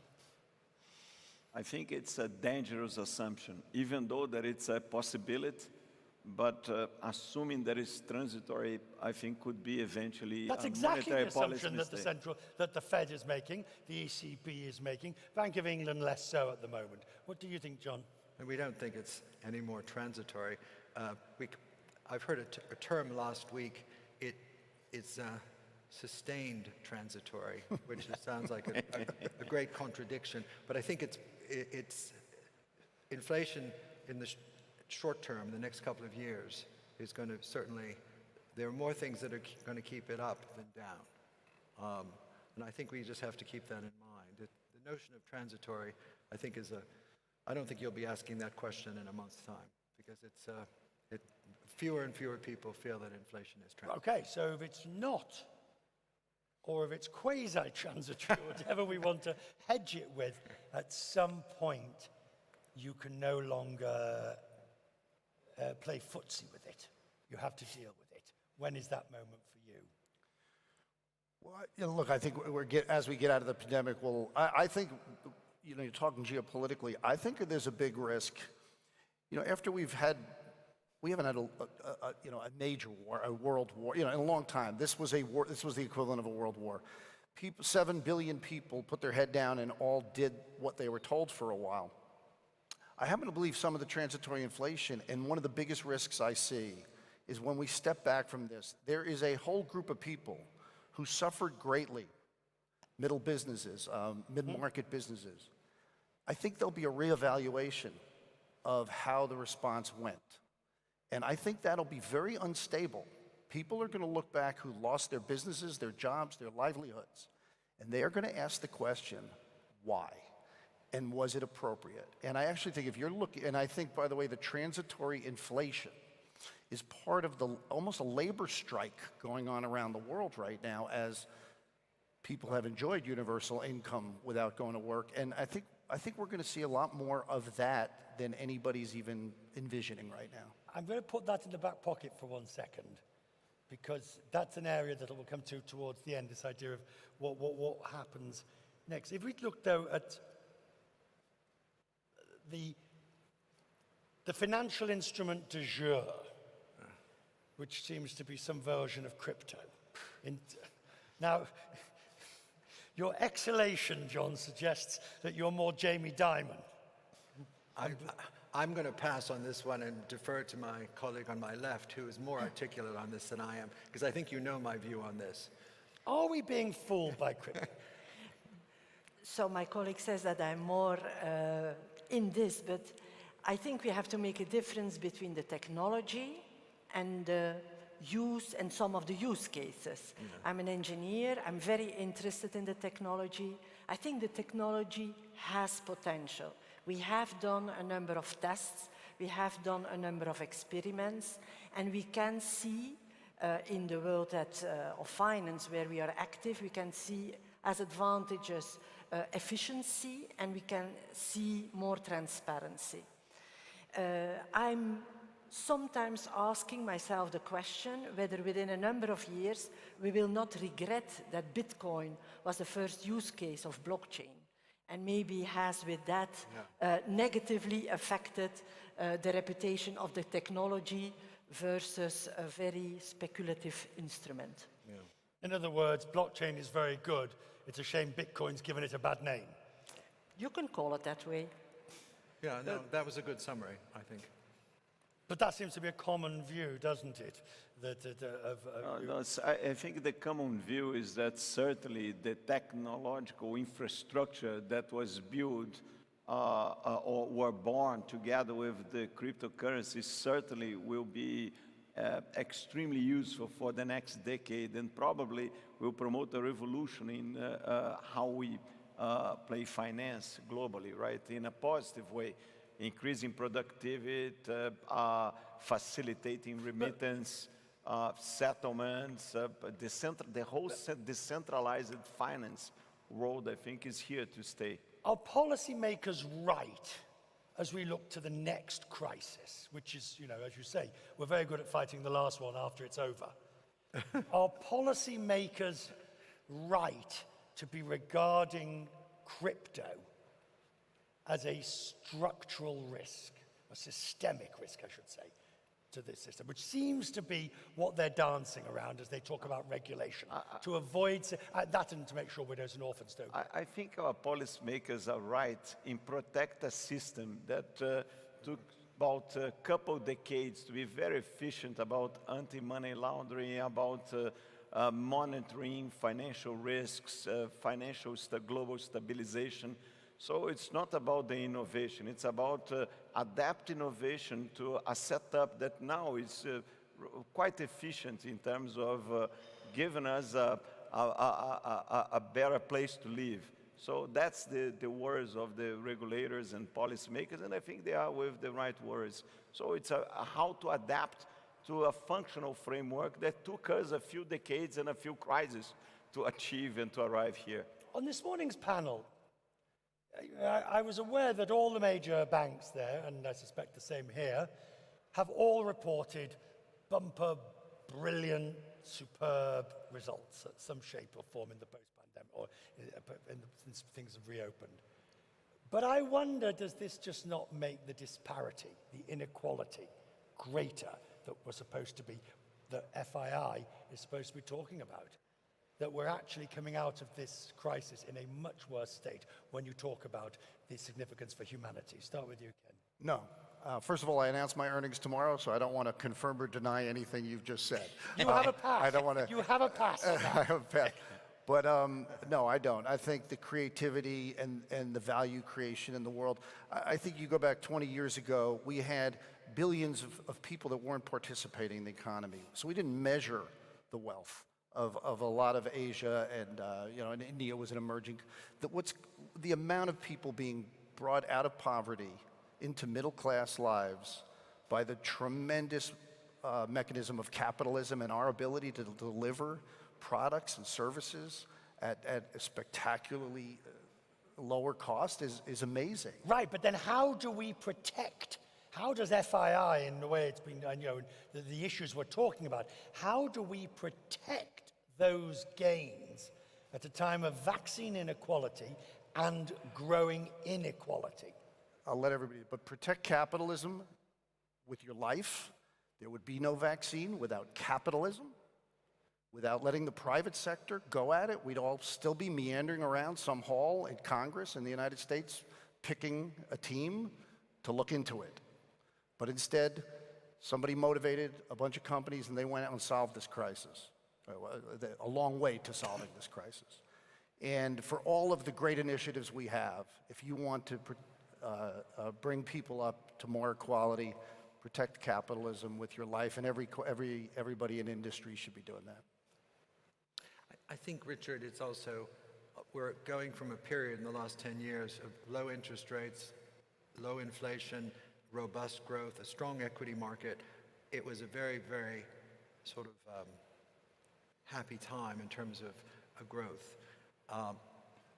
And as you rightly say, there's a period of the populations in the world. Everyone's done better, but there's a segment of the population that wonders, have we been left behind? So I think now what you're seeing this in China with the Confucian term common prosperity.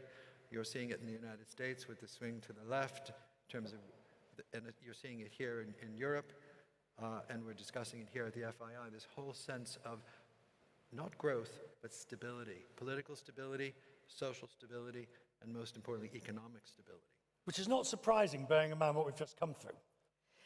It is not surprising at all, and I do believe that inequality is an attention point. It is an attention point that governments really have to take the right fiscal initiatives to, in a moderate way, not excessive, but in a moderate way, try to manage that. I would add to that also between countries, there is inequality, and I think the financial system can help to that. We can help by creating more level playing field across new emerging economies and the developed economies for access to investors' money to make sure that everybody can enjoy the same advantages and have the same investment programs to their availability to address inequality as a problem. A more personal question to each of you, because you're all very senior, leading institutions, responsible for the livelihoods of others, in a sense. What did you learn about yourself during the pandemic, in the way you went about your business, the way you went about running your business or your... And please, you are not allowed to answer about how wonderful your colleagues were. This is requiring you for a philosophical, psychological, therapeutic answer. Right, there we go. Come on, who's going to take it first? Before going to this question, I want to go back to inequality, because we talk a lot about that without being very objective. I'm much less worried about the results of company X or Y, because there are clear macroeconomic factors that cause inequality on an objective way. First one is inflation. It's the most perverse tax possible, because it's achieved the poor people in a very different way than wealthy people. The second one is high interest rates. That's what we need to avoid from a macro perspective. From a social and political perspectives, equality of opportunities, not necessarily equality of results. Hang on, That's hang on. We'll just come back to my other question. The link with the Yeah, previous question. but hang on. You gave two things that need to be observed: inflation and high interest rates. Yes. And at the moment, you've got inflation and the prospect of higher, I agree, nothing like we've seen before, but higher interest rates. That should be flashing red on your dashboard. Yeah, we need to be very careful, because if we are too aggressive in our approach to transitory inflation, the middle-term results will be much higher interest rates. That's the issue. And transitory Right, is but a dangerous word, right? Because if you compare to the geological age of the Earth, it's clearly transitory. But, come it's on. not the reasonable time horizon Right, of but economic policy. you are just really espousing what has been the central banker's dilemma since the whole thing began, which is, you know, you want to get ahead of the curve, the inflationary curve, and you don't want to raise rates so that you stifle growth. Would you raise rates now? Yes, I do. You would? Yes. Would you? Yes, I would. John? You don't have a way to go, but you can raise them slightly. You're not going to raise them a lot. Slightly, very slightly. You don't have that. Right, so you're raising to send a really firm message more than to actually expect it's going to have a technical effect. As long as we come to the reality that we have to stop putting all of our eggs in the monetary policy basket, that has got to stop. Mario Draghi said that when he stepped down from the ECB, and he was right. Okay. And we have to rely on much more clever fiscal and other types of... Not going to happen. Well, it's going to have to happen, and we've already had this shock, and the shock has taught us a lot of things, and we're going to have more shocks if we don't embrace... Jerome Dieselbaum said, at the height of the crisis, we know what we need to do, but we can't get re-elected if we do it. Well, that's... And that's your problem. Now, back to you all. What did you learn about yourself? I think how much all of us here can adapt fast to a completely new environment. It's important learning. How did you adapt? Well, you stay in your home, you work remote, everybody remote, and all of our organizations continue to be functional, all of our societies continue to be functional, and suddenly you don't go out to restaurants, to movies, to see your dear friends. It's a very special moment in history, not necessarily good, but a very... I think that's a good way of putting it, special moment. Us all, how we can adapt. What did you learn about yourself? I think what I learned is that in exceptional environments where so much things are happening on which you just don't have a grip. So how did that... And so what I learned is that you have to do a big step back, be very simple in your strategic goals, and then just follow those. And the strategic goals for us, it was client continuity of service, safety of our staff.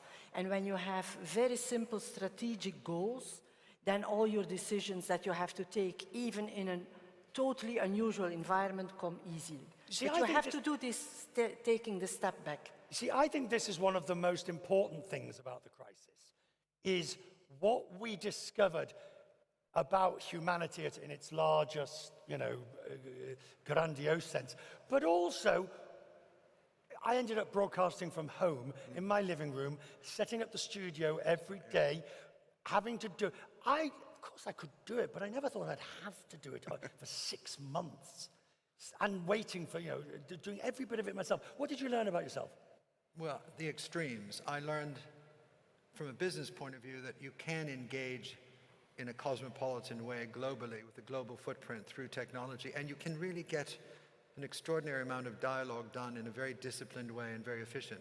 But I also, on the other end of the spectrum, learned a lot about my monastic self, who likes silence. And I had realized after many years that this was a period where I could spend more time with silence. And I think silence is a very powerful thing. We don't have enough silent moments in the day to pray or meditate. And for me, that was a period where, because we weren't going out every night and you weren't going out every weekend, silence, the art of silence, the art of listening to quiet and peace became even more important.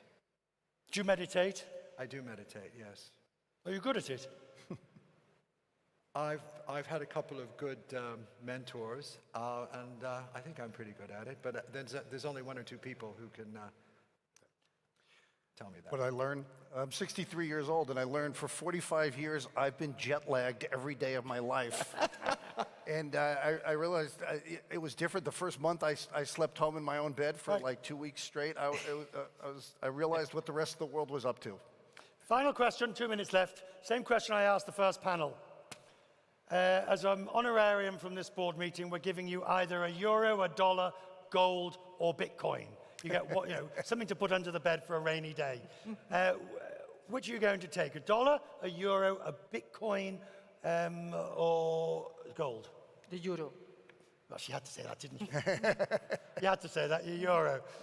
Sir? Dollar. You're going to take a dollar? Gold. Gold. The two big banks would say gold. What do they know that the rest of us don't know? We'll tell you next year. Thank you.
Good afternoon. So I hope you have some energy because we talk about sports. And it's my privilege to have with me on stage His Excellency Badr Al-Qadi, who is Vice Minister of Ministry of Sport of the Kingdom of Saudi Arabia. Please a round of applause for His Excellency. And which is not easy to be in this male ecosystem since 2016. Fatma Samoura, the Secretary General of the FIFA. Round of applause for the Secretary General. Thank you. So I hope that the world of sport will not become what we see behind us with so many robots in stadiums. But anyway, I'm sure it will be impacted by technology. Your Excellency, we are here today, I would say, to share how sport has this capacity to empower future generations and to provide them with essential values, which is important, like discipline, respect, and teamwork. My question to you is, can you tell us more about how sports integrate into communities to drive healthy outcomes? Thank you, Richard. So let me start by thanking the leadership of our country for the unprecedented support that has been given to the sports sector over the past recent years. As you may know, part of the Vision 2030 is the Quality of Life program. And for the Quality of Life program, sport falls in the heart of this program. Sports has a unique ability to unite, integrate, and inspire and engage people all together. Between 2015 and 2019, the participation in sport have increased from 13% to 19%. More interestingly is women participation in sport, which has increased by 150%. No doubt that the increase in participation has a social impact, economic, and health benefits. And as part of the National Sports Strategy and the recently launched Saudi Arabian football strategy that is supported and endorsed by His Royal Highness Prince Abdulaziz bin Turki Al Faisal, we're focusing on diversity and inclusion, participation, youth development, and community engagement. All of those would result in healthy outcomes. Thank you, Your Excellency. Let's turn now to FIFA. Fatma, we were talking a lot about the future of sport and how all sport industry, including football, are impacted now by all these changes. So I have a more precise question for you about how can technology make the game better? And also, because it is connected to technology, what is social media? You know, we are living in this world of social media. What, I would say, social media role influence, what is the influence on football specifically? Well, first and foremost, good afternoon to everyone. thank you, Richard, for giving me an opportunity to talk about football, the most popular game on earth. 4 billion, no? 4 billion people. Half of the planet are fans. Exactly. Wow. Are other fans or football players or football officials. So a sport as popular as football cannot survive if it does not embrace technology. We are in a rapidly evolving and changing world, and many sports industries are using technology as part of their DNA. So FIFA embraced the use of technology to improve the game on and off the pitch. Today, on the pitch, to be more precise, data-driven supportive devices are being used by coaches, by referees, by doctors, and by match analysts to enhance the experience, but also to follow the performance on the pitch to play for players. One of the biggest revolutions over the past 50 years in football has been the introduction of the VAR, the video assistance referees. It raised a lot of controversy at the beginning, but when it was introduced officially at the FIFA World Cup in Russia in 2018, it changes a lot because it helped referees taking decision. The right decision. Yes, the right decision with informed data. It also allows them to review the action that impact the next phases of the game. We are currently experiencing a unique fan devices that will be used for the first time next year in Qatar. It will allow people who are in the stadium through their mobile phone to see live, but in a much vivid way, live this experience.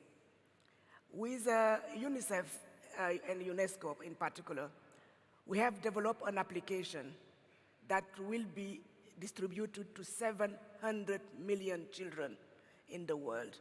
It allows physical sports teachers in primary school, including in the most remote villages in Africa and Asia, to use this application as a game changer for children because it will teach them life skills that will allow them to be better citizens, to accept to be defeated, to also be able to accept tolerance because after all, football is a universal language.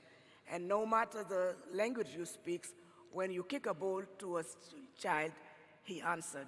So technology is in fact one of the pillars of the FIFA Vision 2026, which is the blueprint on how FIFA envisages the future of football. Thank you, Fatma. Your Excellency, we all know how sport is becoming an amazing tool for economic development. We are here a lot of investors. It's an investment forum. So what are governments doing to invest in the game of football, for example, and ensure that it serves as a positive force for, I would say, social impact? Well, few days ago, we celebrated the first anniversary of Mahd Academy, an academy that has been launched in Saudi Arabia. The role of this academy is to identify talents from the age of 6 to 12 years old. So this is an initiative that the government have done now to scout players at a very young age. This is number one.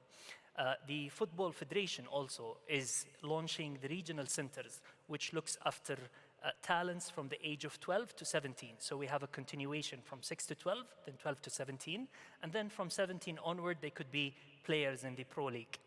That's number one. Number two, we have activated a partnership with the Ministry of Education, where we have the school leagues. More than 124,000 students are playing football on that league. There's also the Neighborhood League, which has, in 13 regions, 145,000 kids playing football on a weekly basis. So all of this is to engage the community further and further and identify talents at a very young age. If we look at the football and impacts overall that the country is looking forward to generate, we have hosted the Global Goals World Cup, which combines the football together with the UN Sustainable Development Goals. We also sponsored the Unbeatable Cups in Italy, and that's through Mahd Academy, and it's an initiative that raises the awareness and investment in scientific research related to cardiac arrests. And last but not least is a Zatari refugee camp for Syrians in Jordan. We just a few days ago, a football pitch have been sponsored there by the Saudi government. So it's not only investment, it's also inclusion. It is indeed. Fatma, you and I were born in Africa. So how FIFA and Africa are working together, I would say, to develop capacity and talent for the next stars of game. We saw how African players did an amazing performance during all these recent cups. So what FIFA is doing? Well, in fact, you're right, Richard. Africa is a continent that is passionate about football. But more importantly, Africa is a reservoir of talent. Definitely. We are the youngest continent in the world, and by 2050, we will be the third largest talent provider in the world because of our youth. First, I would like to say, if we want this talent to be retained at home, we need to take very seriously the problems of lack of infrastructure. Just an example.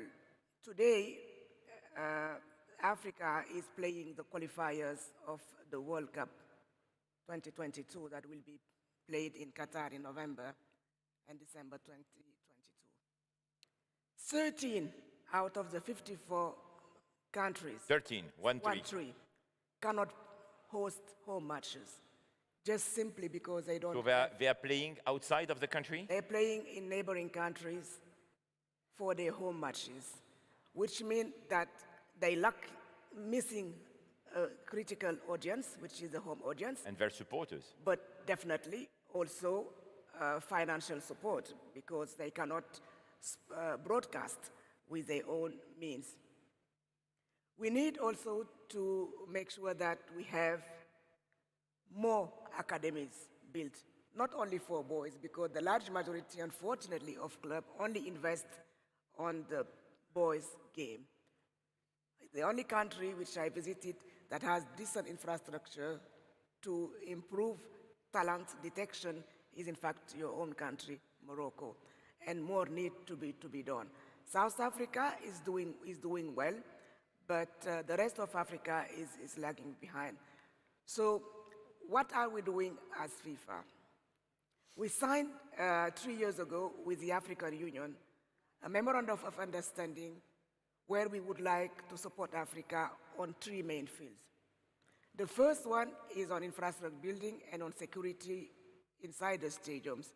It is unacceptable in the 21st century that people coming to watch the game end up by losing their life because of improper security. The second is on governance. Money is invested in African football, but not on the right way, and I think there is a wealth of experience with the 5 years that FIFA has been living and leading the world football that we can share with a continent as important as Africa when it comes to football. The third and very critical support we are giving is the one that is led by our technical chief, Mr. Arsene Wenger. It's very simple. We want to detect the talent at a very young age in the African continent.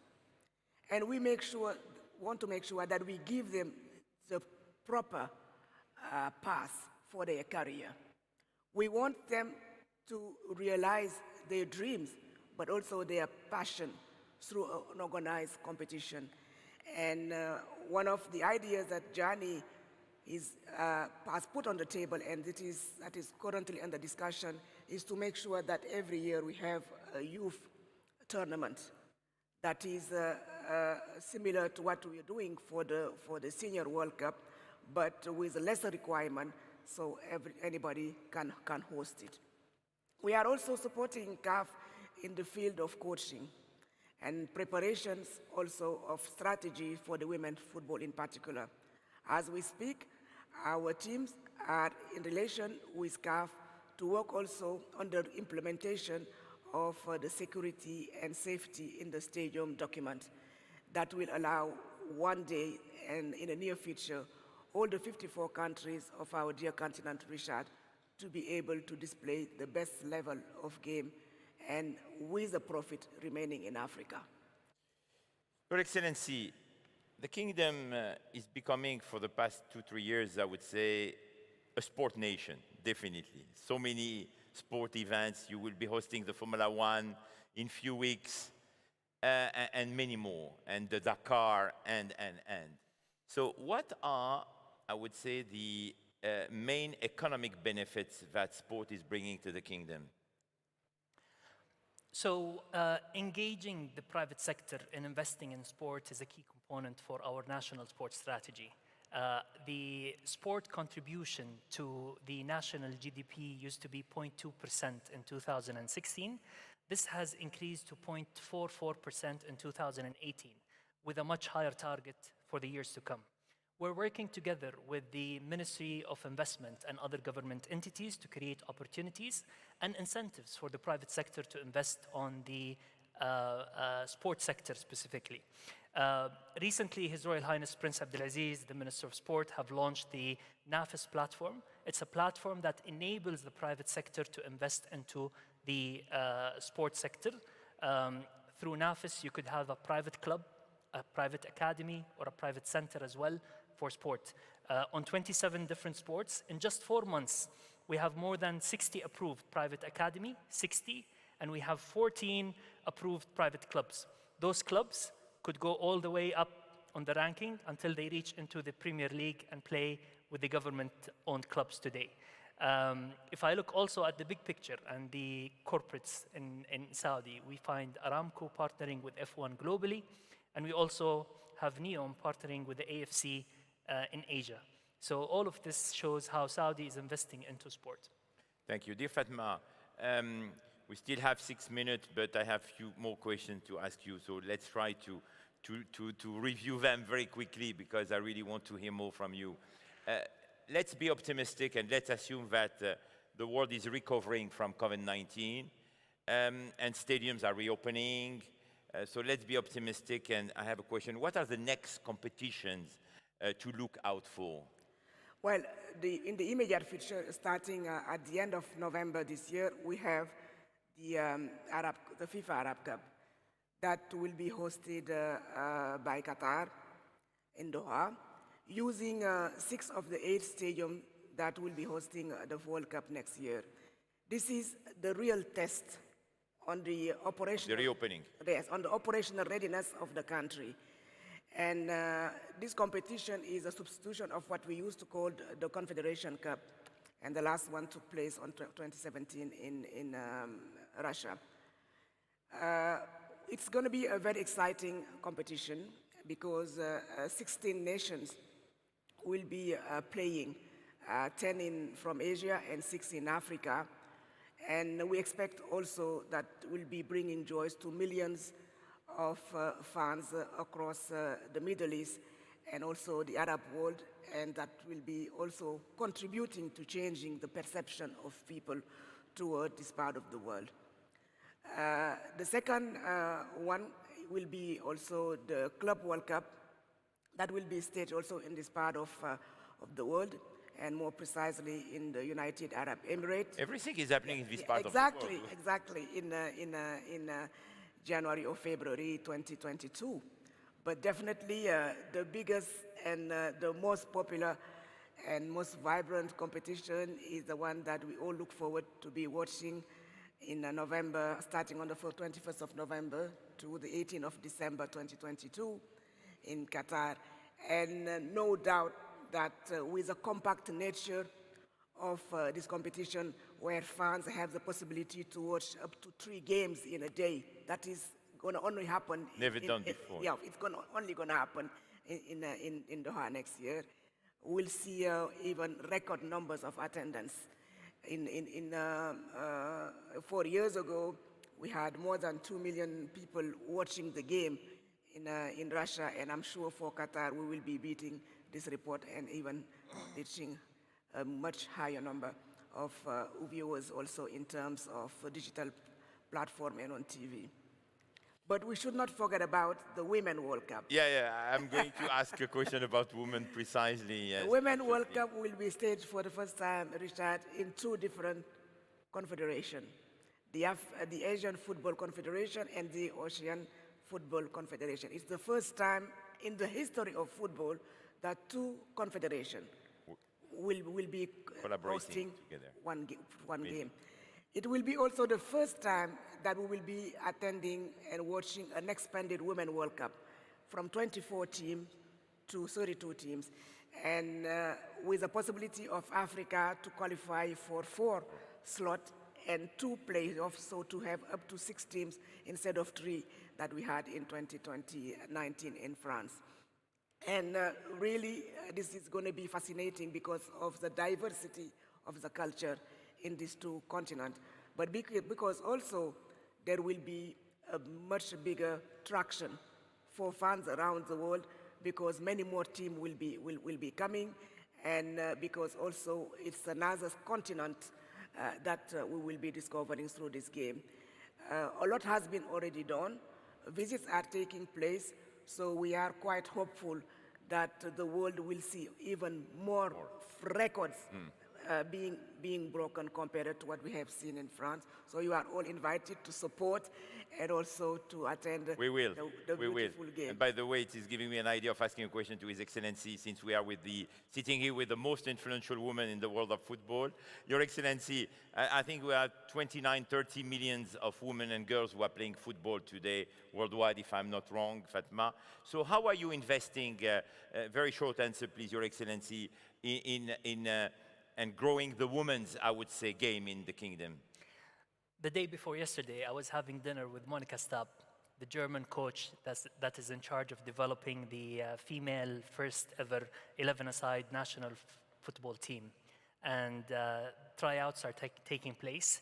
There are more than 700 players, female players, have tried to join the national team. We look at women empowerment as a key component of our Vision 2030. We look at it from 3 different aspects: representation, participation, and performance. When we talk about representation, Princess Rima bint Bandar is representing Saudi in the IOC. When we talk about participation, I just mentioned that female participation increased by 150%. And when we talk about performance, the strategy outlines a lot of areas to enhance the performance of athletes. Today, we have more than 90 female beginner referees. We have also 59 qualified coaches, and we have a competitive futsal team. And you have an amazing deputy minister also. We do have one. Who is a great football player, by the way. Fatma, my last question, we have 1 minute.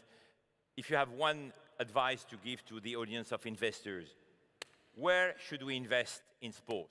We see so many investments recently in football clubs, in academies, but what is your advice? On infrastructure building in Africa. Infrastructures? Yes. In Africa? In Africa. So you are very precise on the geography and the sector. And this is a plea to the whole audience.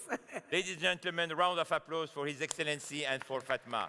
Thank you so much, Fatma. Thank you. I have a small token for you. Oh my God, thank you so much. Excellent. Oh, great, thank you. This is also a symbol of friendship for having invited me to this beautiful event. Oh, thank you so much. And last but not least, this is my God. in anticipation for this event. Thank you very much. Thank you so much. Hope you will have it one day, inshallah. We'll do, inshallah. Thank you, ladies and gentlemen. Thank you. Thank you. You got to sing.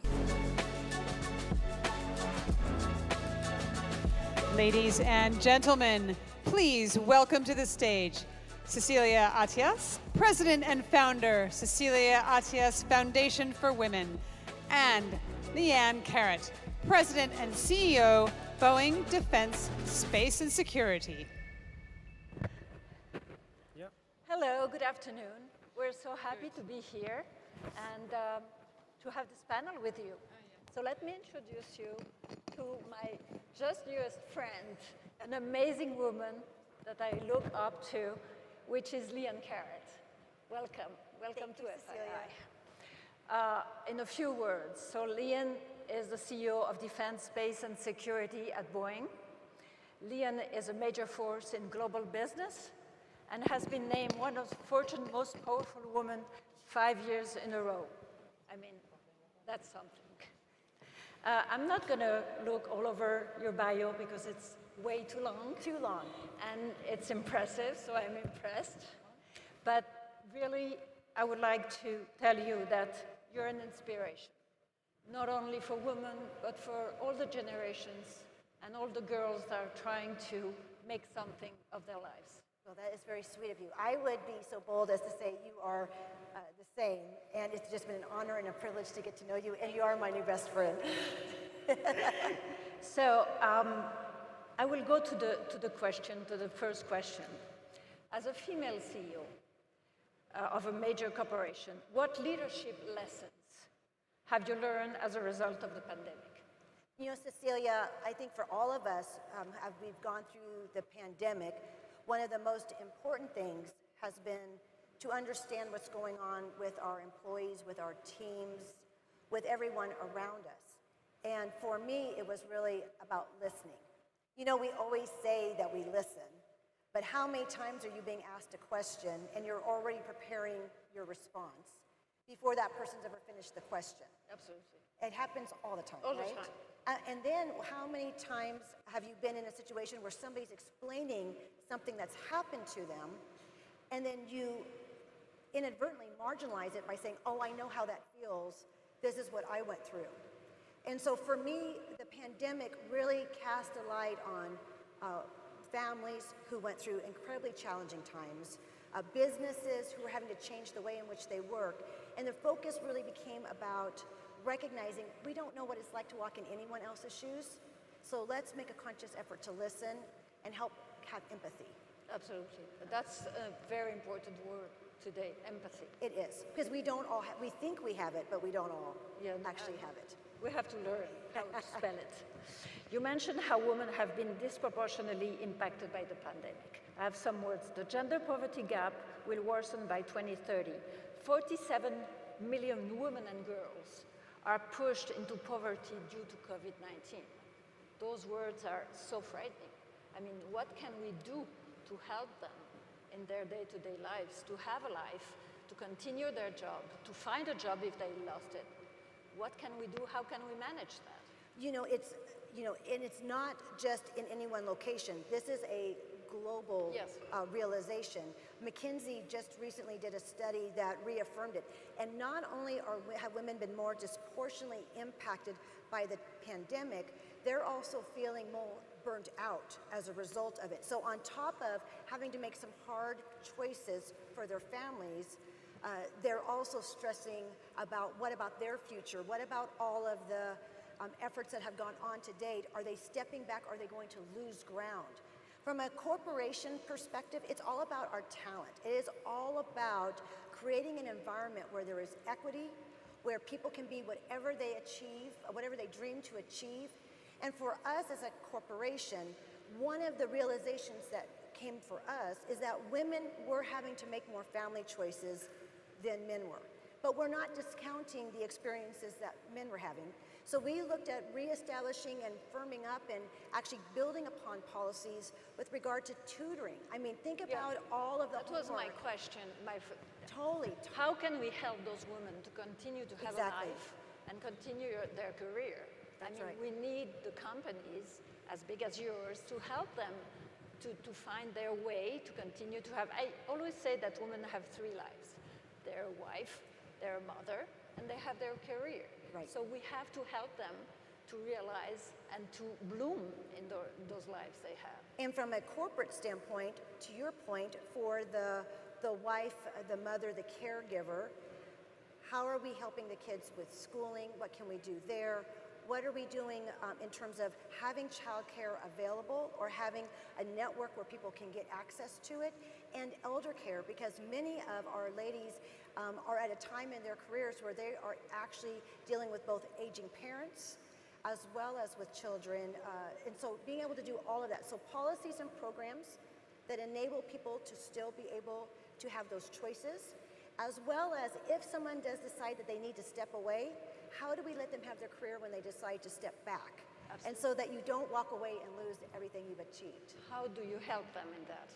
We actually have set up programs so folks can get recognition for the time that they've already done. And then we work with individuals on how much time they think they need to be away and what we can do in terms of helping them position themselves smartly when they come back. And because we're a global company, it's different depending on where you live. So the US, there's a set of policies. You know, every nation, we handle it in accordance with those local laws. Fantastic. And then I'm going to talk a little bit about inclusion. Seeing as today's session is titled Women's Empowerment in the New Age of Inclusion, what does inclusion mean to you and how you do practice inclusive leadership?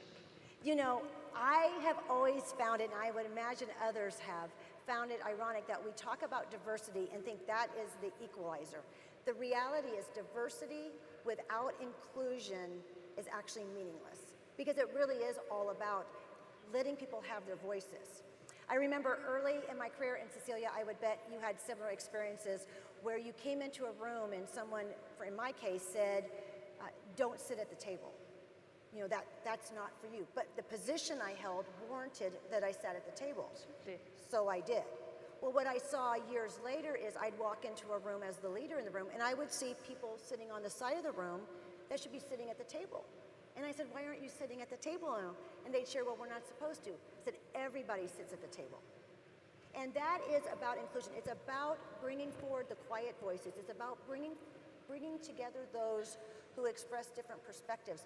But it's about making purposeful decisions every day. And as a leader, you have the opportunity to create that inclusive workforce. That's why we need more women leaders around the globe, because they're making the difference. Why? Because they know exactly what inclusion means, and they can change inside their companies what they're doing. Yes, I see you smiling. That's exactly what you're doing, right? We all have the ability to lead, and I think what we all have to recognize is that as leaders, we cast an immense shadow.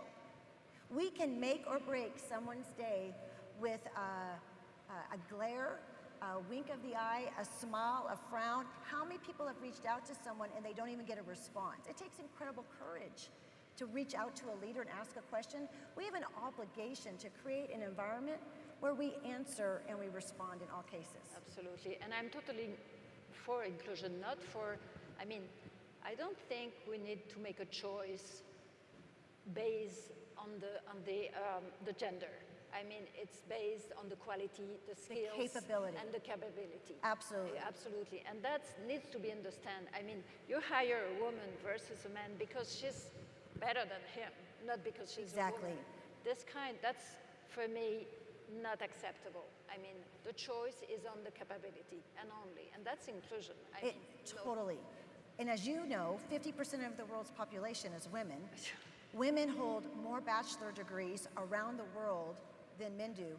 And so you have to wonder why we're continuing to have this continued difficulty having women at some of the most senior roles regularly, and so that we don't have to have a conversation about it because it is just who we are as a global society. And you see a change in those past years? I totally see a change. I would even speak about my experiences here in the kingdom, where I have been coming for many, many years.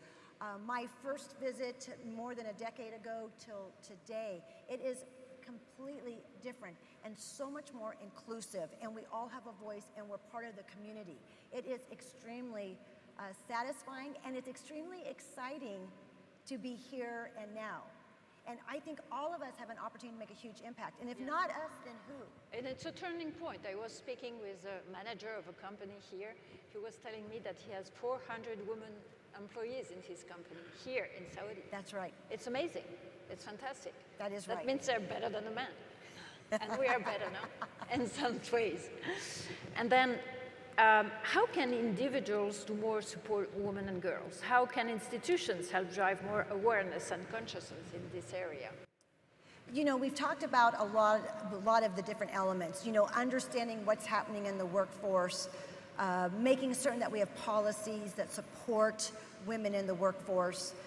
But also we have to make certain that we don't forget that there is a constant pipeline that needs to be filled, and we need to nurture it, and we need to give opportunities and chances. And so really important for us is to make sure that we are continuing to create opportunities for women at all levels of the organization. And Cecilia, I'll tell you, I don't know if you feel the same way. You can talk about women progressing and working, but if you don't see someone that looks like you on an organization chart, you're going to doubt whether the organization really believes in it. And so this is about what we do today as much in order so that we can be even stronger tomorrow. I have the question that I have to ask you. What is the percentage of women in Boeing? In Boeing, we're sitting at 23%. That's great. So, but we are nowhere where we need to be. We have made some progress, but we would tell you we're not where we need to be. And one of the efforts we have ongoing, and we actually started it here in the Kingdom 5 years ago, is Boeing Women Inspiring Leadership.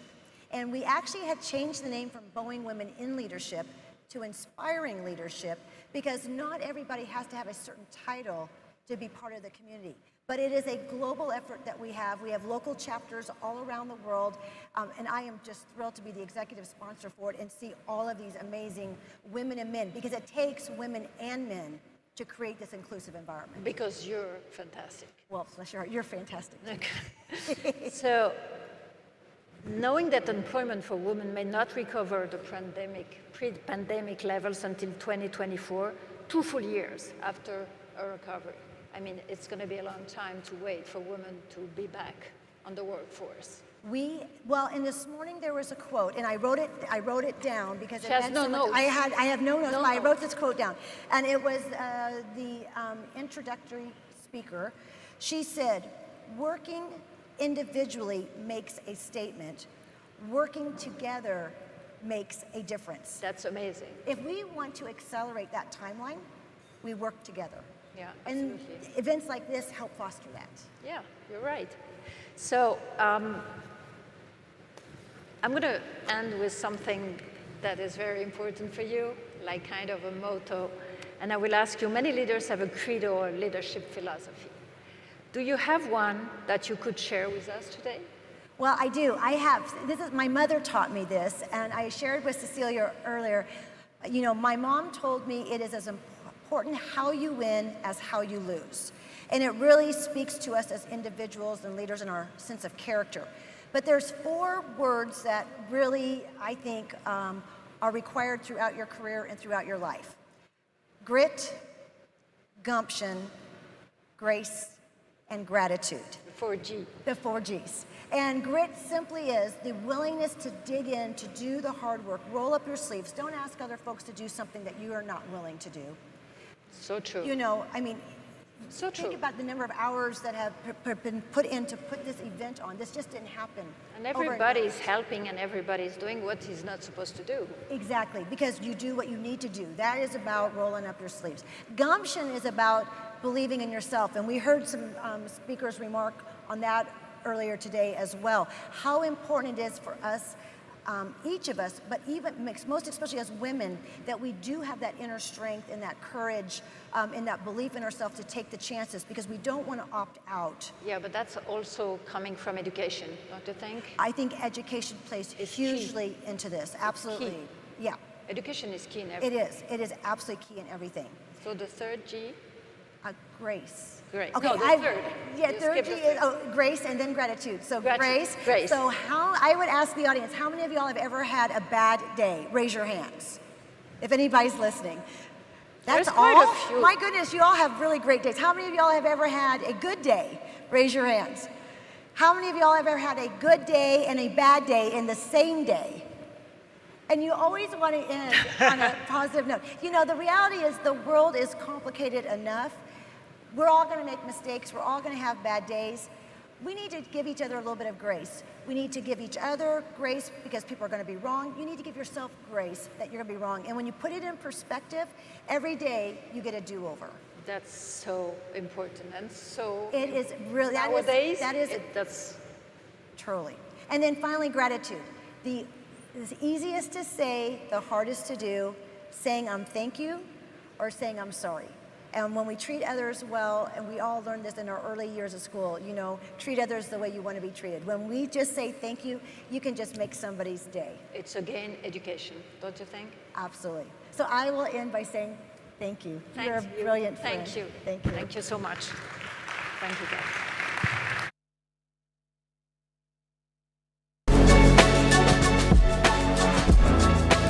Ladies and gentlemen, please welcome to the stage His Excellency Ali Bongo Ondimba, President of Gabon. Your Excellency, we are so happy to see you in good health. Welcome to Riyadh.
Assalamu alaikum wa rahmatullahi wa barakatuh.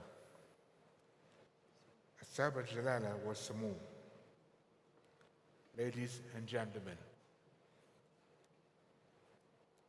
on behalf of the Gabonese people and my government, allow me to express my utmost appreciation to His Majesty, the custodian of 2 holy mosques, King Salman bin Abdulaziz Al Saud, and His Royal Highness, the Crown Prince of Saudi Arabia, Mohammed bin Salman Al Saud, for welcoming us at the 5th edition of the Future Investment Initiative Summit.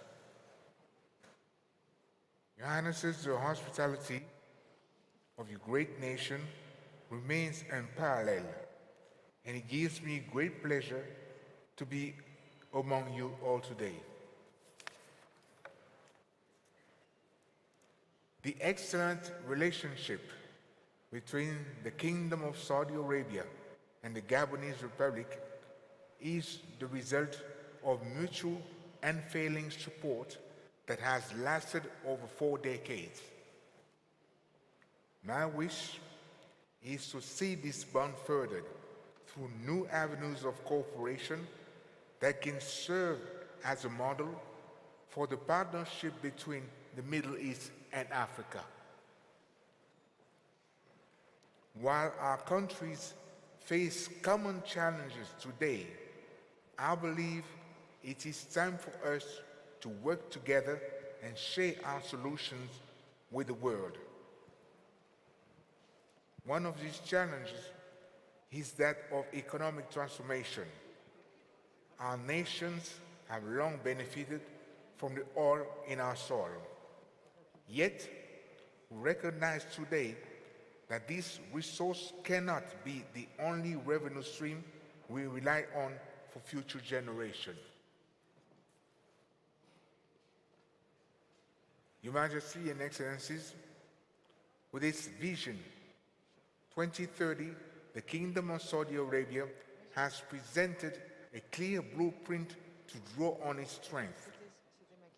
My country, Gabon, is doing the same at its own scale.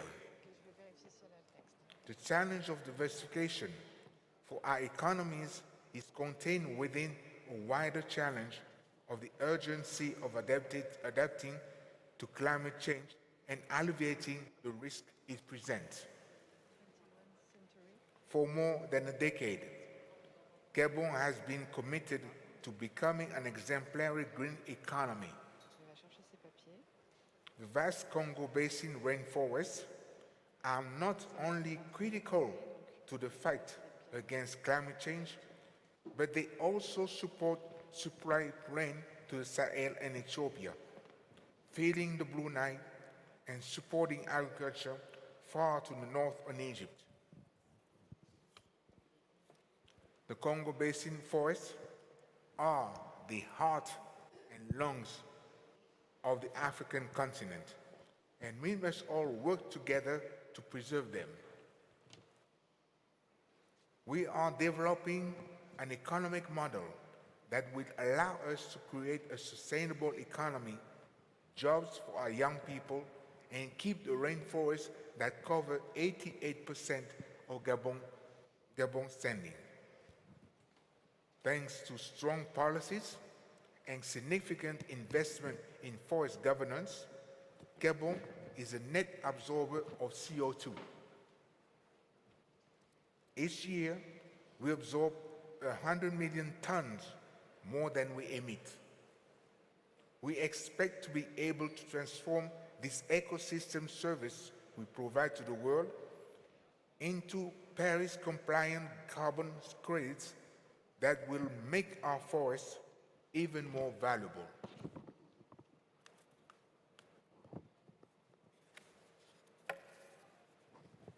We have also undertaken structural reforms of our business environment to consolidate the role of private sector in the transformation of the economy. We have to nurture the riches that Allah subhanahu wa ta'ala has bestowed on our land.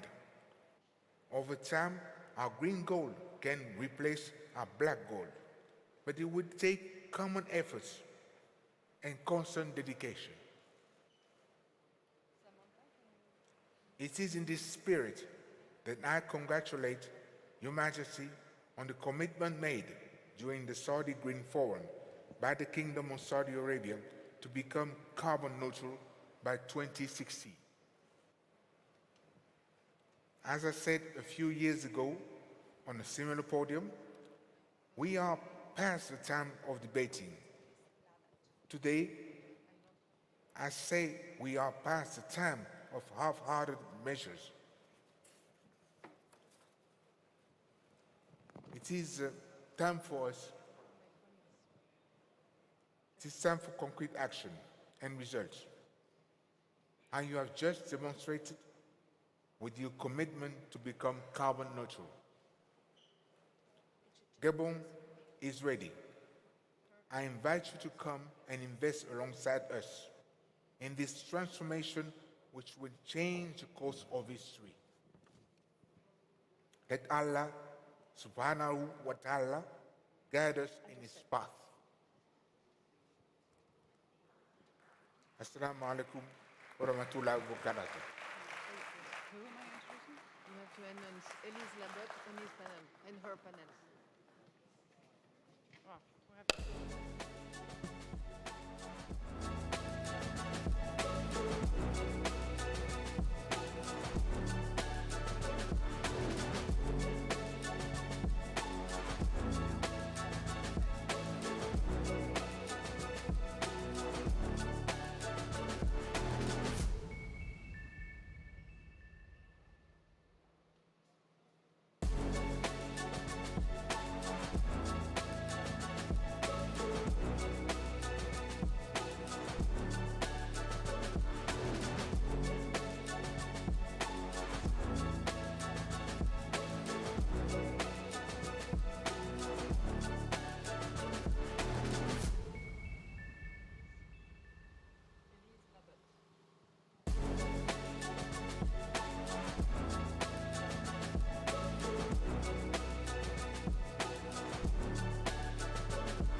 Hello, everybody, and thank you so much for joining us for this afternoon session, 21st Century Trade Routes, Boosting Equitable Global Commerce. I'm Elise Labott of CNN, and joining me are His Excellency Frank Reister, Minister of Defense, Delegate for Foreign Trade and Economic Attractiveness of France, and Don Graves, Deputy Secretary of Commerce from the United States.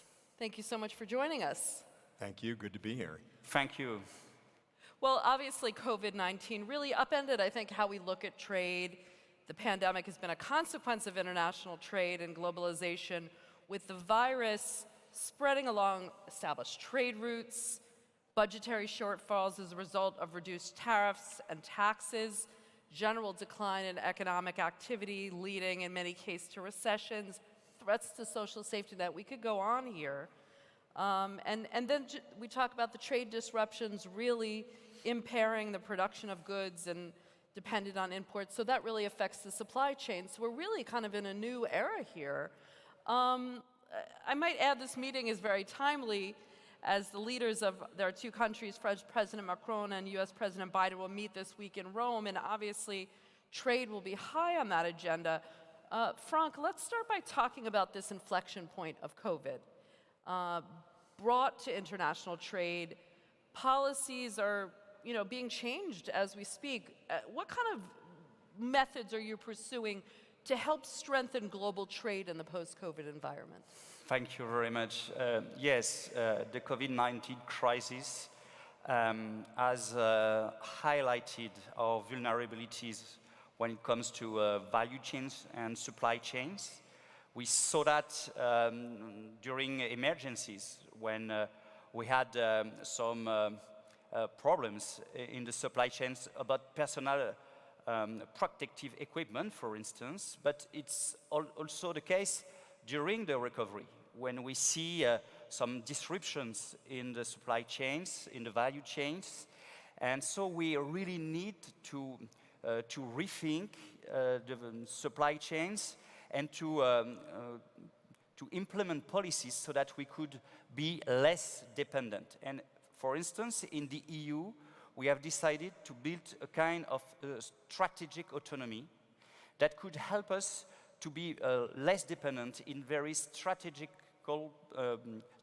products, strategic sectors, I could say health sector, food, energy, so that we could be less dependent. And there are several means to do so. First, diversifying our suppliers. Second, it's creating some reserves, strategic reserves of products. Third is to support policies in terms of recycling. And fourth kind of solutions is to perhaps rethink the value chains, to relocate the value chains, and to think the value chain differently. And for instance, for Europe, as you know, we are neighbors around the EU, in the Mediterranean Sea, with the GCC. We can build new value chains, less exposed to crises due to pandemics, crises due to geopolitical crisis. You know that trade is more and more used as a weapon to push some countries when it comes to political or economical issues, and they use trade as a weapon. So we have to rethink our value chains in this direction, and we think that the GCC for Europe are really the good partners for that. Don, we talk about strategic autonomy, and that has a lot of components, but on the trade front, what we're talking about are, people becoming more self-sufficient on their own on trade. And let's start by, COVID has really made us look at the inherent frailty of the supply chain, really. Is there a danger that we shift all of our thinking to localizing the supply chain and autonomy and losing the kind of global connectivity that's been such a feature of the global trade system that has really increased growth and opportunity? Well, thank you again, and that's a great question.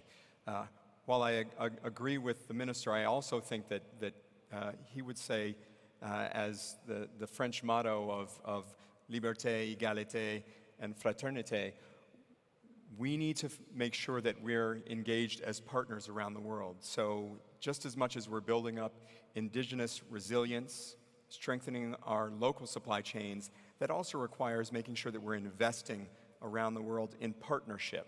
It should be done together. One of the things that has been really at the heart of everything that we've done in the US, and I know in France, is the ability to have predictability and consistency and transparency. And that's really the way that I think that we can make sure that our supply chains continue to be strengthened over the course of the upcoming years, that we really have to focus on ways that not only do we invest at home, but we're investing in partnership around the world, as we've heard already today, bringing many of the communities, many of the countries that have struggled even more heavily than our countries have because of the pandemic, bringing them along as partners and deeply investing in their people, their supply chains. It'll make all of us better. Let me just follow up with you on that, because I think there are a lot of, there are a lot of issues at play here. Obviously, there are the global issues, then there are the kind of bilateral issues, and then there are the multilateral issues between the US and the EU when we talk about trade. Frank talked about trade being a weapon. We know that President Trump, his America First policies, some call them protectionist, against globalization. But President Biden has left a lot of those tariffs on, not just on China, but on the EU. So how do you balance this challenge to, I think, what we've seen in a lot of countries, this kind of domestic nationalism, particularly on the trade issue, versus trade that can, in the end, generate growth, because looking ahead, there will be greater pressure to further liberalize rules on trade to encourage economic recovery. Well, just building off of what you said, I'd say that President Biden has made it very clear that we're focused on building back better for the world. We heard earlier today that it wasn't just building back, but we have to do it in a way that we're rescuing those who've been left behind. And so, while yes, we need to make sure that we're doing all that we can for our own people, we can't end up in a place of retrenchment. We can't go back to a place where people feel that they need to hold on to the small pieces that they control for themselves and not for others. We have to build back in a way that allows peoples all over the world to have the type of future that they'd like to see. One of the things that I say a lot of the time is that people have hopes and dreams, and really where they want to get to is a life of dignity. It's our job as leaders in our countries and leaders for the globe to provide them the opportunity where they can turn those hopes and dreams into that life of dignity. So I think it's certainly a balancing act of getting it right to make sure that we're doing the things that we need to do for our own countries and our own people, but recognizing that the only way that we can deal with the big changes and challenges that we face of climate change, of systemic inequity, we have to do that in complete partnership with one another. Well, Frank, let's pick up on that. Pre-COVID, we were having this backlash against globalization. We talked about President Trump's America First policies. So particularly in our country, there was this backlash and this protectionist agenda. Are we past that? I hope so. I hope so. And all the signals that are sent are going in the good direction of the less tension. And I think that we have, as the EU, with the US, but also with other regions of other countries, we have to resolve our legacy disputes, and we have to address tomorrow's challenges together. And that's the work we do with the US. And when I see the dispute between Boeing and Airbus, when I see the you know, the taxation on digital services and minimal taxation. When I see the hard work we do with Catherine Tai and all the government in the US and with the EU on steel and aluminium issues, we see that we are going in the good direction. And we are mobilizing much energy for that. To that, sometimes there are some other decisions, and you have all the decision, in your head, that is not going in the good direction, but we have to talk, and we talk, and President Biden and President Macron talk a lot on this direction. And we have some organizations that could ease this kind of work together. Is, for instance, the Tech and Trade Council, where we will work on the different issues that we share with the US, but we share globally. Because in fact, we have to build a new trade environment, more resilient and more sustainable. And the US, the EU, the GCC countries have a major role to play in this direction. And when you see the announcements in terms of climate change fight by the Crown Prince here, you see that it's a global fight against climate change that we have to face and to engage. And we are really committed to find the good decision in bilateral relationship, but also in multilateral level, so that we could build this new trade framework more resilient and more sustainable, thanks to due diligence corporate legislations, but due also to our commitment to modernize, to reform the WTO. And we have, all of us, a major role to play. And in this direction, Saudi Arabia, when it shared the G20, has initiated an important initiative, Riyadh initiative, to reform the WTO. It's a good path in the good direction. And at the beginning of December, with MC12 in Geneva, we'll have to make it a success, because it will be a wonderful signal to our people. That's right. So, Don, I mean, Frank talks about reforming the international trade system, and there is a lot of talk about reforming the WTO. International trade has really done amazing work in lifting millions out of poverty, driving economic growth, and encouraging economic integration that's reduced incentive for armed conflicts. Is this the time, is this the moment for us to address domestic socio-economic divides and for trade policy to really reflect the notion of economic justice? And how do we make that shift? I think there's no doubt that we have to do that. And we will do that certainly by addressing our own challenges, but we have to do that in concert with our friends. And as the minister said, we, the US and the EU, are working very closely.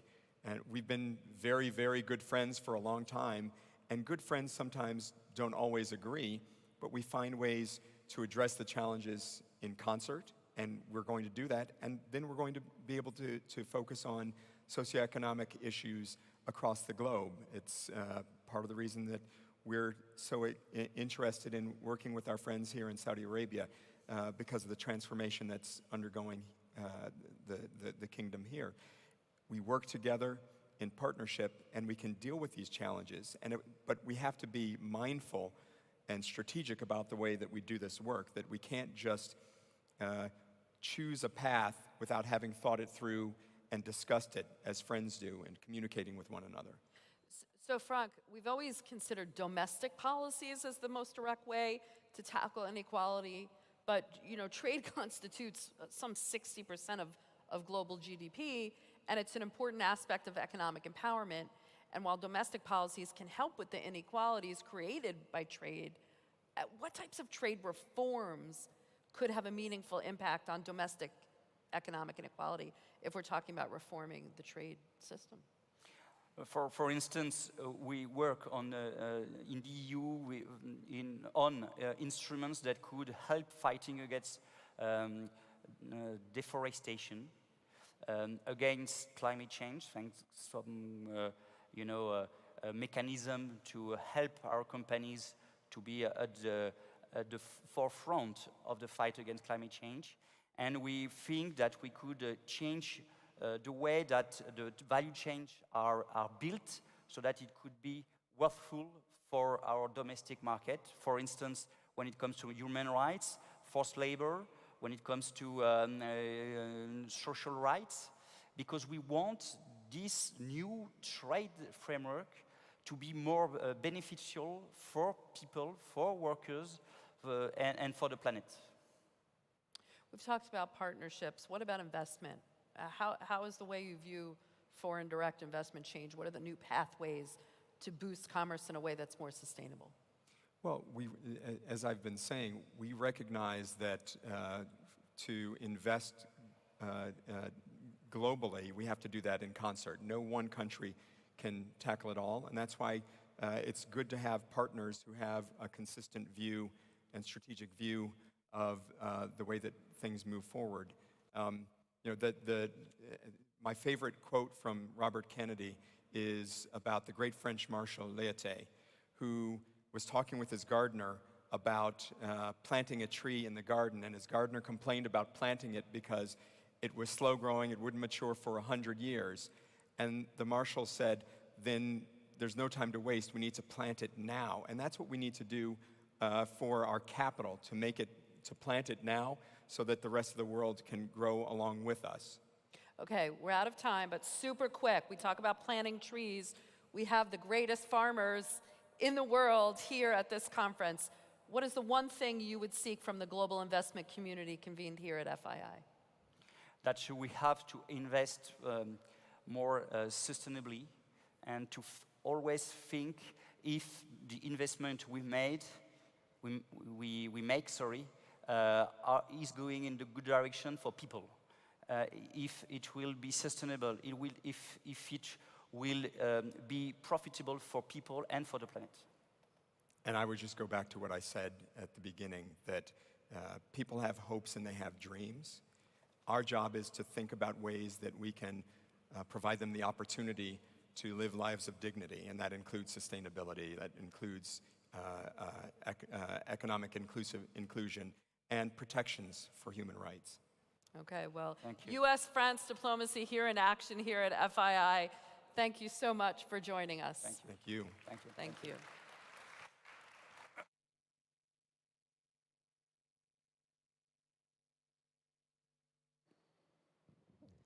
Ladies and gentlemen, thank you for now leaving the room for a few moments while we sanitize it. The program will resume shortly. Thank you so much.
Ladies and gentlemen, please do take your seats. The program is about to begin.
Ladies and gentlemen, please now welcome to the stage Senior Advisor, APCO Worldwide, John Defterios.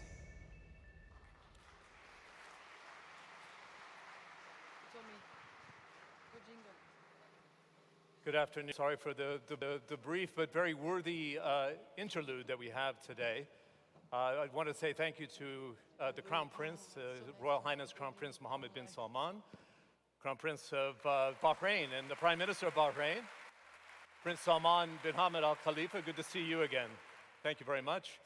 Congratulations. President Sarkisian's here as well. I didn't know you were visiting. Nice to see you. Congratulations are in order for the 5th anniversary. I think we should give a big round of applause. It was a lot of work to make this happen in 2021, yes? There's a lot to be said about sitting side by side, face to face, whether it's a hand fist or an elbow bump, and having that dialogue. And I know it took a lot of effort with the Middle East Green Initiative, the Saudi Green Initiative, and back-to-back with, of course, the FII. No longer called the Davos on the desert. It stands on its own 2 feet. I thought it was very interesting that we had the program, the first public program, said at this time of the day, there'll be a special guest, but we didn't reveal who it was. I thought, who's that going to be? As it turned out, I got a nice call to be able to do the Prime Minister of Greece, Kyriakos Mitsotakis. Let's bring him to the stage for a one-on-one interview.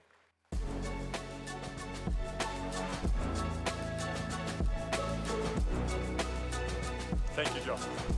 Please. Good to see you. We live a lot in this region, although I've just recently moved back to London on optics. This is, I think, interesting that the Greek Prime Minister is here in the Middle East. You had bilateral meetings with His Royal Highness Mohammed bin Salman, with the Crown Prince of Bahrain.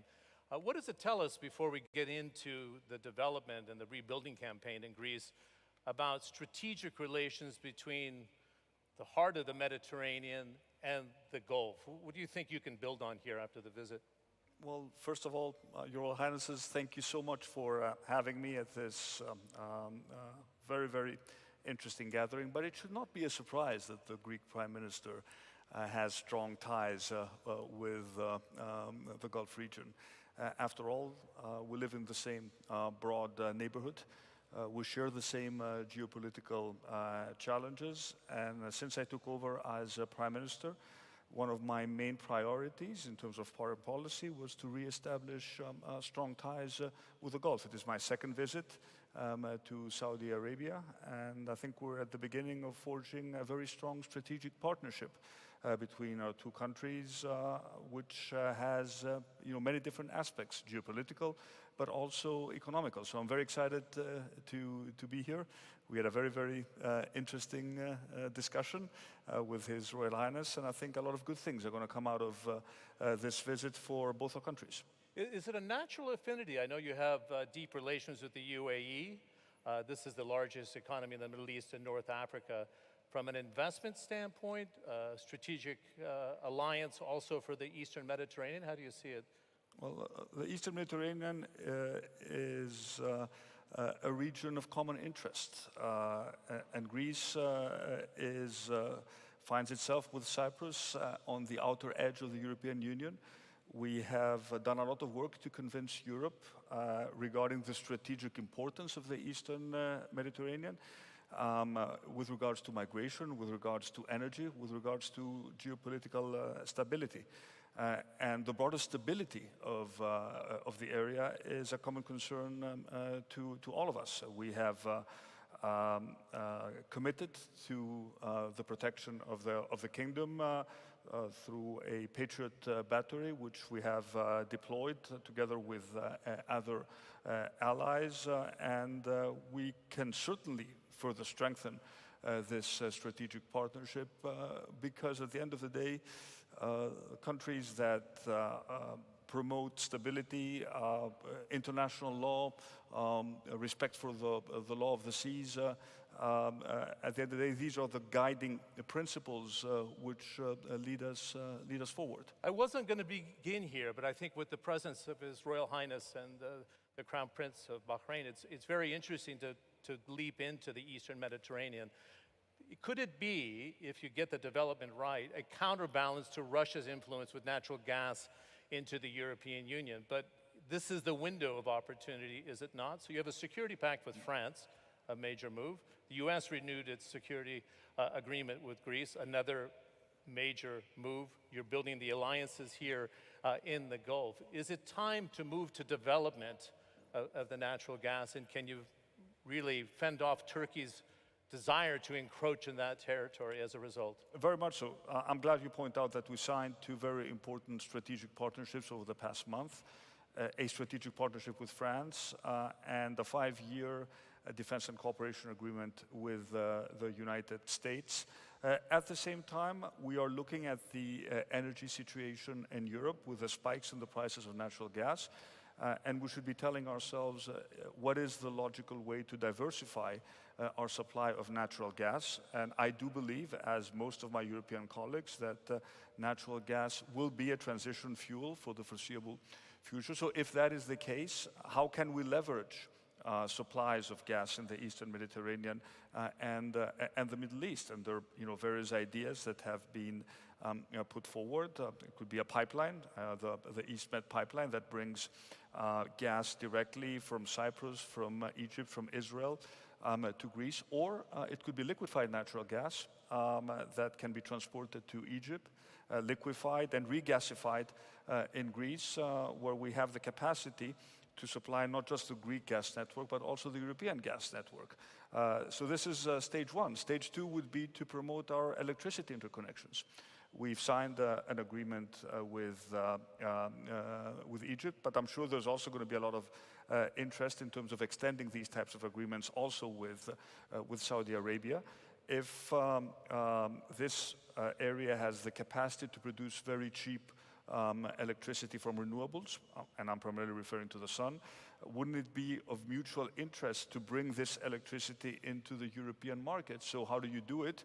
You build an interconnection either from Egypt or from Israel into Greece, and from Greece the electricity will move into the European market. And if we look further into the future, if we talk about hydrogen, hydrogen will need to find its way into the European market. So thinking ahead, Greece again is by virtue of our geography, very appropriately positioned as a transit country for all sources of energy. At the same time, what we're doing is to develop our own renewable capacity.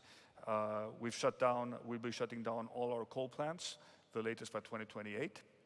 And we're investing heavily in renewables. And the new frontier for us, which is of great interest, and I'm sure also of great interest to possibly to investors from the region, is offshore wind, where we will be presenting a legal framework very soon in order to take advantage of the significant wind potential that we have in Greece when it comes to offshore Let's wind. get to, I'd like to see if there's interest here in Saudi Arabia, the UAE, and other regional investors to come into the gas market. Do they see the same potential that you're seeing right now? Is this part of the discussion? Most certainly, but our discussions covered many different fields, not just energy. I mean, the main case that I do want to make today is that the Greece of 2021 has no comparison to the Greece of the previous decade.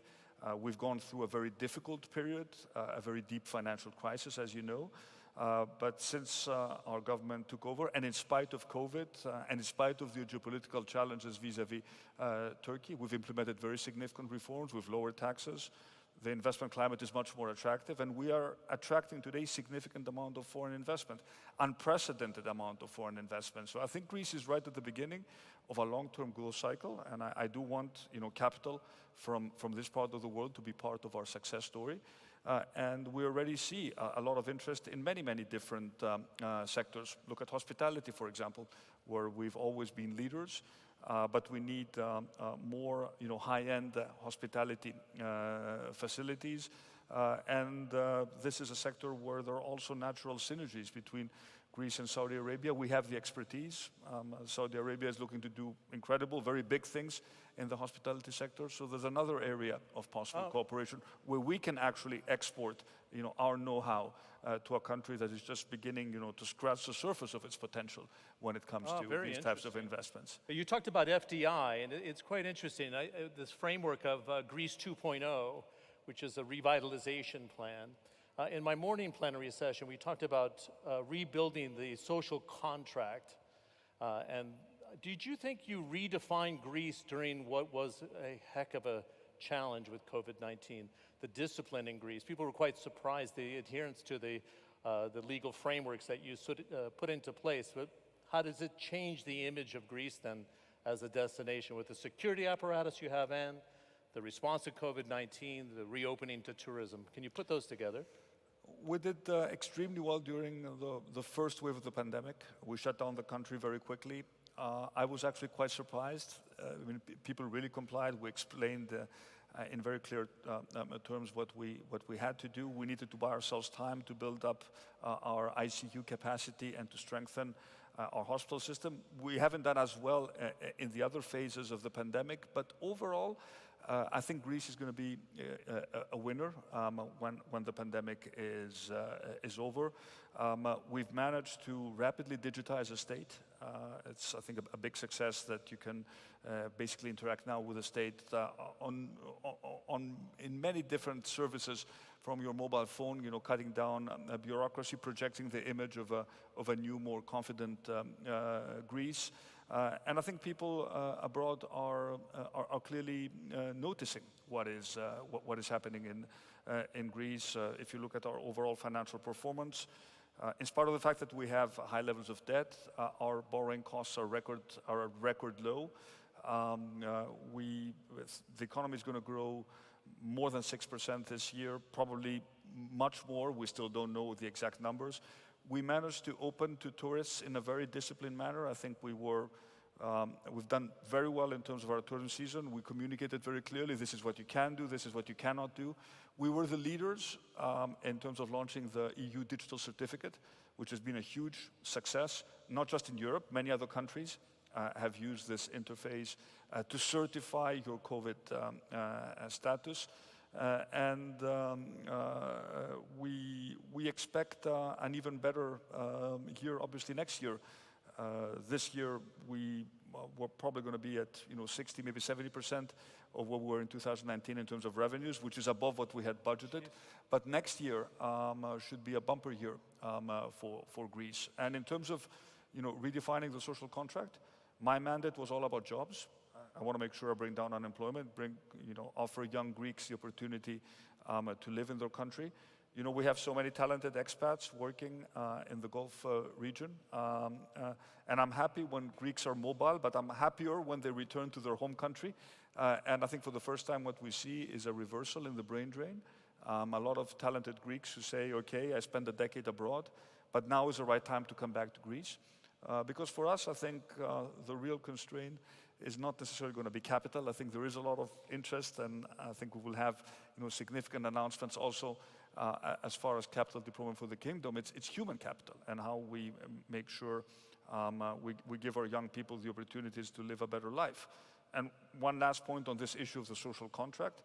I think the reason why many foreign investors are looking at Greece, it's not just our geopolitical position, what we discussed before, or our beautiful beaches. It's also the people. We have incredibly talented young Greeks, very well educated, with competitive salaries. Although I do expect salaries to converge to the EU mean. So if this is a global battle for talent, I think Greece was not on the map until very recently, and we're making I think what is a credible comeback in our part of the region as a pillar of stability, of geopolitical stability, strong alliances with partners, new alliances with new partners, which frankly I think we had neglected in the past. At the same time, very active within the European Union, at the forefront of the change that needs to take place within the European Union. Just look at, for example, what we agreed last July after COVID. borrowing 750 billion euros in total. Greece will receive 32 billion euros as a result of this package, what we call the RRF, the recovery. That's a really large stimulus That's a lot of money it's a lot of money in objective terms, but it's certainly a lot of money for Greece. So for our job is to have mature projects with good returns for financial investors and add public money, Greek money, European money to private capital, leverage private capital, and really change the country. If I may, it's interesting, we only have a few minutes left because you said tourism receipts are up 60 to 70% above 2019. Not above, of 2019. Okay. 19. So but if you look at August, for example, we were above 2019. Yeah. So I expect next year we will make up all the lost ground of COVID, and we could even exceed our 2019 numbers. But beyond that, which is interesting, I always had this vision as a Greek American that you could be the financial capital of the Mediterranean, the trade capital of the region. And now we're seeing Pfizer, Volkswagen, Microsoft, some major names that are using it as a hub. I mean, is that the design here, that you can actually be a heart of a very large market if you get it right? Because you have this triangle of fiscal reforms, banking reforms, labor reforms, tax reforms. Is that your ambition here? Yes. If you look at banking, for example, our banks were constrained by very high percentage of non-performing loans. We've addressed this problem. They're raising capital now on their own. So they have a growth story to tell. If you look at Greece as a trade center, the logistics opportunities, privatizing our ports, it is quicker to ship products to Central Europe from Greece than it is to go around Gibraltar and to go to Hamburg or Rotterdam. So you can't argue with geography. So, but again, in order for us to do that, we need, political stability, a reform-oriented government with credible partners, with sound fiscal policy, and with a friendly business environment. It's not really rocket science, but it takes a lot of work to actually get it done on the field. Good. I'm not ever questioning your competency, but then I was looking at your pedigree. So you went to Harvard for undergrad, Stanford for graduate school, circled back to get your MBA, am I correct, at Harvard Business School. It's a pretty good pedigree. What's the next 2 years, because you've been in power for just over 2 years, that you want to get done here? And then I can tell you these degrees don't necessarily prepare you for, dealing with a pandemic or the or challenges, a debt crisis, right? or the challenges of today's, governance, because we really have to govern. We have to do two things simultaneously. We have to deal with constant crisis, and they won't go away, and we have to govern at the same time and think long term. So yes, I'm Prime Minister for 2.5 years. I intend to see out my term. I think we've made a convincing case to win a second election in 2023, and we'll continue, pressing, full speed ahead with the reforms that we have envisioned. We have a very clear plan of where we want to see the country in 2030.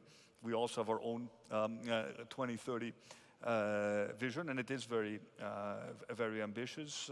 And provided the Greek people continue to place their trust in us, I'm sure we can deliver. Well, final point in 30 seconds. The French Security Pact, the U.S. renewing the Security Pact, the alliance between Egypt, Israel, Cyprus, and Greece in the Eastern Med says a lot. For an investor that's looking, would you say there's not the threat of Turkey? We are secure. Our allies have stepped up? Yes, we are secure. I don't think there is a geopolitical threat. And I think at the end of the day, Turkey will also realize that this aggressive posturing in the Eastern Mediterranean is not going to lead anywhere. So I think we've set up our alliances, we've drawn our lines very, very clearly, and I do hope that at some point Turkey will constructively engage with us to resolve the one main outstanding issue we have, which is the delimitation of our maritime zones. We agreed with Italy, we agreed with Egypt, based on international law. We're always open for dialogue, but we will not be intimidated, and we will not accept our sovereign rights to be compromised. Good. The Prime Minister, of course, had the choice to give a 10-minute address or to sit down and have a much more in-depth, candid discussion. I'm glad you opted for the second, and thanks for inviting me. Thank you. Thank you very much for having me. Thank you very much. Thank you.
Ladies and gentlemen, please now welcome to the stage CEO, Vista Equity Partners, Robert Smith, and the Chair of Alion Group, Lubna Alion.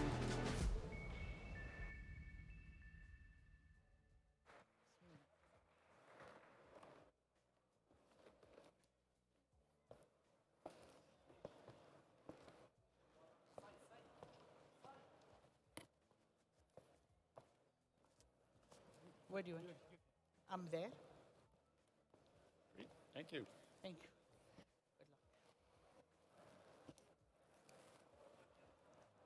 Maybe.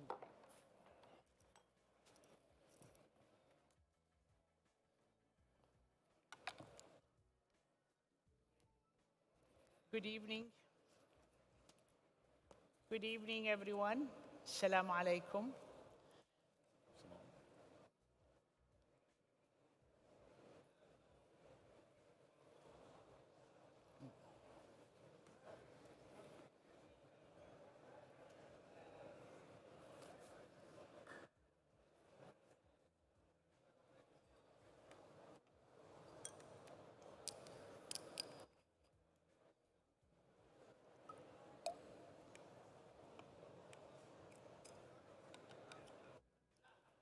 You can see.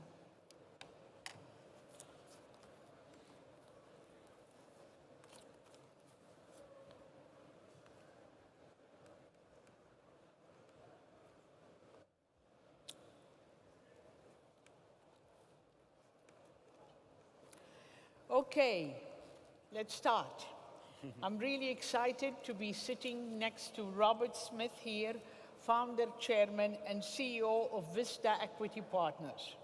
Welcome to your third FII, I understand. Thank you, Lubna. And our fifth FII. Yes, wonderful. Really. Robert needs no introduction, but I had the privilege of spending an hour or so behind there, and we had a conversation. And I want to say, for those who were lucky enough to invest in Vista Partners, which you co-founded, CEO and chair for the last 21 years, you must have had a fantastic return. I was overwhelmed. I heard 39% IRR, and I heard less than 1% loss ratio. Correct. Okay. And amazingly, Vista Partners has 75 companies in 170 countries, 75 countries with 80,000 employees. I'm sure we're going to get to talk about that later. Robert is known for his work to transform the human enterprise. Through his investment platform, as well as his personal dedication to expanding access to education and establishing on-ramps to opportunity. He is empowering others to participate in the global economy. Throughout the pandemic, he has been campaigning to bridge the digital divide in the US, strengthening the digital infrastructure, I understand, of minority-owned banks and lending institutions. Right. And you provided broadband access to underserved communities. Robert is, amongst many others, he is chair of Carnegie Hall and chair of Robert Kennedy Roundtable. He is also a fellow Cornellian. Yeah, so, named by Forbes one of the 100 greatest living minds, business minds, I'm really thrilled to be with you on stage. So let's get started. Great. Thank you, and thank you all for welcoming me and my team back to Riyadh. Yeah, and we want to hear about all your plans that you have for the country. Absolutely. Yeah, and so why don't we, well, you are known for your philanthropic activities and your passion for humanity, which is actually quite appropriate with the FII themes. Great. I want to tell you a story. I'm not sure many of the audience would know about it. During 2019, at a graduating ceremony in Morehouse, Robert announced to the 400 graduating students that he is ready to take over and pay off all their student loans. Correct. That is truly a generous Oh, thank gesture. you. Thank you. I will needle Robert and say I wish it was a co-ed school, though. But we'll get to talk about Right. it later. So going back to enterprise software, what potential do you see for it? How can it contribute to human progress? Right. It's massive, and it is wonderful to be in a place where there's a recognition for the power of technology and how technology is actually transforming all communities and societies and companies. You know, from our perspective, and we always talk about technology, and many people think about this word digitization. Digitization is just software. Okay, at the end of the day, what we've all seen and experienced is a massive expansion in the computing power and capability and the connectivity to it. Well, none of that silicon actually works without software. And so part of what we have to do when you think about investing in humanity is to think about how we invest in our people to be effective in this new digital economy and ensure that all people have that ability, that access, that opportunity to now participate in that economy, which is the new economy, which will likely last for not decades, for potentially centuries as software continues to develop. Very good. I love your quote. Do you want to, we talked about it, Right. the power of computing. Can you tell us the potential of it? Sure. I mean, the thing that I understand and spend time with is, software in particular is the most productive tool introduced in our business economy of the last 50 years. It is an enablement platform. In my day, growing up at Cornell as a chemical engineers were the alchemists of that time. You all know that. We were able to transform oil into plastic, sand into silicon. It's chemical engineers that did that. But it is now the software engineers that are actually taking ideas, intentions, and transforming them into businesses and constructs and productivity and a better life condition for people on this planet. There's a new form of alchemist. And part of what every country, every company has to do is think about developing their people so that they can participate and be those alchemists, to be the producers of software, not just the consumers of software.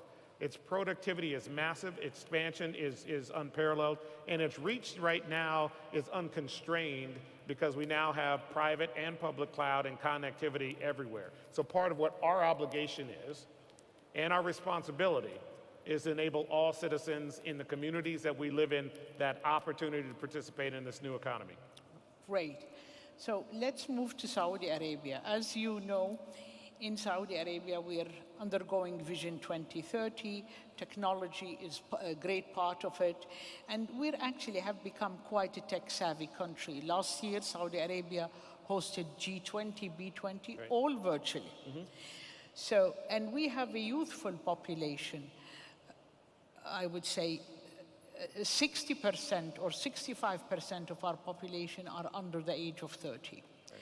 So if you were to advise policymakers here in Saudi Arabia on how further to enhance our tech ecosystem, what would be your key points to Saudi Arabia? The key, in my mind, is, the greatest asset that Saudi Arabia has are its people. And it's important to think about how you invest in your people so that they can be enabled to participate in this economy. All of the silicon, all of the technology doesn't work without people. The way we think about our world at Vista, there's about 7.5 billion people on the planet. There's only 29 million of us who actually write code. There are fewer than 150,000 in Saudi Arabia. And so the policymakers, I would encourage them to invest in the infrastructure to develop software development ecosystems so that these people can now participate as producers. Now you can't, it's like building this beautiful building that we're in. You can spend a lot of time building it and designing it, but unless you actually put infrastructure in to maintain and enhance and support it for decades to come, it will peak once and then it will fade. So it's critically important to think longer term about building those ecosystems that give all of your citizens the ability to participate, if they want to, in the opportunity that is a digital economy. No, it's very important, investing in our youth. So for you as Vista, where would you see the potential of investing in Saudi Arabia? And what can you contribute to the vision? For the last 20 years or so, we have had to fuel our own talent. You know, we buy companies, we make investments in companies, and part of what we have to do is actually develop that talent. And we like to say, typically when we're buying a company, the executive, the founder, because it's a young industry, so the vast majority of the companies in enterprise software are still run by their founders. But what we found is they're actually running the biggest company they've ever run that day. So they don't necessarily have all the tools and experience and capabilities to continue to grow those businesses at scale and provide reliable products and services to their customer base. So what we do is actually enable them to find people, develop people from interns to entry level to boot camps to our training for high potential leadership profile people to the C-suites, to the CEOs, to their board dynamic. And we work with that management team to expand their understanding, their opportunity, because we've done now over 550 transactions in this space.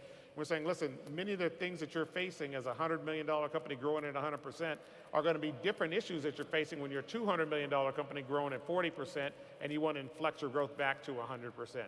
We bring those tools and those capabilities and infrastructure through what we call our value creation unit, our One Vista approach, to enable these businesses to be successful. That's why the loss ratio is the way it is because we're able to enable these companies to be very successful in the theaters in which they operate.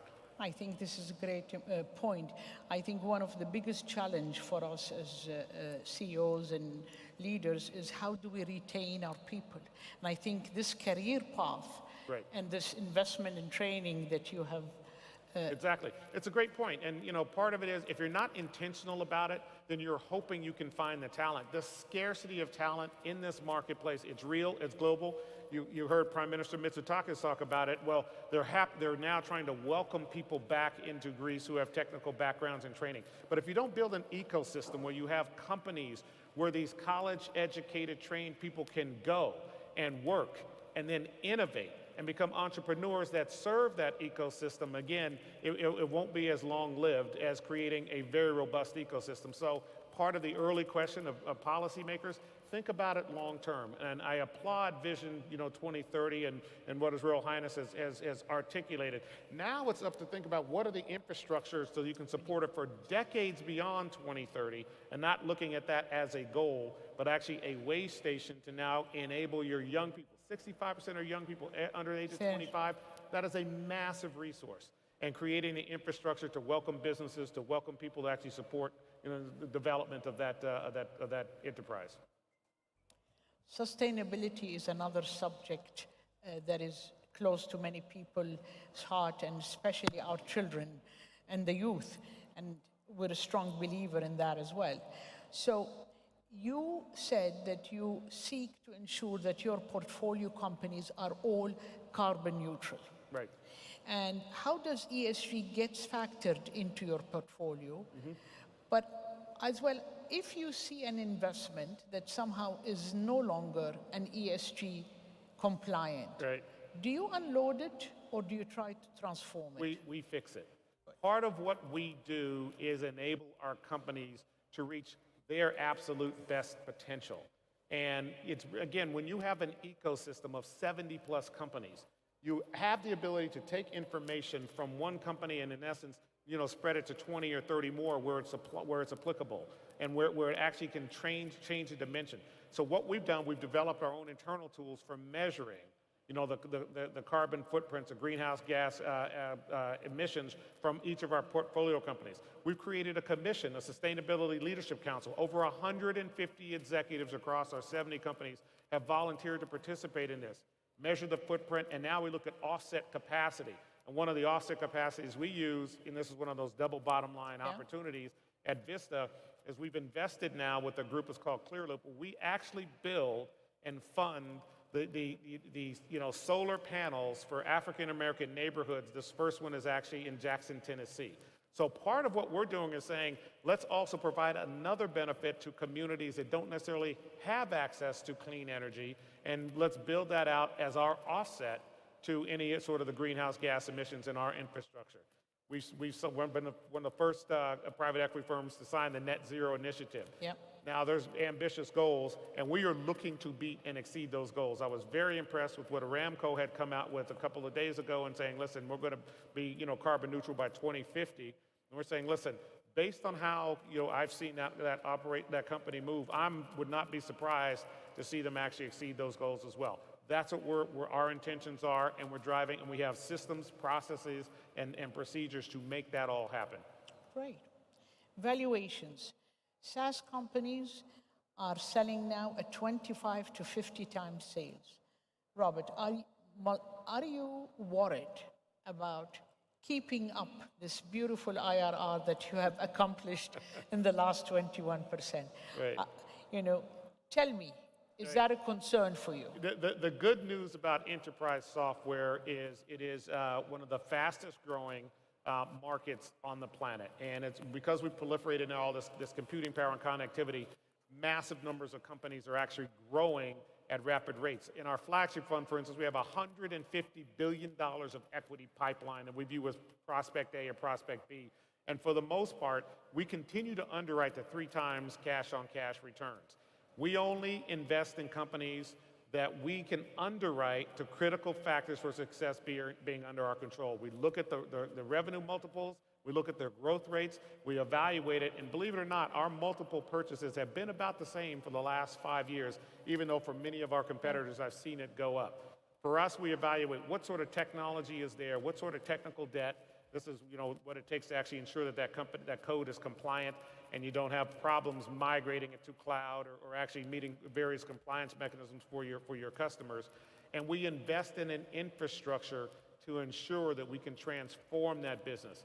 Not just transform it from a productivity perspective, now from a diversity perspective, and from a sustainability in terms of greenhouse gases. So that's how we look at it holistically. Oh, very good. So you don't feel under pressure to invest all this money very quickly. You're taking your time. Absolutely. And we still have a 5% selectivity rate, so we're still very selective at what we look at and do. Okay. No, so everyone, we should stay with Vista. Now, quick question. Greatest impacts on economies and societies, AI or blockchain, and why? I think today it is AI. Ultimately, it will be a combination, but blockchain will actually reform the constructs of various industries. And that fabric will construct, here is going to be the oil industry, the upstream, downstream, oil and gas, shipping, whatever it is. Once that fabric is in place, I think you'll see a reorganization of that industry. And then that industry will probably stay static in terms of its participants. That's why I think longer term it's going to have a much bigger effect than AI short term. Let's shift gears a little bit. Philanthropy is very important to you. How do you decide what to support for the greatest impact? I look at it as, how do I enable the human spirit? I think it comes down to that. Lubna, it is a wonderful thing for you and I to be on this stage. And I don't know, many don't know in terms of how I grew up. In my background, I was an African American in a country that didn't necessarily provide the same opportunities for African Americans. I see similar things in terms of women in this country. And I see you, a CEO, you run the best run bank in the world, okay? And that's an important thing. And so when our students, when our people, when women, young girls see you, they say, I can be Lubna, okay? When African Americans see me in America, they say, well, I can be Robert. And we show them through our work and through our deeds. So part of our philanthropy has to enable that at scale. So it's not just 1 and 1, it's 100, it's 1,000, it's 10,000. Because when you enable the citizenry to now, become their best selves in that construct, it aids the company or the country they work for, the government they work for, and the country that they are a part of. I think that's a big part of what our responsibility is, and that's how I think about it in terms of where I put my philanthropic time and dollars. So you use the platform, the chances you have to really seek the impact that you desire. No, well done. That's our role. Yeah. Now, shall we touch about women here and what you're trying to do here in the country a little bit more? Sure. Yeah. Sure. So you know that in Saudi Arabia, which is different than other countries, women are quite interested in computing. Actually, at KAUST, half of the Saudi students in computer science and engineering are women. Right. So it's a very high ratio compared to other countries. In here, to go back to Saudi Arabia, how do you think we should harness the potential for women and also make sure they don't give up?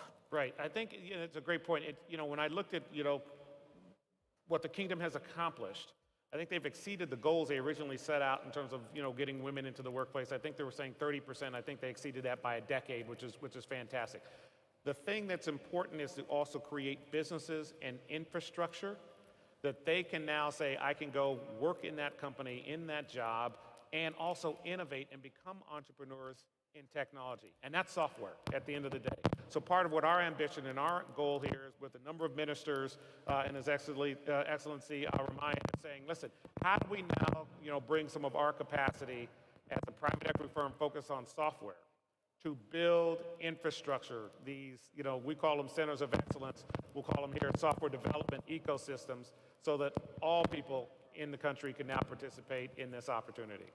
Robert, thank you very much. And we really appreciate all the good work you do. Thank you. And thank you for everything you're doing here. Thank you. It's my pleasure. So good to see you. Thank you.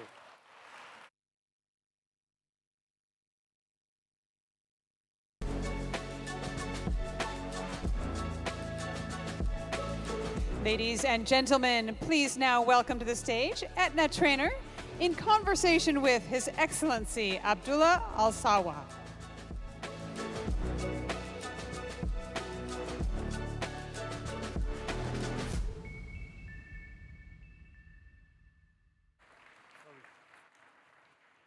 Your Excellencies, distinguished guests, ladies and gentlemen, it's wonderful to be here with you.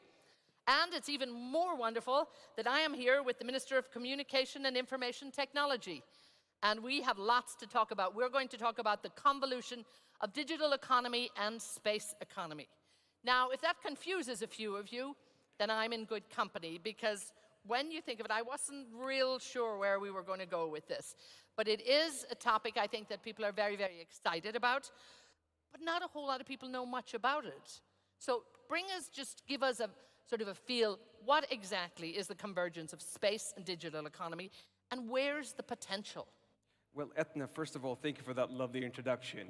And it's an absolute pleasure to take this opportunity to commend the PIF team for doing a fantastic job 4 years in a row with the 5th year anniversary. So can we give them a big round of applause? Amazing job, amazing job. Now let me talk to you about the convergence between digital and space. And I'll share with you the story, the first time I got the call from His Royal Highness on space. He called me up and he summoned me to his office. And he said to me, how long has the internet been around? And I said, sir, it has been around for 50 years. He said to me, look at space, it's gonna change humanity the same way the internet economy has done. And if you look at the history, it's actually a great predictor of the future. Because actually the digital economy started in space. And I'll share with you a few examples. So one of the first early missions was about putting a man on the moon. And one of the biggest challenges at that time, that the size of the computer was literally half of this stage, so they had to miniaturize it. And that pushed them to move from a tube architecture to a transistor. Secondly, when they launched these satellites, they had to stay in orbit. Because of the orbital mechanics, you need to give them a little bit of a thrust. And that evolved solar panels to give them energy, and that ignited for us the renewable energy. And also to give astronauts oxygen to be able to breathe in space, it was the electrolysis process that split H2O into oxygen to give them breathe. And today we inverse this process to create green hydrogen. So this convolution, Etna, is gonna be the next big thing in the next 50 years, and it's gonna be the only way we could tackle things like the digital divide of how we can empower people, safeguard the planet, and shape new frontiers. I mean, it's fascinating, and all of that, it's just stuff we now take for granted. But we also take for granted, that we're digitally connected. And we expect that to happen, and we probably don't think enough about it, really. But talk to me about how space is going to actually improve people's lives. And really, yes, here in the kingdom, but around the world. I mean, Etna, we've heard it this morning that during COVID, digitalization was the largest social equalizer and economic multiplier. But the biggest challenge, it has exacerbated the digital poverty. Half of the world is not connected today.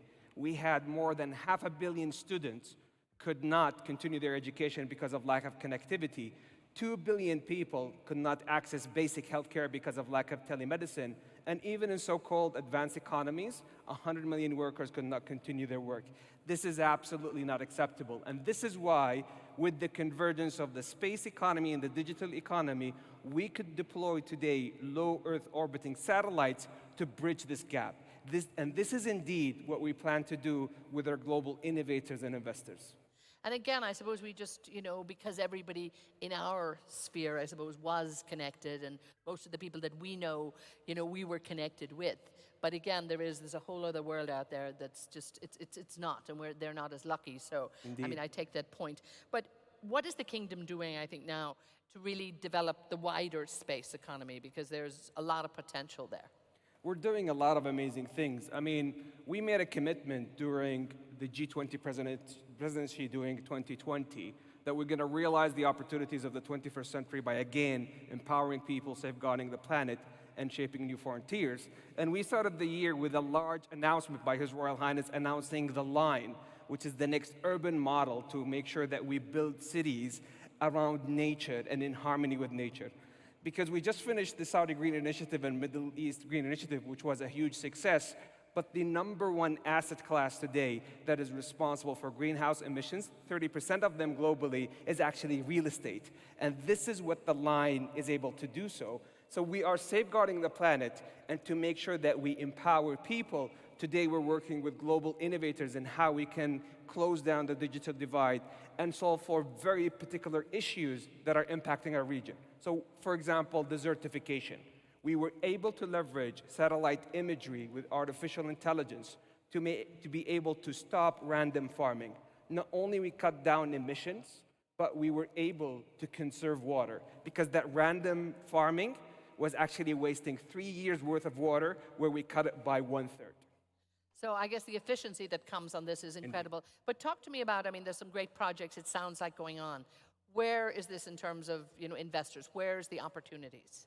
So if you look at the space economy today, it's the next $1 trillion opportunity. And predominantly what we have seen is that 60 to 70% of the opportunities in the downstream. In other words, everything that we do on the ground. And this is the intersection and the convolution with the digital economy, how we can get the data scientists and engineers to work hand in hand to make sure that we reap the fruits of that data.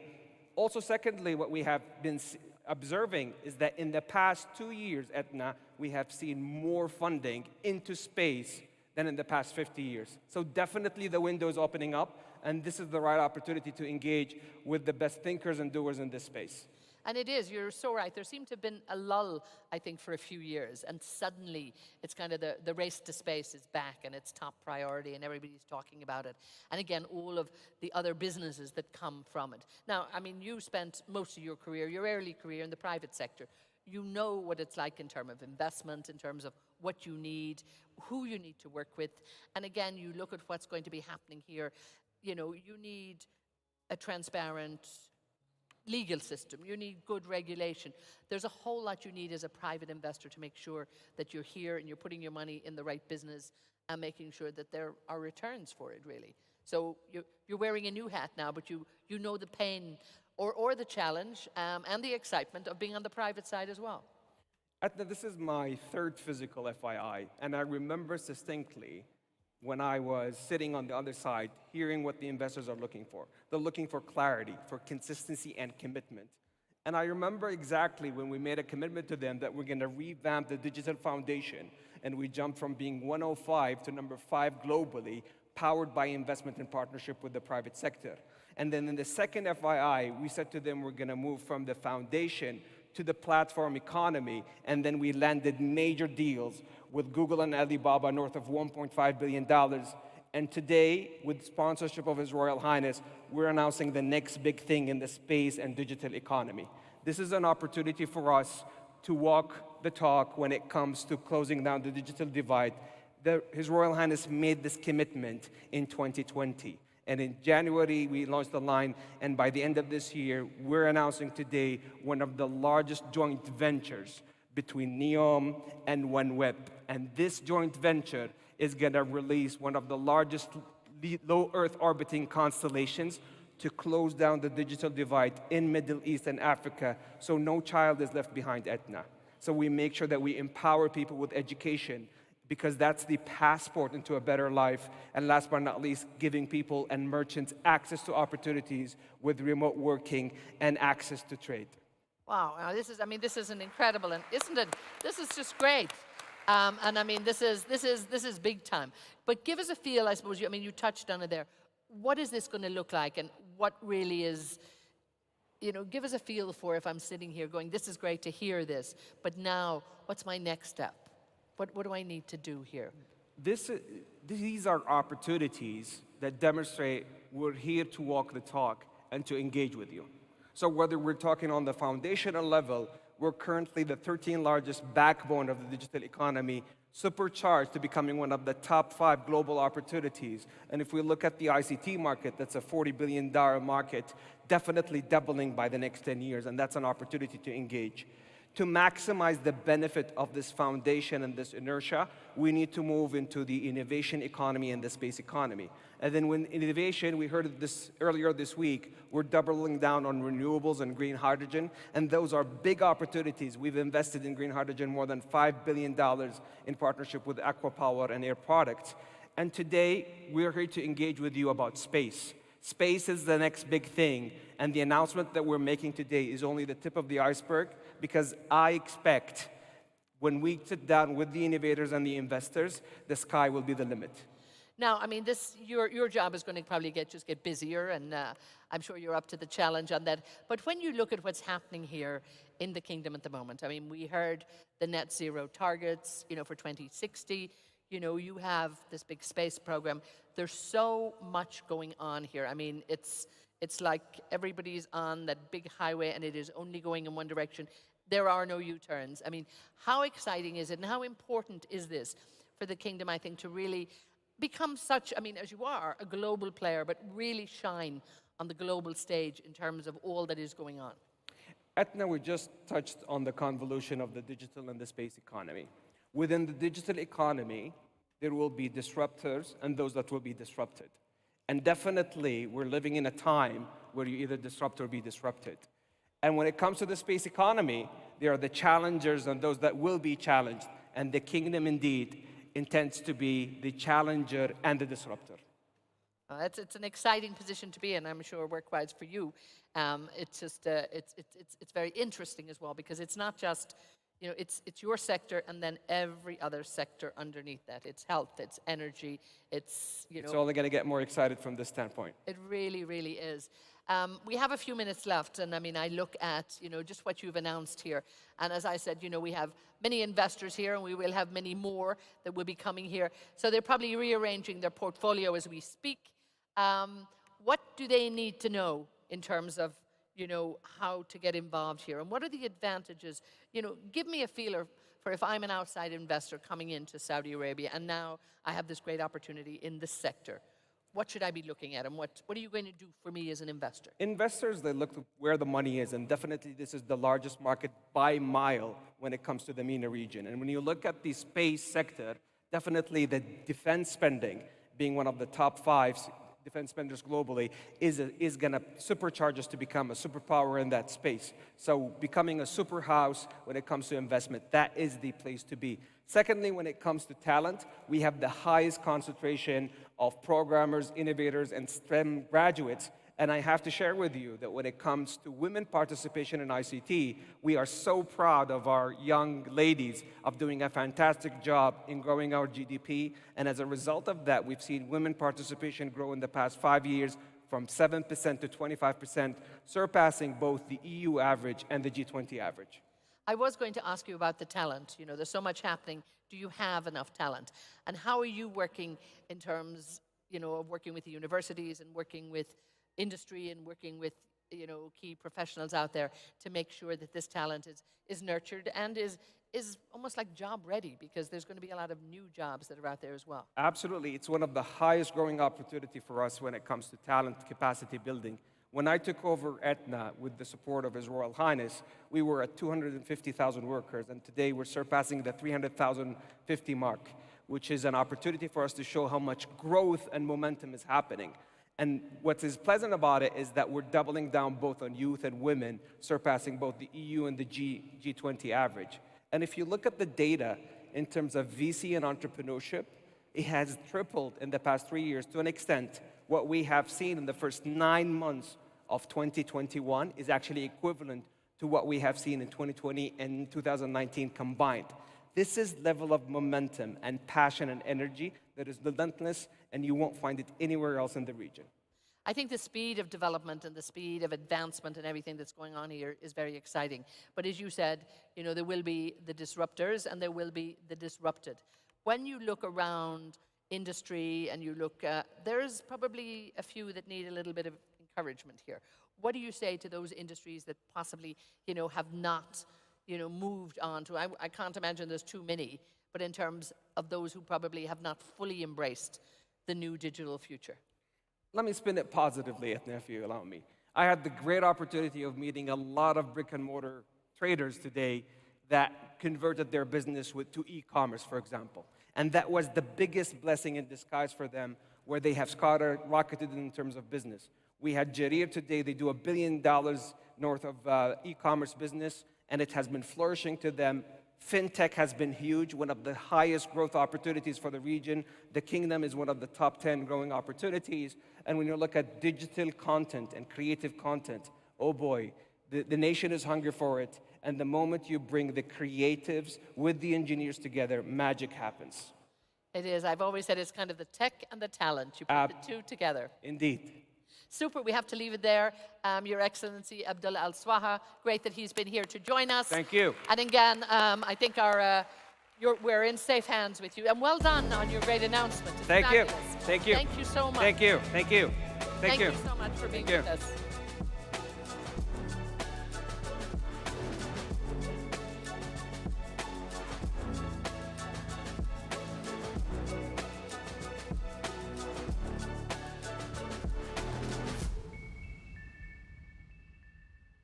Thank you and congratulations, Your Excellency. And now, ladies and gentlemen, it's my great pleasure to welcome on stage my dear friend and one of our major strategic partners, His Excellency Mr. Nadmi Al Nasser, the CEO of NEOM. NEOM was launched here exactly at the first edition of the FII, and it's a great pleasure to welcome him on stage.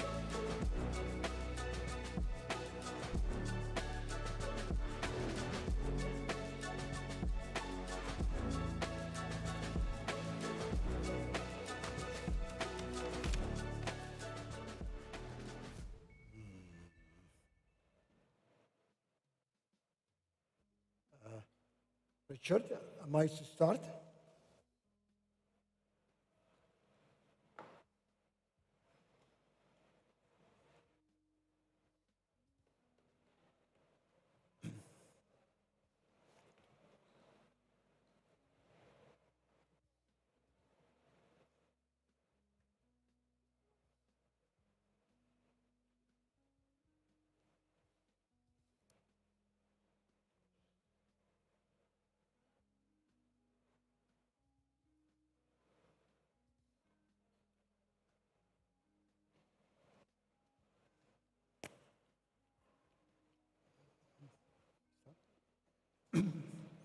Hi, good afternoon, ladies and gentlemen. I know it's been a long day, first day of FII, so I think myself and the group after will do our best to finish on time and get you out of this session. So, a new world, future generation. What a beautiful statement. I have to say, there is no perfect description for NEOM than such a statement. New world, future generation.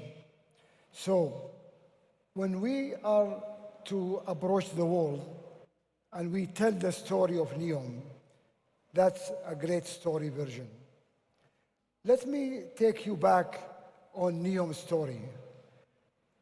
At this place, 2017, when His Royal Highness announced for the first time NEOM, and when he mentioned what NEOM stands for, and when he held the two phones in his hand, some of you may remember those dates, and he said, these are two phones, and what's the difference between the two? And what he has in his mind, in his head, here, left hand, is a Nokia. On the right is an iPhone.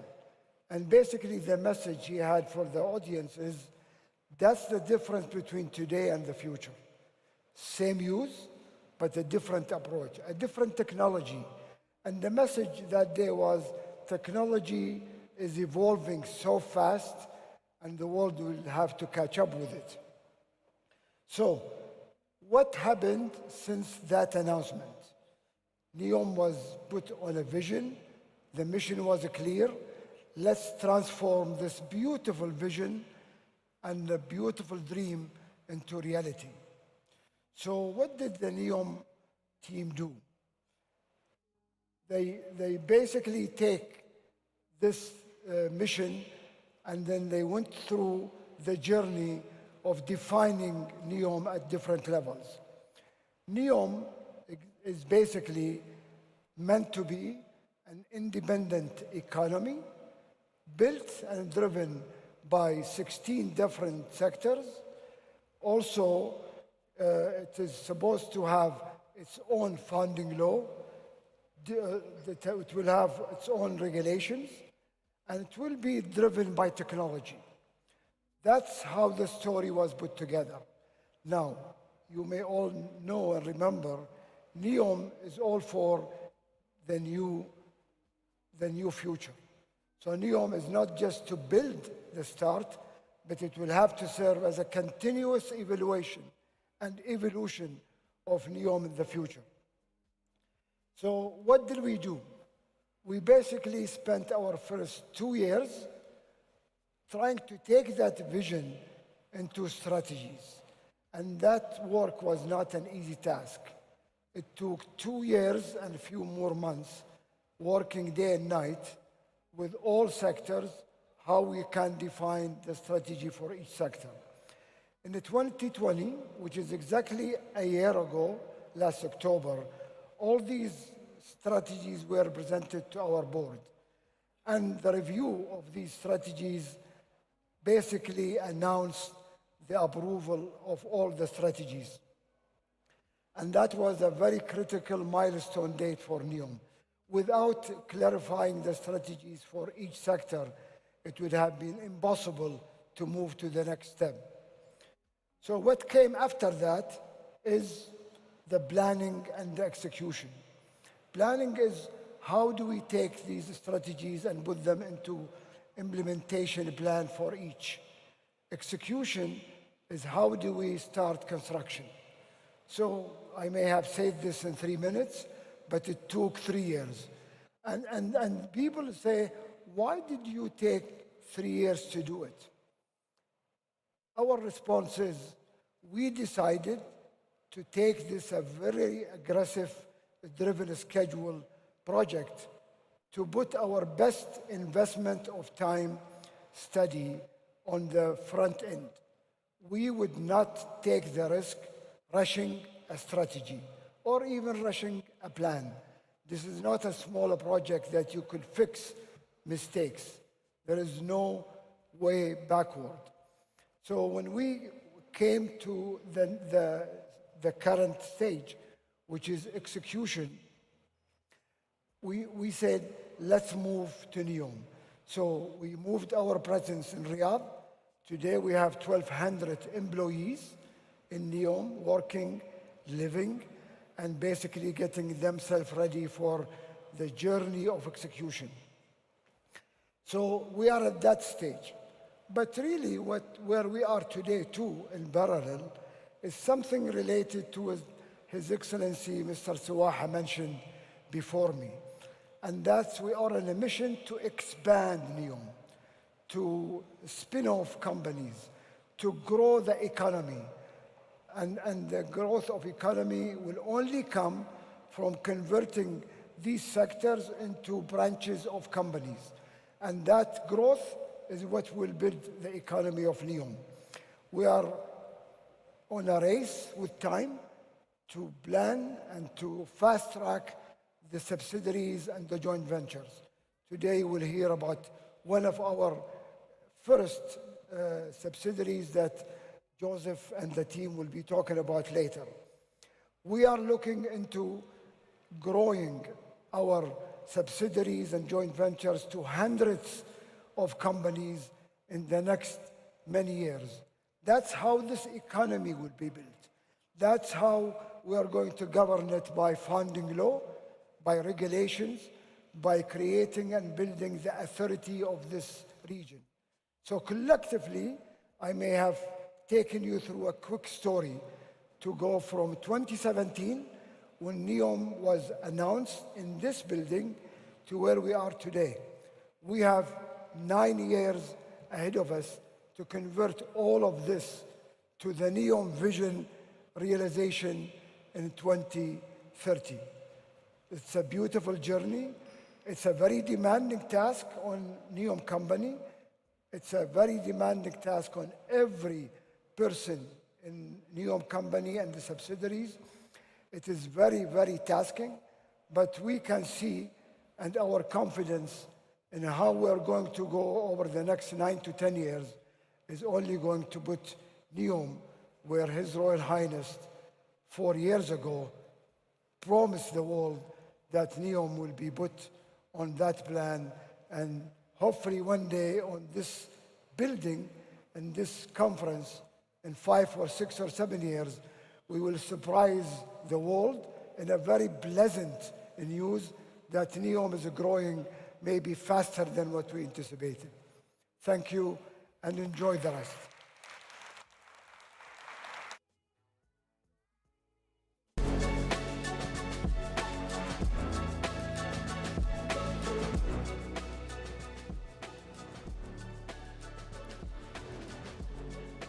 Please welcome our next session to the stage, Connecting the World of Today and Tomorrow.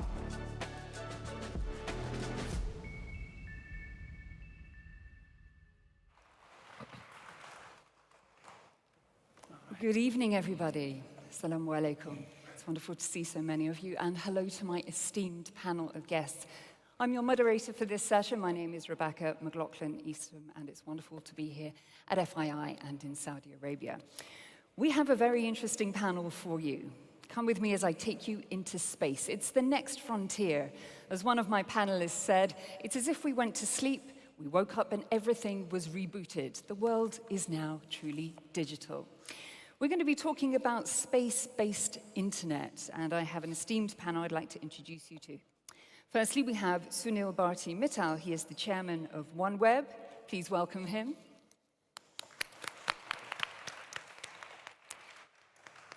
We also have Joseph Bradley. He is the CEO of Neom Tech and Digital Holding. Welcome, Joseph. And completing the lineup, we have His Excellency, Lord Jerry Grimston, the Minister of Investment for the United Kingdom. Gentlemen, hello again. So we've woken up and the world has rebooted. Suddenly we're in this truly digital age. There's been satellite connectivity for decades, but we're really moving the conversation on, aren't we? The next frontier is space. So Sunil, let me come to you first. How is space-based internet really bridging that gap? Well, for long years, it's been a real problem for the mobile networks or fiber to connect the last 1.5 billion people. And this has been an enigma for a long, long time. And the satellites which are up there at 36,000 kilometers away from Earth don't do the job that is required to be done, especially with the new digital age tools that you need. A Teams call, a Zoom call, downloading videos, it's almost impossible. Yeah. With a LEO constellation, I think the game changes now. High speed, high capacity, low latency, you will have absolutely the same experience that you get on 4 or 5G networks now. in areas which could have never been reached before. Forests, deserts, mountains, oceans, and in sky. So much about accessibility. We will come on to that in a second. Joseph, you tell me that NEOM may be based in Saudi, but it's for the entire world. And this technology is something that you've really been pushing through. It's been accelerating at such a rapid pace. Tell me, how do you compete with cellular and other resources in the tech field? Yeah, I think it's a view that you have to say what's required in order for us to really create this version and this vision of NEOM. For us, we call it basically digital air. And so it's not really either or technologies, it's a combination of both. So in highly populated areas where you have fiber and you have 5G installed, it's great. But as Sunil pointed out, we want to make sure we don't create digital divides. We want to make sure that we extend NEOM vision to everyone and make that an inclusive one.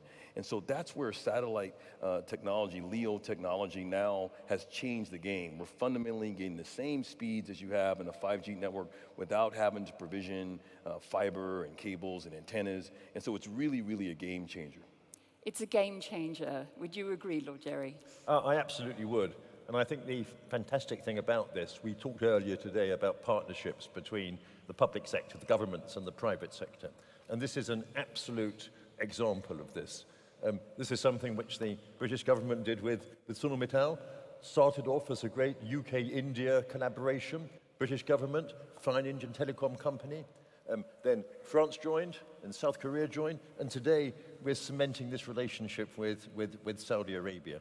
And to me, that is a real kind of testament to bringing people together. And why are we doing it? Well, as you've heard, so we can bring communications to everybody.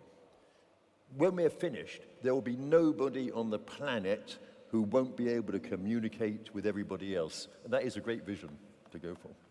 You did mention, you gave me a little teaser there about an announcement with Saudi, and stay tuned because right after this panel, we'll be hearing more about that. But certainly partnerships are very much at the core of pushing this technology to the next level. Lord Grimston, let me ask you again though, in terms of this conference, its remit, its outlook, investing in humanity and putting people at the heart of this conversation, how might this technology really help people, individuals, society? Well, I think it is, connectivity. We're so used to connectivity, aren't we? We think of it as a daily occurrence. But remember, there are still many people in the world who don't have that connectivity. So our dream is to bring that connectivity to anyone, whether you're a schoolgirl in an African village, somebody in the far reaches of Saudi, or anywhere. And I think that's a really great thing to do. Space to some people, it's a remote, fantastic thing. This is bringing space into people's houses. Space into people's houses, and talk to me about marginalized communities, Joseph, because they too need to be considered, and there's such a digital divide, so how do we bridge it with space-based internet? Yeah, I think it's really important. One of the things that happened pre-COVID, as we talked about backstage, is, we went to sleep, and then COVID hit us, and the world rebooted, and we figured out that the most important asset we have is us, is humans. And we have to change our perspective and move the conversation from being one that is simply diversity, where we are celebrating that we have a diverse environment, to one that is inclusive, meaning that it drives full participation in the realization of that value.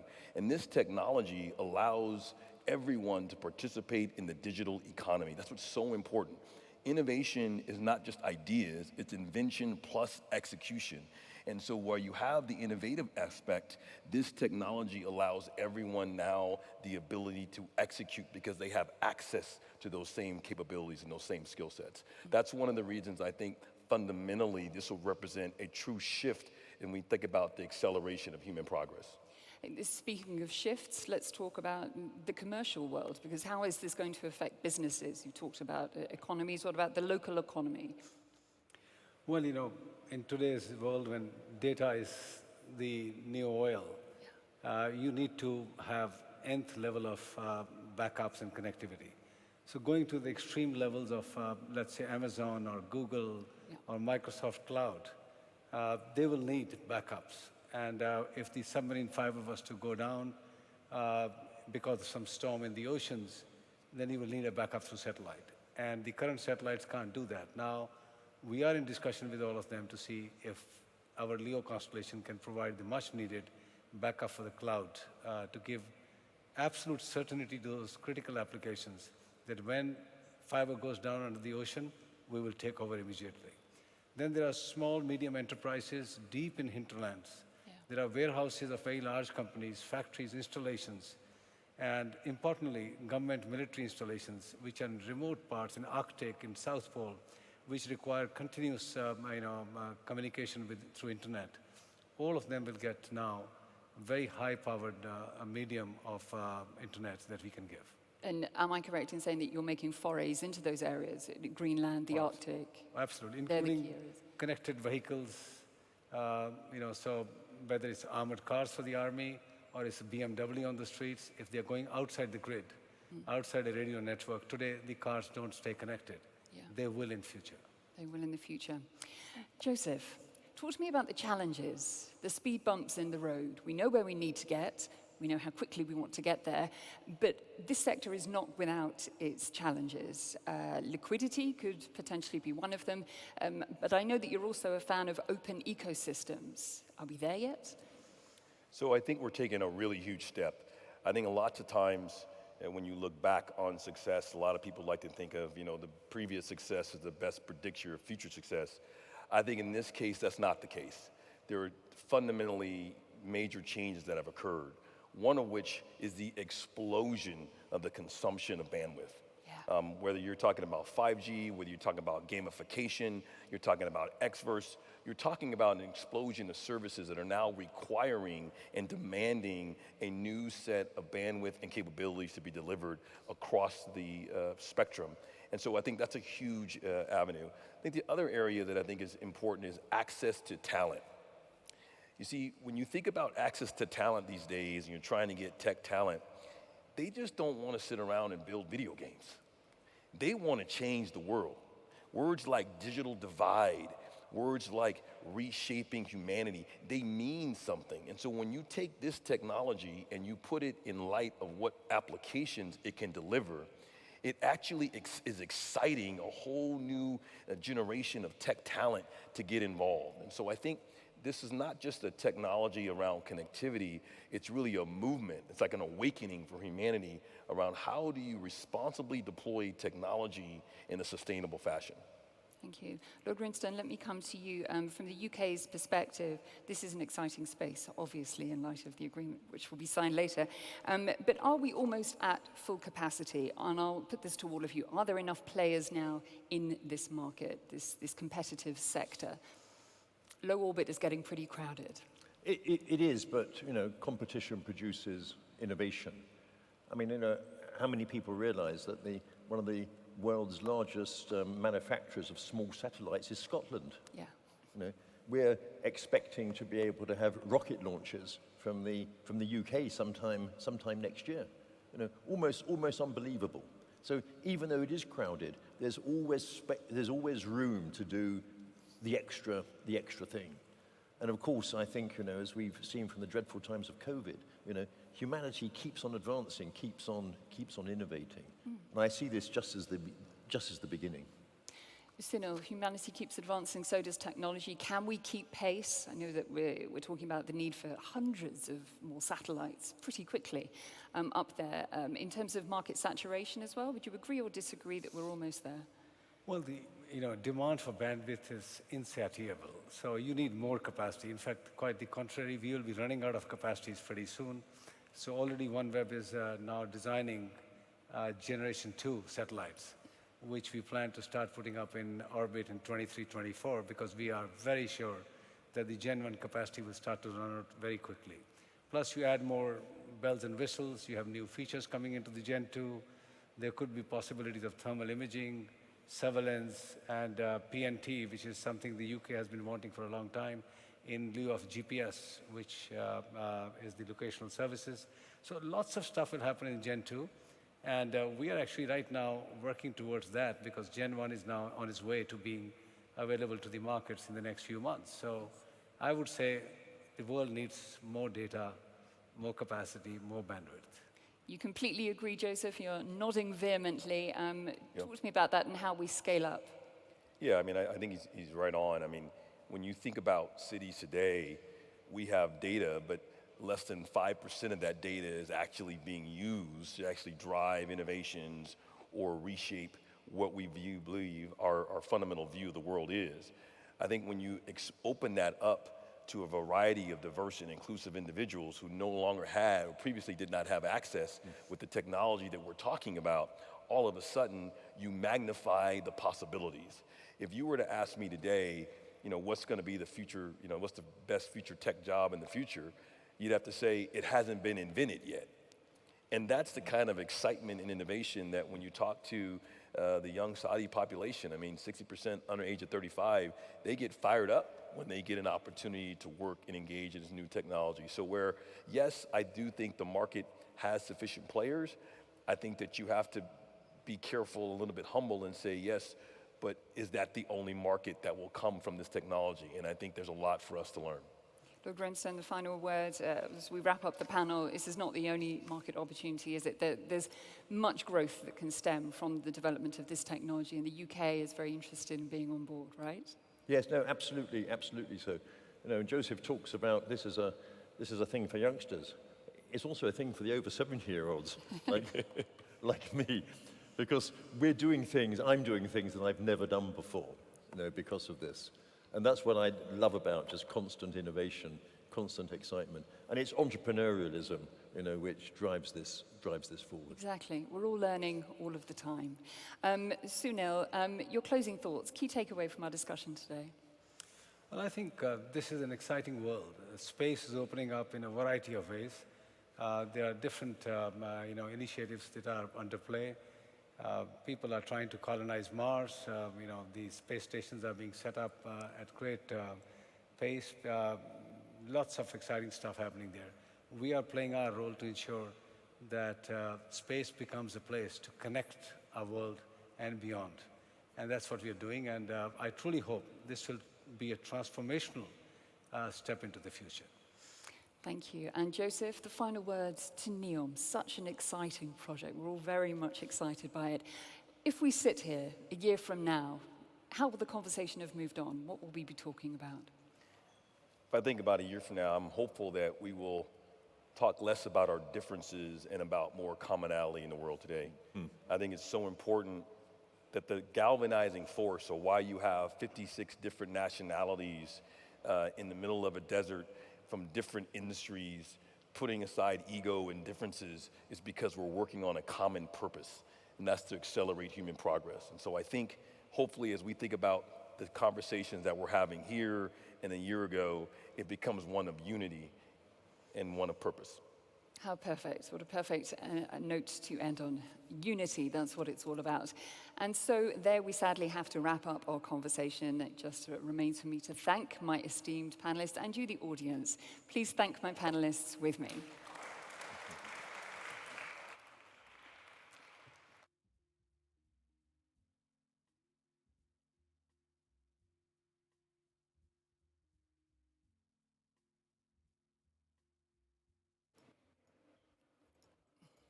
And now, if you can hear me, just before I hand back to FII and we enjoy the evening's events, I would like to introduce a video which is a special message to the FII community by Mei-Sunshi Son, the chairman and CEO of SoftBank Group. Thank you.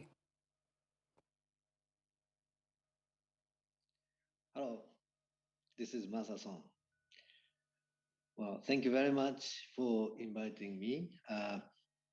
Your Royal Highness, Crown Prince, and Your Excellency, Yasha. Thank you very much for supporting us and inviting me.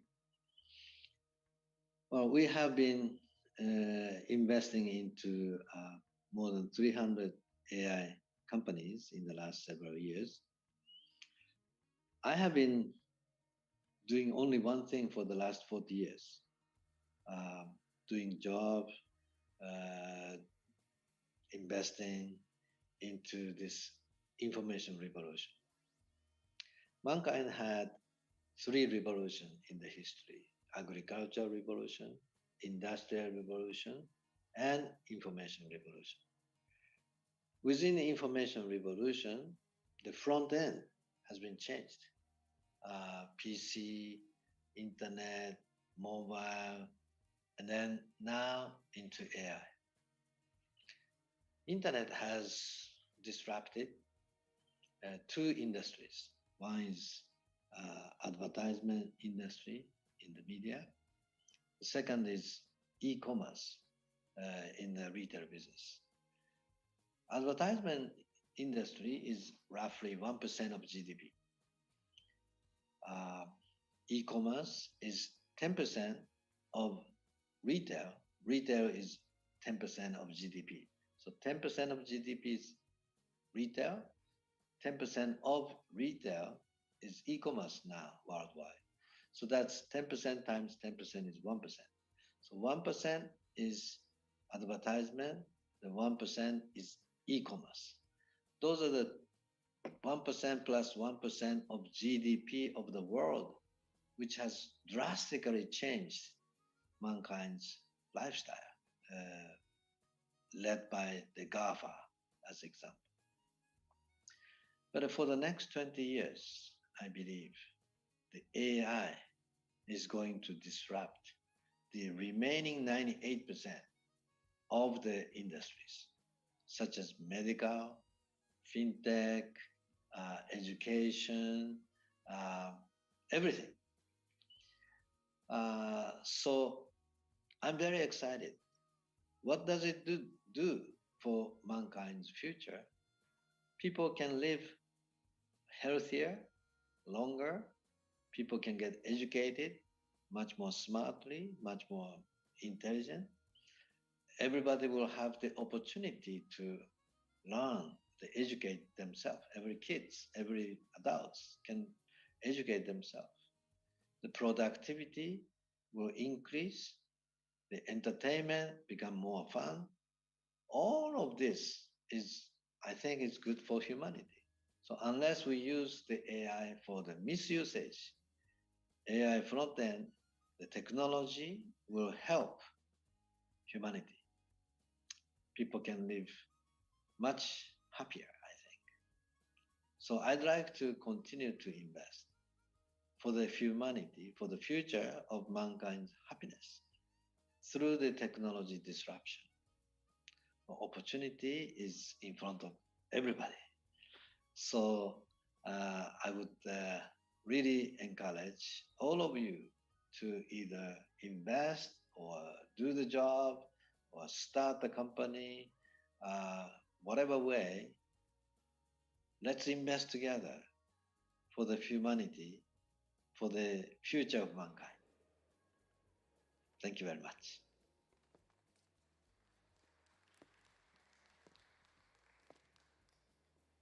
Ladies and gentlemen, thank you so much for your time today.